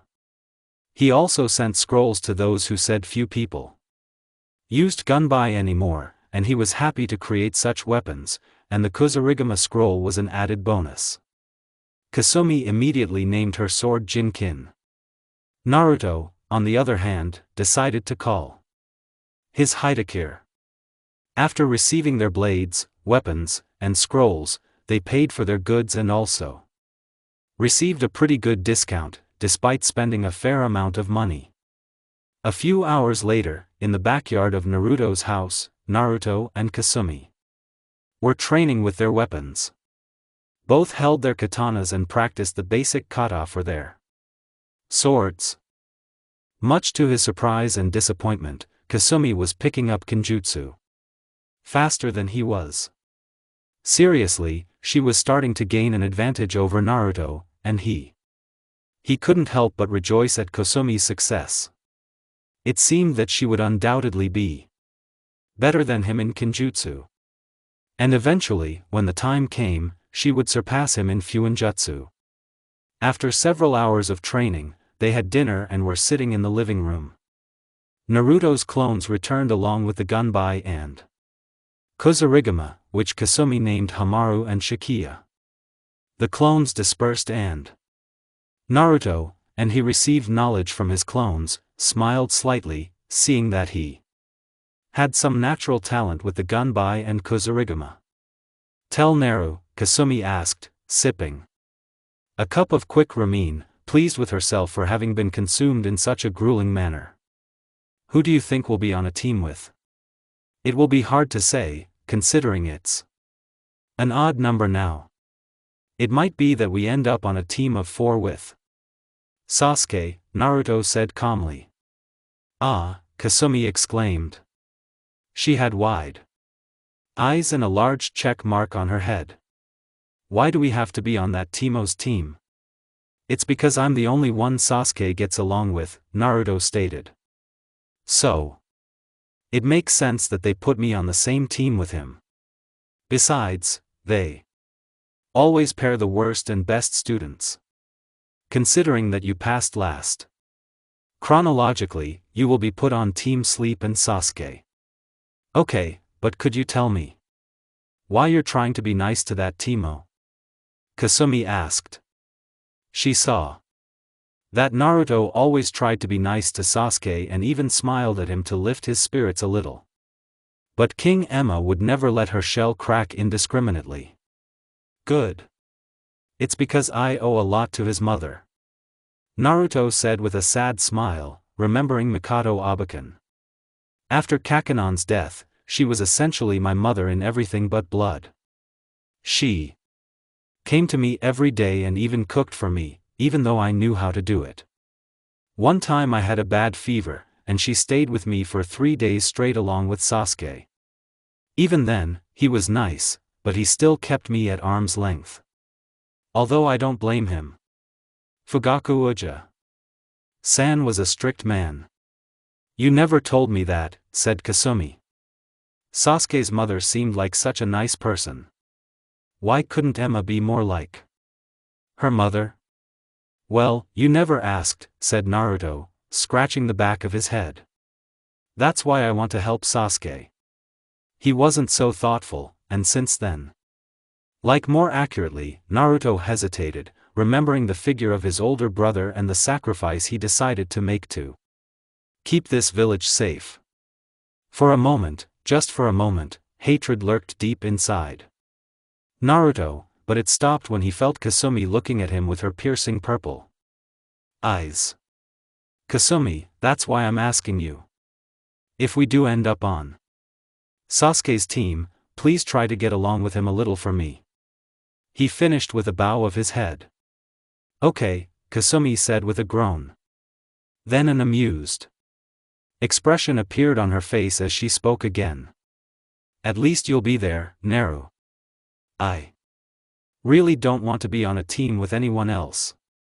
Same for me, Sumi. Naruto said with a smile as a pink blush spread across Kasumi's cheeks. But I wonder who our third teammate will be. Anyone but Aina. Kasumi shouted. She's always trying to force herself on you. That stupid flat chest. Kasumi. Naruto exclaimed. What did I tell you about curses? Grumbles. Sorry, Kasumi said with a cute pout. You know you look cute when you do that. Naruto said. This was supposed to be payback for this morning. It worked. As Kasumi slowly took steps to enter tomato mode. Enaru. Don't say things like that, Kasumi said out loud as a blush began to change the color of her creamy fair skin. No, not cute. Naruto said as his face slowly leaned a little closer to Kosuma, but there was still some distance between their noses. You look beautiful. Sumikan, he said the last part in a hoarse voice. Atomic red exploded as she instinctively threw Naruto away, who collapsed behind the couch they were sitting on. She then began to worry since she supposedly killed her Naruto again and began to violently shake him to wake him up. But then he noticed one more thing. He fell asleep. He always cooked meals and never let her do housework most of the time.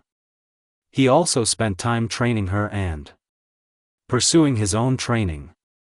She knew he sent his clones to train in the forest.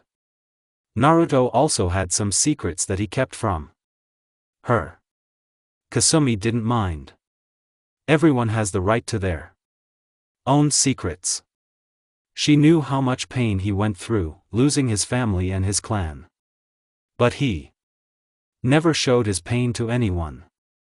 Only Kasumi knew how much sadness and grief was hidden in his eyes.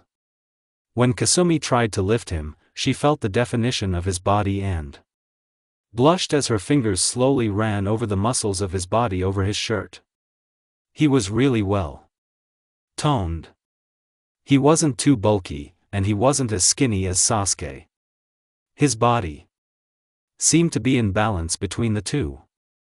She couldn't help but remember that time she saw him shirtless. It felt so wrong and right at the same time. Bad Kasumi. He helps you and trains you. All you want to think about is what he looks like naked. I mean shirtless. I mean ugh. You. I'm Mine-chan. She picked him up and saw that he was much heavier than he looked. His speed said otherwise. Kasumi first removed her weights and then carried Naruto to his bedroom. It laid him on the bed and covered him with a sheet. The lights were off, and the pale moonlight made his presence known in the room.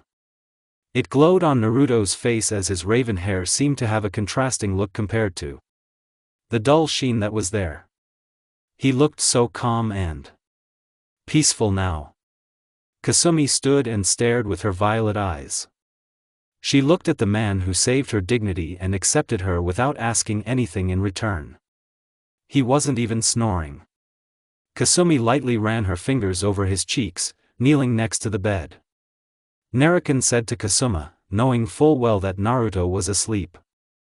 She could never tell him this while he was awake.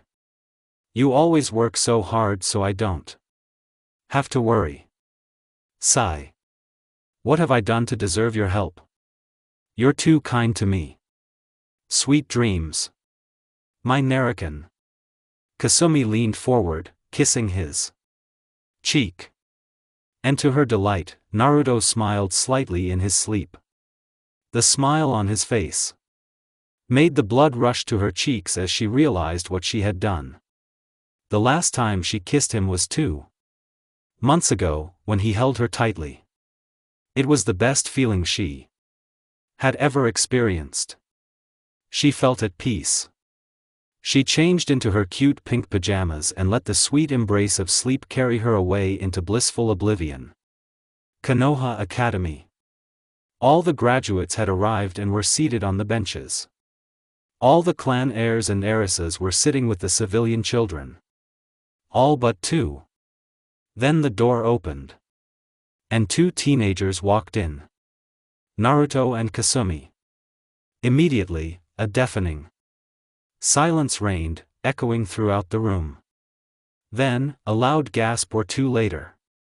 The glass shattered as the fanboys and fangirls screamed in surprise. One common thought, one single word, one word that made perfect sense in their minds at the moment. Nanani.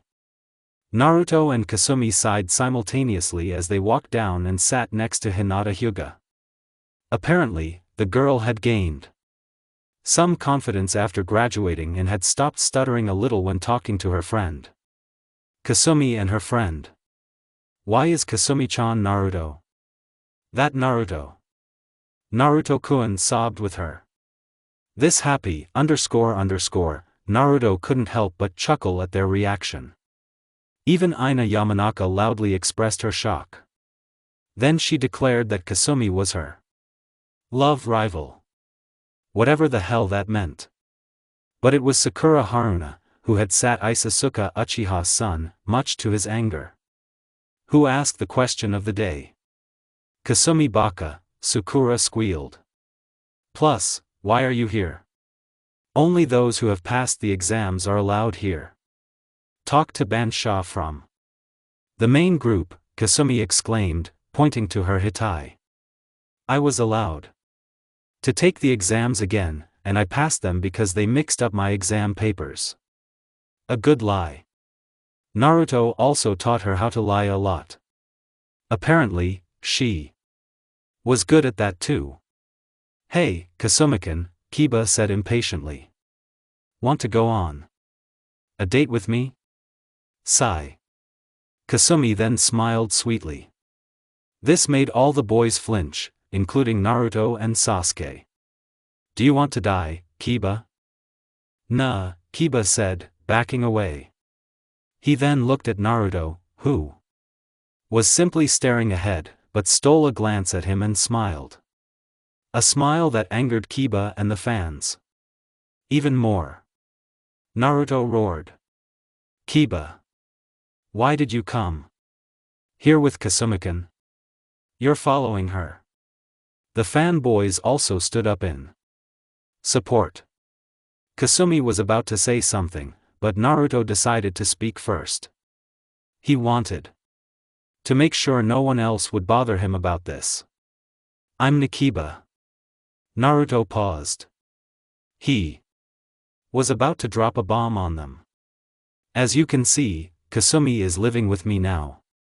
So we're going to go and do everything together. He deliberately said the last part, causing Kasumi to blush and tug Naruto's ear for saying something like that.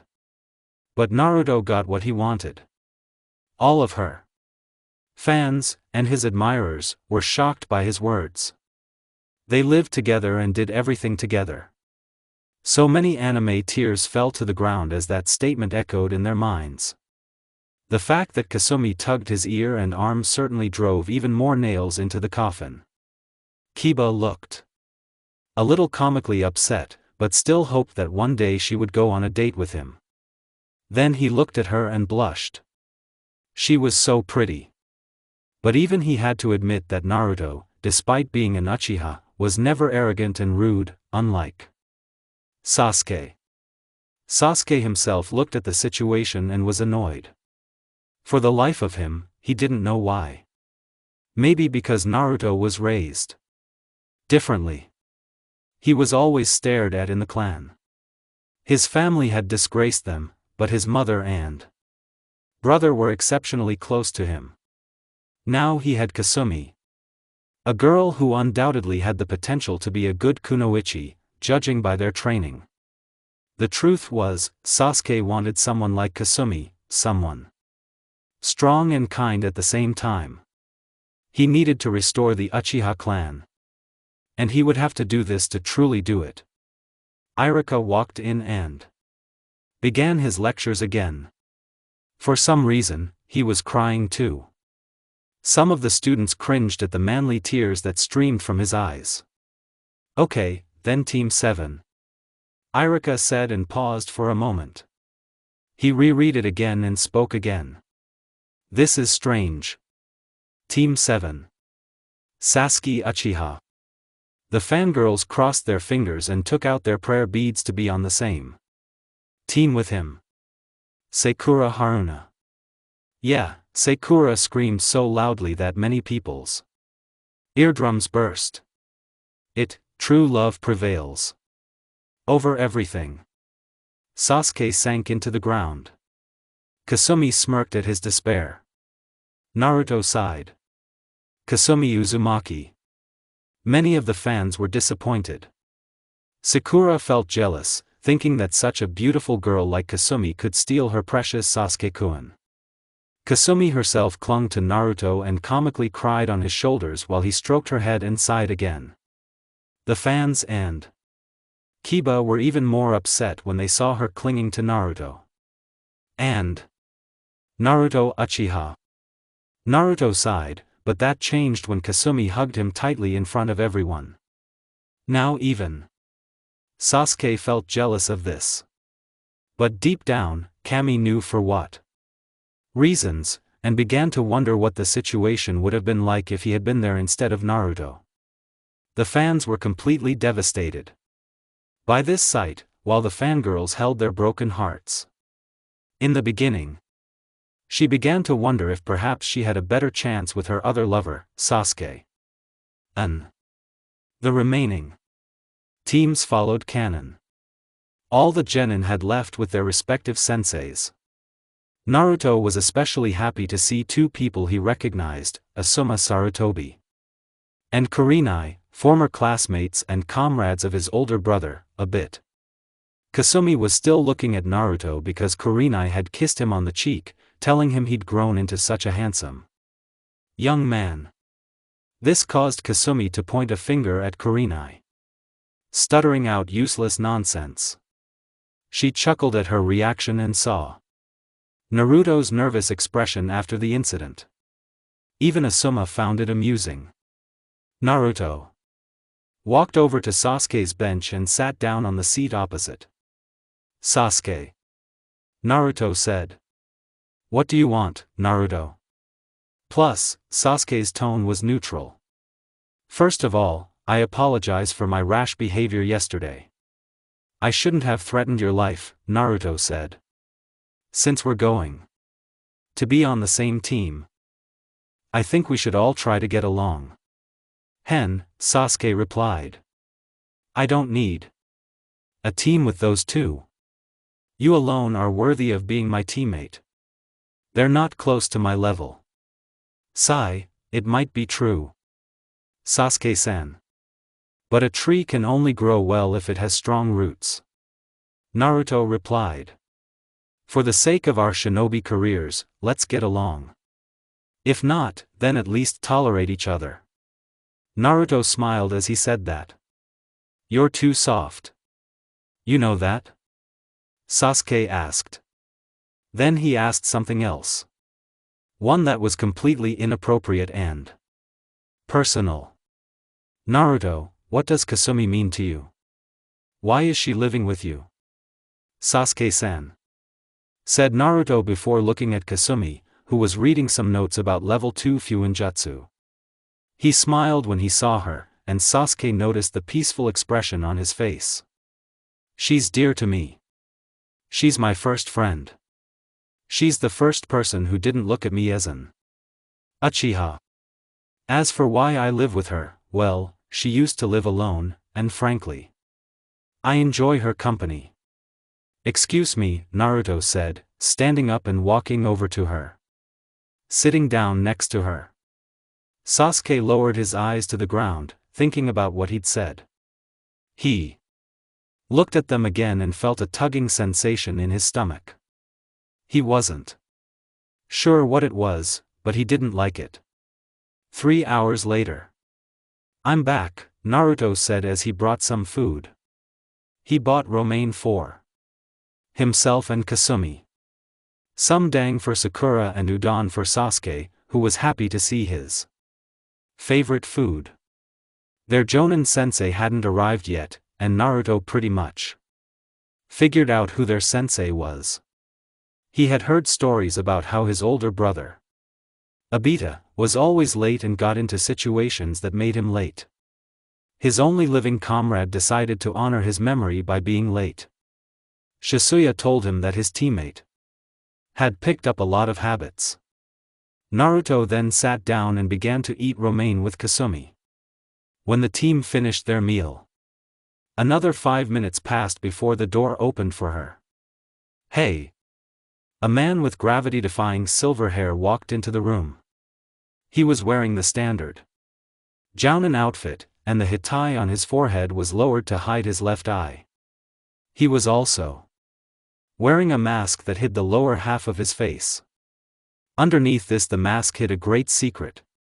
Naruto knew the man well, but even he didn't know what his true face looked like. You're late. Sakura squealed, much to the disappointment of her teammates, as the man's single eye curved into her figurative smile. Sorry about that. I got lost on the road. Life.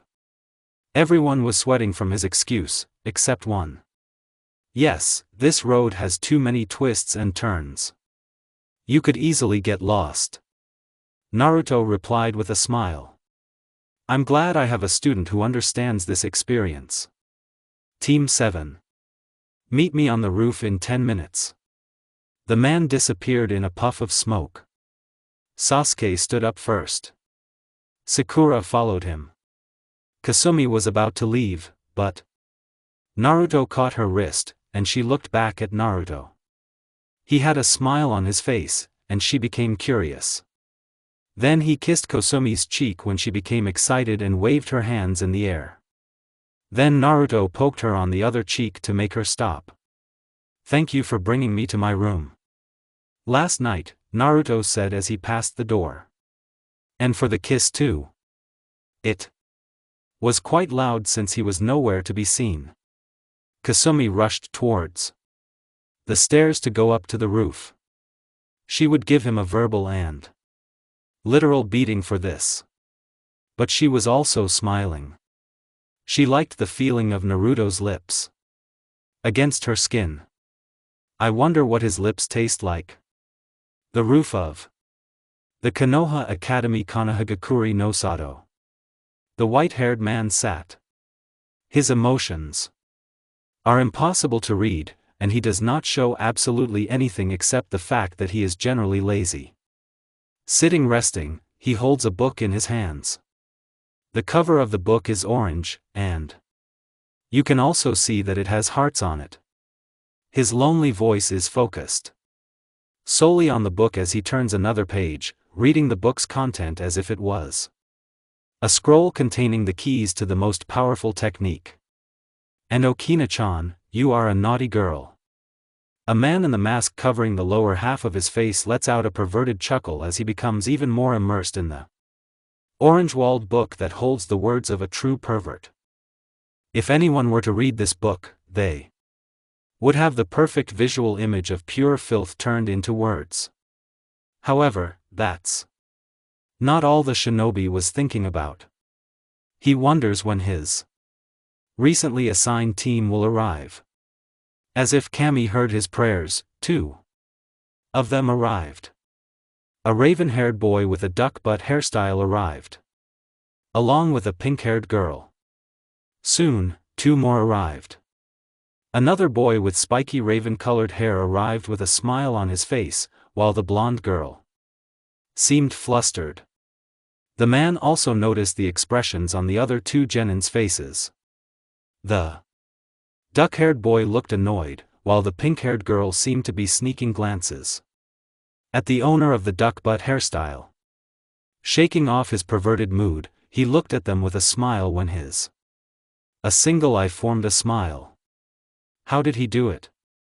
Everyone instantly had this question. Well, it looks like you're all here, the man said. I think you should all introduce yourself so I can learn a little about you.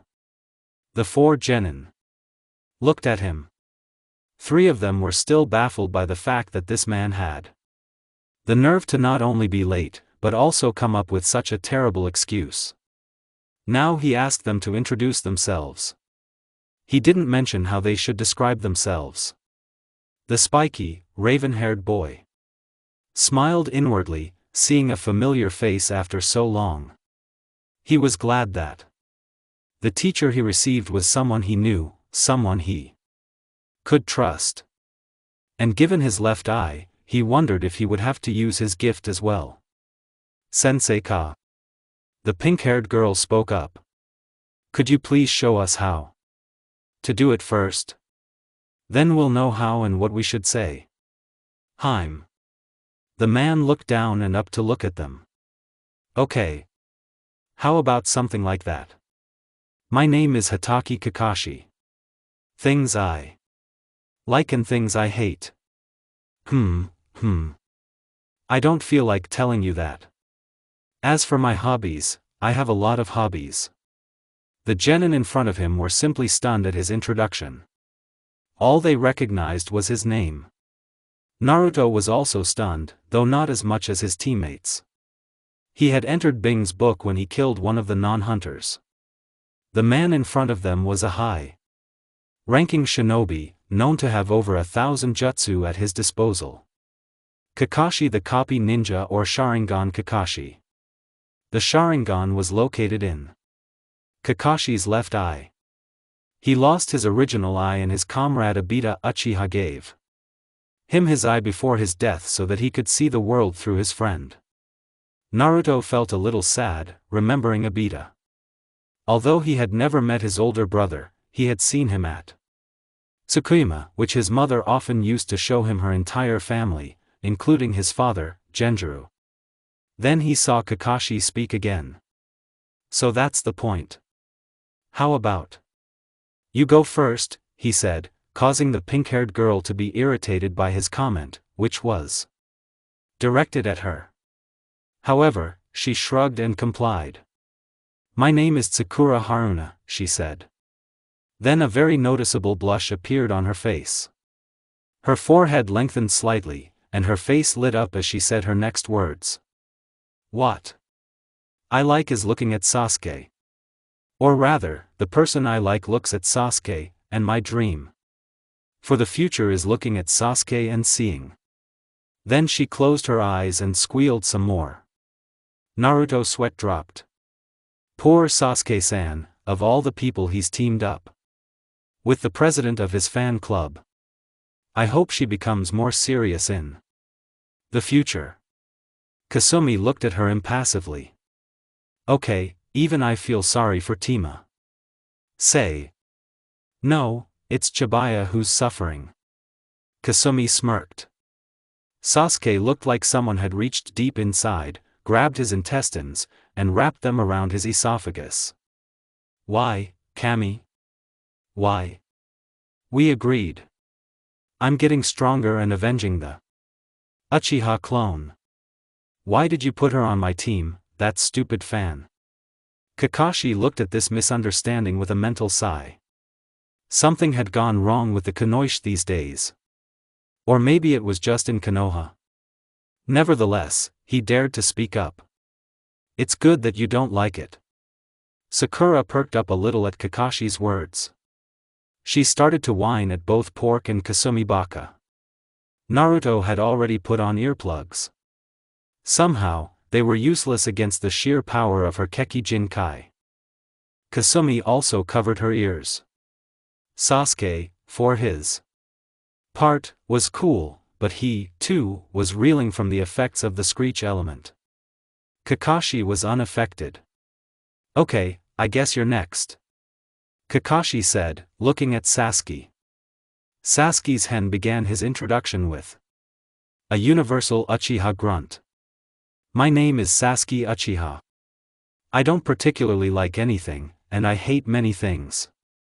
What I Have is not a dream. I will make it reality. I will revive the clone. Sasuke's eyes unconsciously glanced at Kasumi and returned to the center. And I will destroy one person along the way. Sasuke-kun is so hot. Sakura thought with stars in her eyes.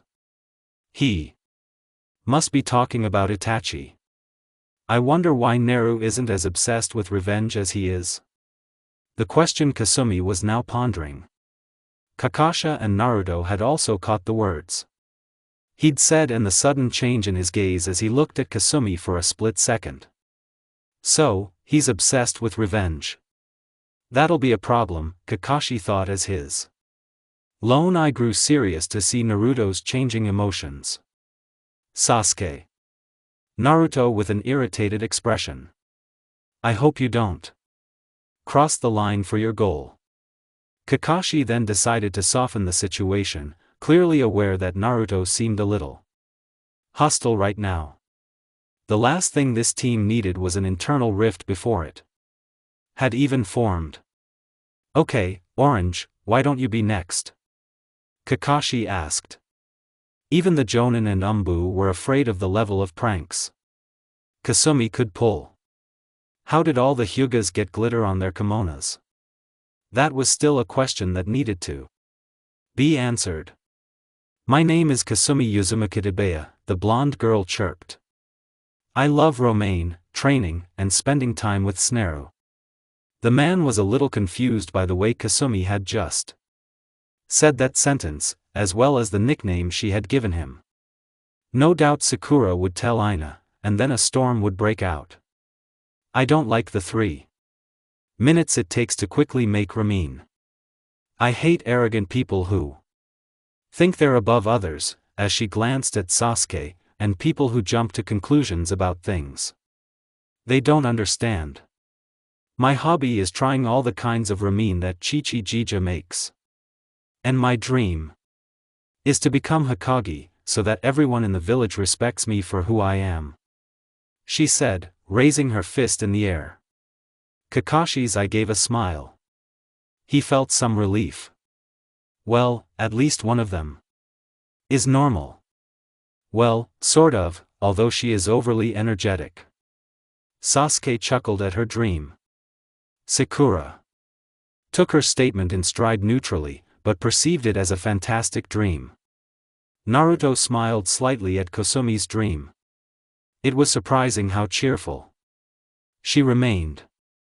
Good. So you stay, Black Eyes. Kakashi said, and Naruto was still looking at Kasumi with a smile. He spoke again.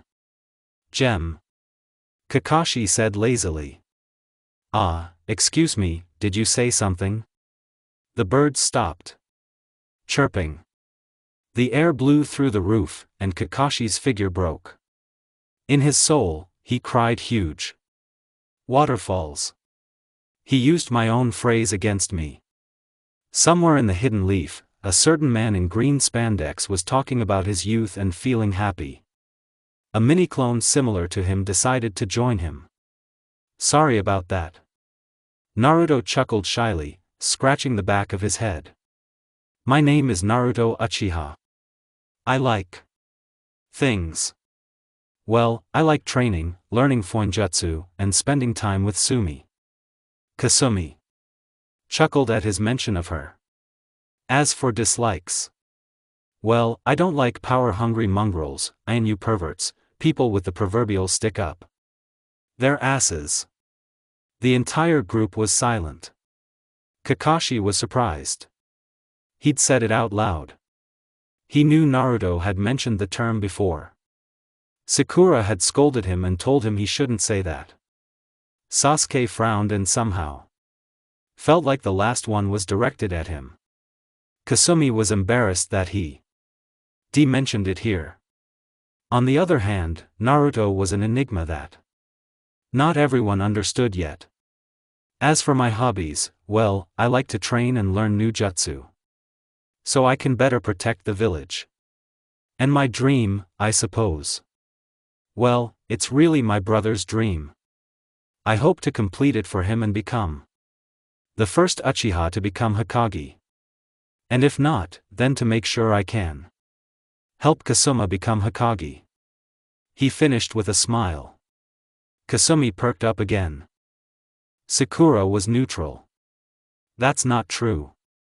She was assessing Sasuke. Sasuke himself was a little puzzled by Naruto's statement. An Uchiha who wants to become Hokage. Absurd. Then he thought about his own thoughts. His goals in life were the only thing that mattered to him more than anything else. Kakashi simply looked at Naruto and felt relieved. He was somewhat ashamed of himself for not being able to be there for his former comrade's younger brother. However, it seemed that, like his family, Naruto too had remained the same and didn't let the symbol of his clan get to his head or affect his heart. He was like Obita and Shursui. Well, Obita, it looks like there's someone out there who will make your dream come true. Then he smiled. Ha. You're an interesting group, to say the least. Well, I won't waste any more time telling you about your exam tomorrow. Ikura and Kasumi both shouted simultaneously. Sasuke narrowed his eyes as a scowl appeared, and Naruto stared blankly at Kakashi, but no one noticed his eyes changed to blushing, and then back to his usual black eyes. He was thinking about what kind of test this would be. But we already passed the genin exams, Kasumi said in a tone of whining and anger. She worked diligently to pass the exam 2 months ago, and now another one has appeared. Yeah. Why do we need to take another exam now? Ikura asked. And you mean the exam at the academy? Kakashi then waved his hand lazily. It was nothing more than a test. We weeded out those who didn't have potential. Of the 9 teams that were formed, only 3 teams will remain. That means you only have a 33% chance of passing. This isn't fair. Kasumi whined. She really wanted to become a ninja, maybe even become Hokage faster. Well, life isn't fair for a shinobi. Anyway, you all have survival training tomorrow. If you fail, you'll be sent back to the academy. Meet me at training ground number 7 tomorrow at 6 a.m. Kakashi's face turned serious. Also, I advise you not to eat breakfast, or you'll throw up. Then Kakashi disappeared into Shunshin. I can't believe it. Sakura called after all that work at the academy. What was the point? That sounds like what Sensei Kakashi said. Naruto spoke up, just to find out who was really ready to become genin. Sumi, do you want to eat romaine? Hey. Kasumi's obviously completely forgotten about tomorrow's survival test. If romaine's there, nothing will stop her. Not even the Sage of the 6 Paths. You guys. Do you want to come with us? Naruto asked Sasuke and Sakura. Since they were on the same team, he had to show some politeness. Hen.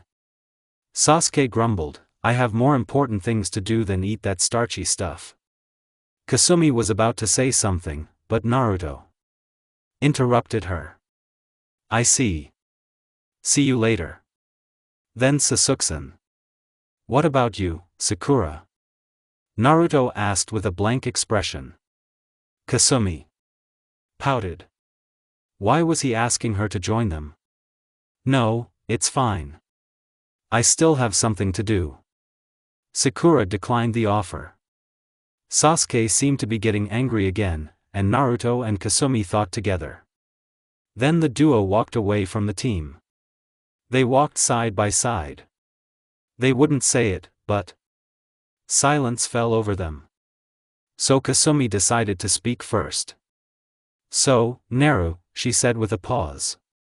We'll be training today. Not as much as usual. We'll need all our strength for tomorrow's exam, Naruto said, debating whether he should bring the new weapon with him tomorrow. He still needed more time. before he could use it effectively. His pace was good. Although his Bukijutsus, Hamaru, Gunbai, and Shikio Kuzurigama were better than his Kenjutsus Hitakiri. They didn't even notice they'd arrived at Chiraku. They both entered at the same time, and to their horror, Chi-Chi wasn't there. Only Ayami was there, and they both knew she'd be teasing them today. "Oh, aren't these my favorite couple by any chance?" Ayami said with an all-knowing smile. Both teens immediately blushed at her words. "Oh, I'm Ayam-chan, I told you to stop doing that," Kasumi said as she made the first move in tomato mode. You said that, but not Naruto," Ayam said with a victorious smirk. Naruto had a deadpan expression. "You say that as if you would stop if I told you so." "Yeah, I wouldn't stop," Ayami said, looking at both of them. "So, you two are on the same team." "Aha!" Kasumi exclaimed, and Naruto nodded. "Phew." Ayami mockingly erased under Salba. "I thought you two lovers would separate." "Nekken," Kasumi said as the blush intensified and she was ready to make the second move. "Could you please service your regular customers?" Naruto said, a blush appearing on his cheeks as well. Hi. Give me a few minutes. Kids these days are no fun," she muttered, returning to the kitchen. The two teenagers sat awkwardly, waiting for their food to be served. Naruto considered whether he should tell Kasuma how he felt about her. He discarded the thought. Too soon. He kept telling himself. Little did he know, Kasumi was thinking the same thing. They were then brought back to reality when Ayami returned with their orders, and they ate them with relish. After eating, a few short conversations, and some more teasing from Ayami, the Uchiha and Uzumaki left the ramen stand and headed back to the grounds. Several hours later. The Uchiha clan training grounds. A strong gust of wind, the Futron Daitopa, escaped Kosumi's mouth, asking, "How was it? Was that better? Looks like you can use this tomorrow." Naruto then placed his hand on his chin. "Although I don't think we should bring our katanas tomorrow. We need more time with them." "You're only saying that because you're not as good as me," Kasumi said with a cheeky grin. "Says the girl who still can't accurately hit all her shuriken targets," Naruto countered. So. Well then, how about you faint like a girl when I only hit you once," Kasumi said. Approaching him. Naruto also approached her and said, "How are you doing? With a regular bunshin?" Their foreheads touched, and their eyes met again. They exchanged intense glances. Neither could move. Then fate decided to give them a chance, as the wind picked them up and blew dust into their eyes. They both grabbed their eyes to wipe the dust away. "Sumi," Naruto said. "I want to tell you something." Kasumi's heartbeat quickened. Wait. This was it. Was Naruto going to say what she thought he was going to say? He, too, was thinking about her more than his friend. 50 million questions were in her head as she tried to keep her face as normal as possible, but the ever-increasing blush that adorned her cheeks had the exact opposite effect. "What is it?" Kasumi said, lowering her vision. And again, the ground underground became much more interesting. "It's about tomorrow's exam," Naruto said in the softest voice he had. The moment was ruined. Kasumi was caught off guard by the words that escaped his lips. And again, reality surpassed her dreams. However, for some reason, she also felt some relief. Why? Because she herself did not know what to do after the confession. "What's wrong?" Kasumi asked with a disappointed face. "Kakashi-sensei advised us not to eat breakfast." He didn't say we should. Naruto said, and the idea metaphorically dawned on Kasumi. Oh, right, Chibaya. Kasumi exclaimed. First he's late, then he misleads us. By the way, Naruto spoke again about being late. He told us to be at 6 o'clock. I think we need to go at 8 o'clock. What if he shows up earlier? And then he'll think about making us fail because we didn't make it in time. Kasumi said, comically torn. Don't worry about it, Naruto said, smiling at her expression. If what I'm guessing is correct, then he should be about 3 hours late, like today. Okay. Period.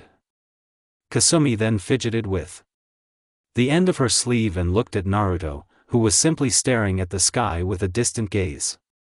For a split second, she caught that pained look in his eyes.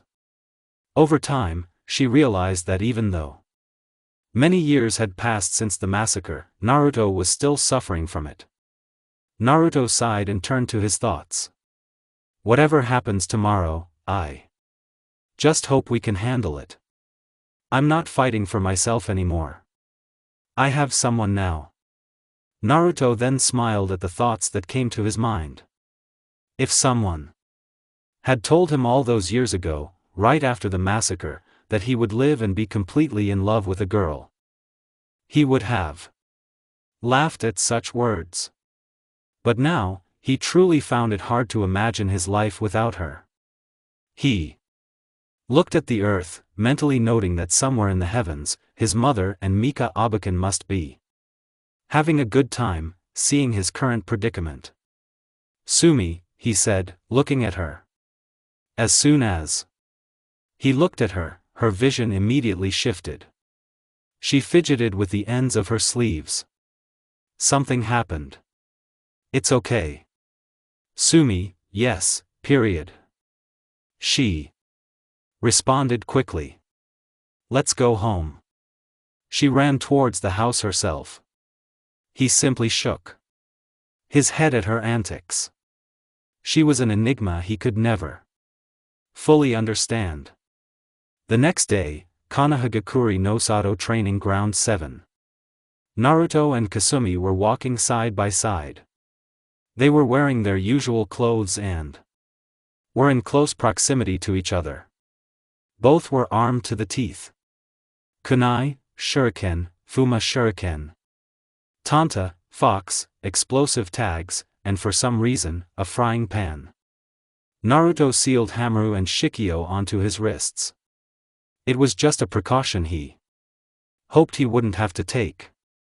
However, they were dealing with their attacks and knew it wouldn't be easy under any circumstances. They soon arrived at their designated location, and Naruto was glad they were wearing earplugs.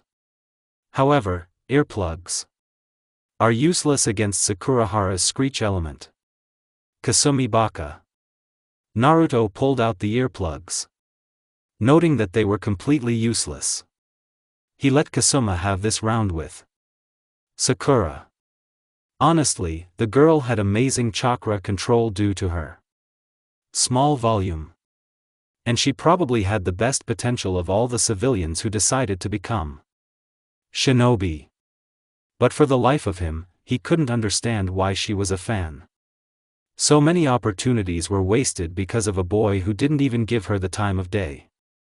Speaking of the boy, Naruto saw a gloomy and doomed Sasuke in the corner of a tree. So the shadow of the branches enhanced the brightness he imagined. He walked up to him and greeted his clan mate. Sasuke-san, said to Naruto with a slight smile. Naruto greeted Sasuke. Sasuke. Uchiha was strange. He would only respect you if you had power. Naruto showed that he had it when he unleashed his killing intent on him. However, that didn't mean he liked Naruto. Why are you late? He said, frowning. I assumed Sensei Kakashi would be late, so Naruto shrugged. He was much more cheerful these days. Hentak. Sasuke gave the best answer he knew. After a few seconds of awkward silence, Naruto decided to sit down and study some Fuinjutsu.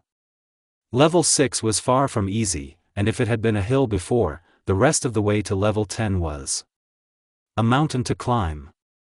Naruto and Kasumi arrived exactly 2 hours late, so after an hour of waiting, their sensei arrived. He lazily waved his arms at the 4 genin. "You're late." Sakura started wailing again. The other genin couldn't help but wonder why she had to be so loud all the time. "Sorry, an old woman needed help with her heavy bags, so I had to carry them all the way home for her." Kakashi expected another bout of facial blemishes and beads of sweat. Much to his disappointment, all 3 genin glanced at Naruto, who simply looked back at them. "See, I'm not the only one this happens to," Naruto replied sternly. He still remembers having to help regular old lady number 1 all those years ago when he started his first day at the academy. So there's a kindred spirit out there. Tell me, has the black cat ever crossed your path and you had to travel a long way? Kakashi asked, smiling with his eyes. Naruto was silent and tried to remember. "Yeah." Naruto answered honestly, nodding his head to scribble his will. "Had to walk all the way from the shrine when I was 5 years old. I hope I never meet that cat again." Everyone around was sweating. What's the matter? Their similarities in apologies were almost symmetrical. Kakashi, satisfied with his answers, pulled out 3 bells. Naruto immediately sighed at the sight of the bells. The genin exams for exceptional teams.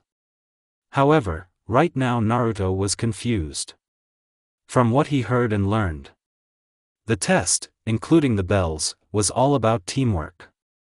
It always had 2 bells, but now there were 3. Add to that the fact that in Konoha's history, there had never been a 4-person genin team.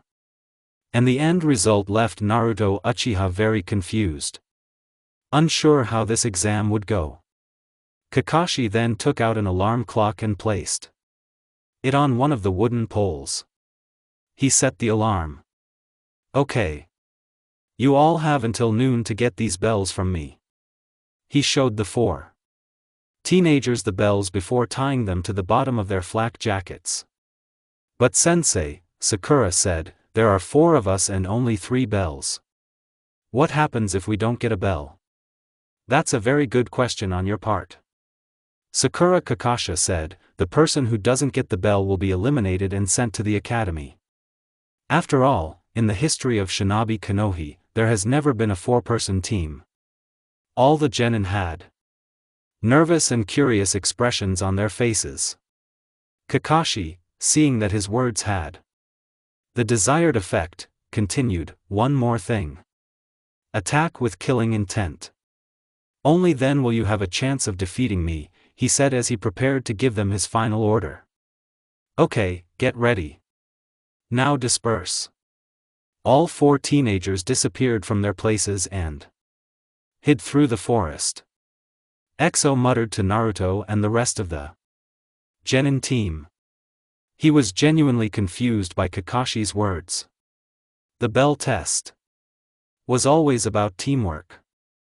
And Naruto would have agreed with this too, if Kakashi hadn't mentioned one very undeniable fact.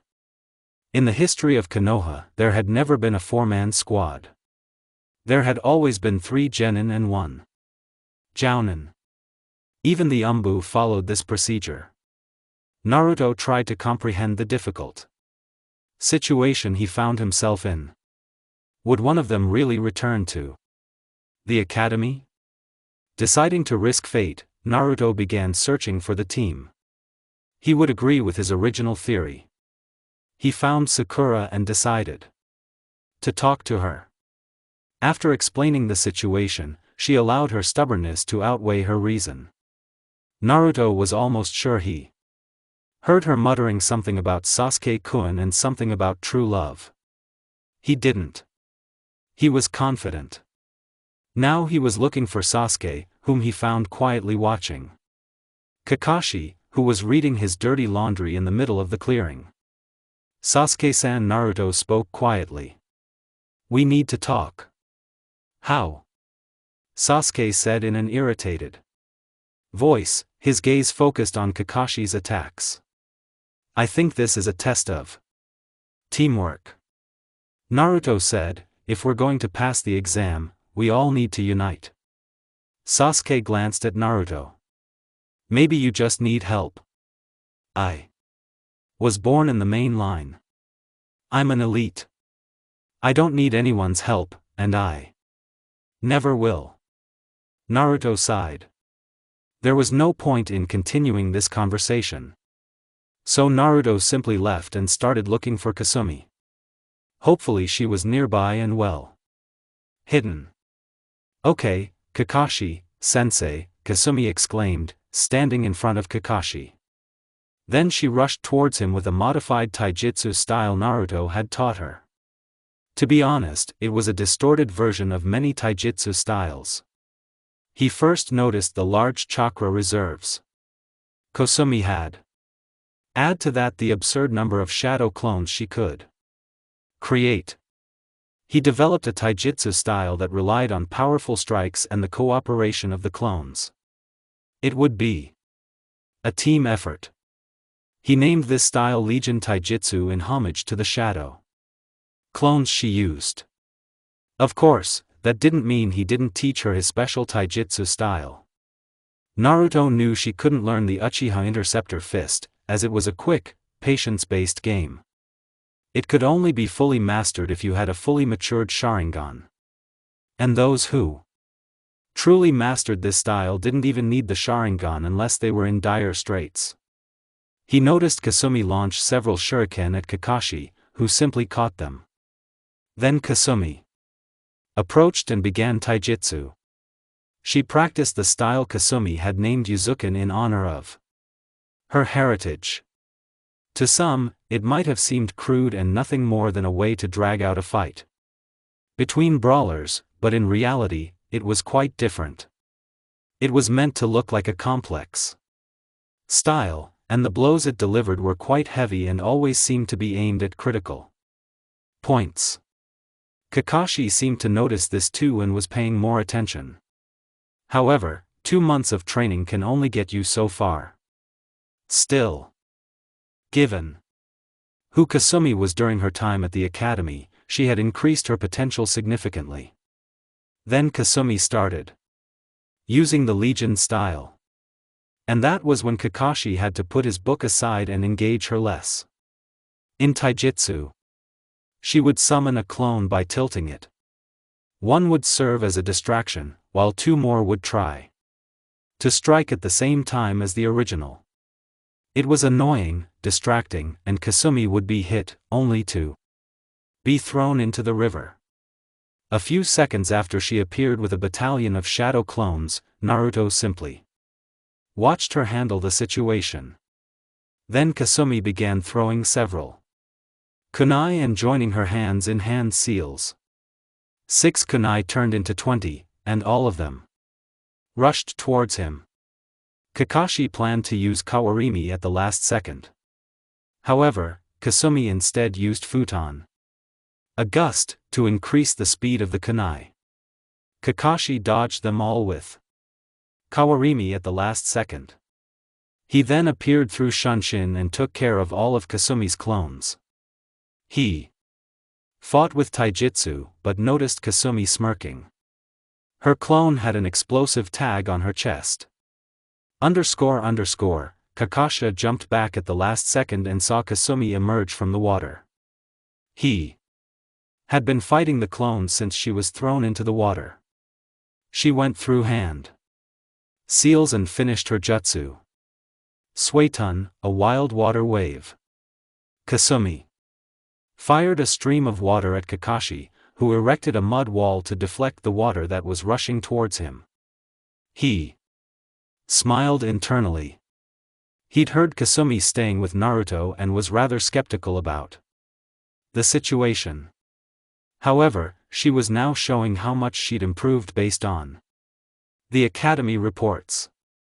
But it seemed Kasumi wasn't finished, as she began performing more hand seals. She'd already seen Naruto perform this jutsu and meticulously copied all the hand seals. Since she had a strong affinity for water, she could do it. Suetun, a large projectile, a jet of water, erupted from Kasumi's mouth and rushed toward the user's target. Kakashi, fortunately, did the right thing and shined. Then he reappeared, and this time he laid Kasumi on the ground, having managed to touch one of the bells during the fight. Frankly, he was impressed by what Kasumi had done. This girl was definitely ready to become a genin. However, the true purpose of his test had not yet been achieved. As he held her, a barrage of shuriken and kunai was fired towards the duo. Both shinobi used kawarimi to avoid the incoming weapons. It was Sasuke Uchiha who did it. Now that his current location had been discovered, Naruto was now furious with Sasuke. What if he had hit Kasumi? Surely even Naruto knew she could avoid it, but hey, he cared about her more than anyone else right now. After all this, he would talk to Sasuke. While searching for her chakra signature, he found it. She was hanging upside down from a tree branch for some reason. Her leg wrapped in fishing line. Sumi? Naruto asked. How did that happen? Well, Kasumi blushed embarrassedly and scratched the back of her head. There was a bell lying around, so I decided to get it. Later, Kakashi-sensei came and took the bell in the middle of all this chibai. Naruto sighed and threw a kunai to cut Liska. She was able to land normally on the ground, since she had learned to walk on water to some extent and she was struggling. But Naruto was determined to catch her as he leaped and grabbed her, holding her in a bridal pose. She blushed and tried to look away. Naruto, for some reason, didn't realize the significance of this, as he was distracted by the banshee's dying scream. Sakura. Both teenagers muttered at the same time. Naruto looked at Kasumi and had an idea. Come on, Kasumi, Naruto said. And they both rushed in the direction of the scream. They found Sakura unconscious on the ground. She had been struck by Jin's jutsu, which was funny because she should have been the last person here who would have been affected by Jin's jutsu. The end.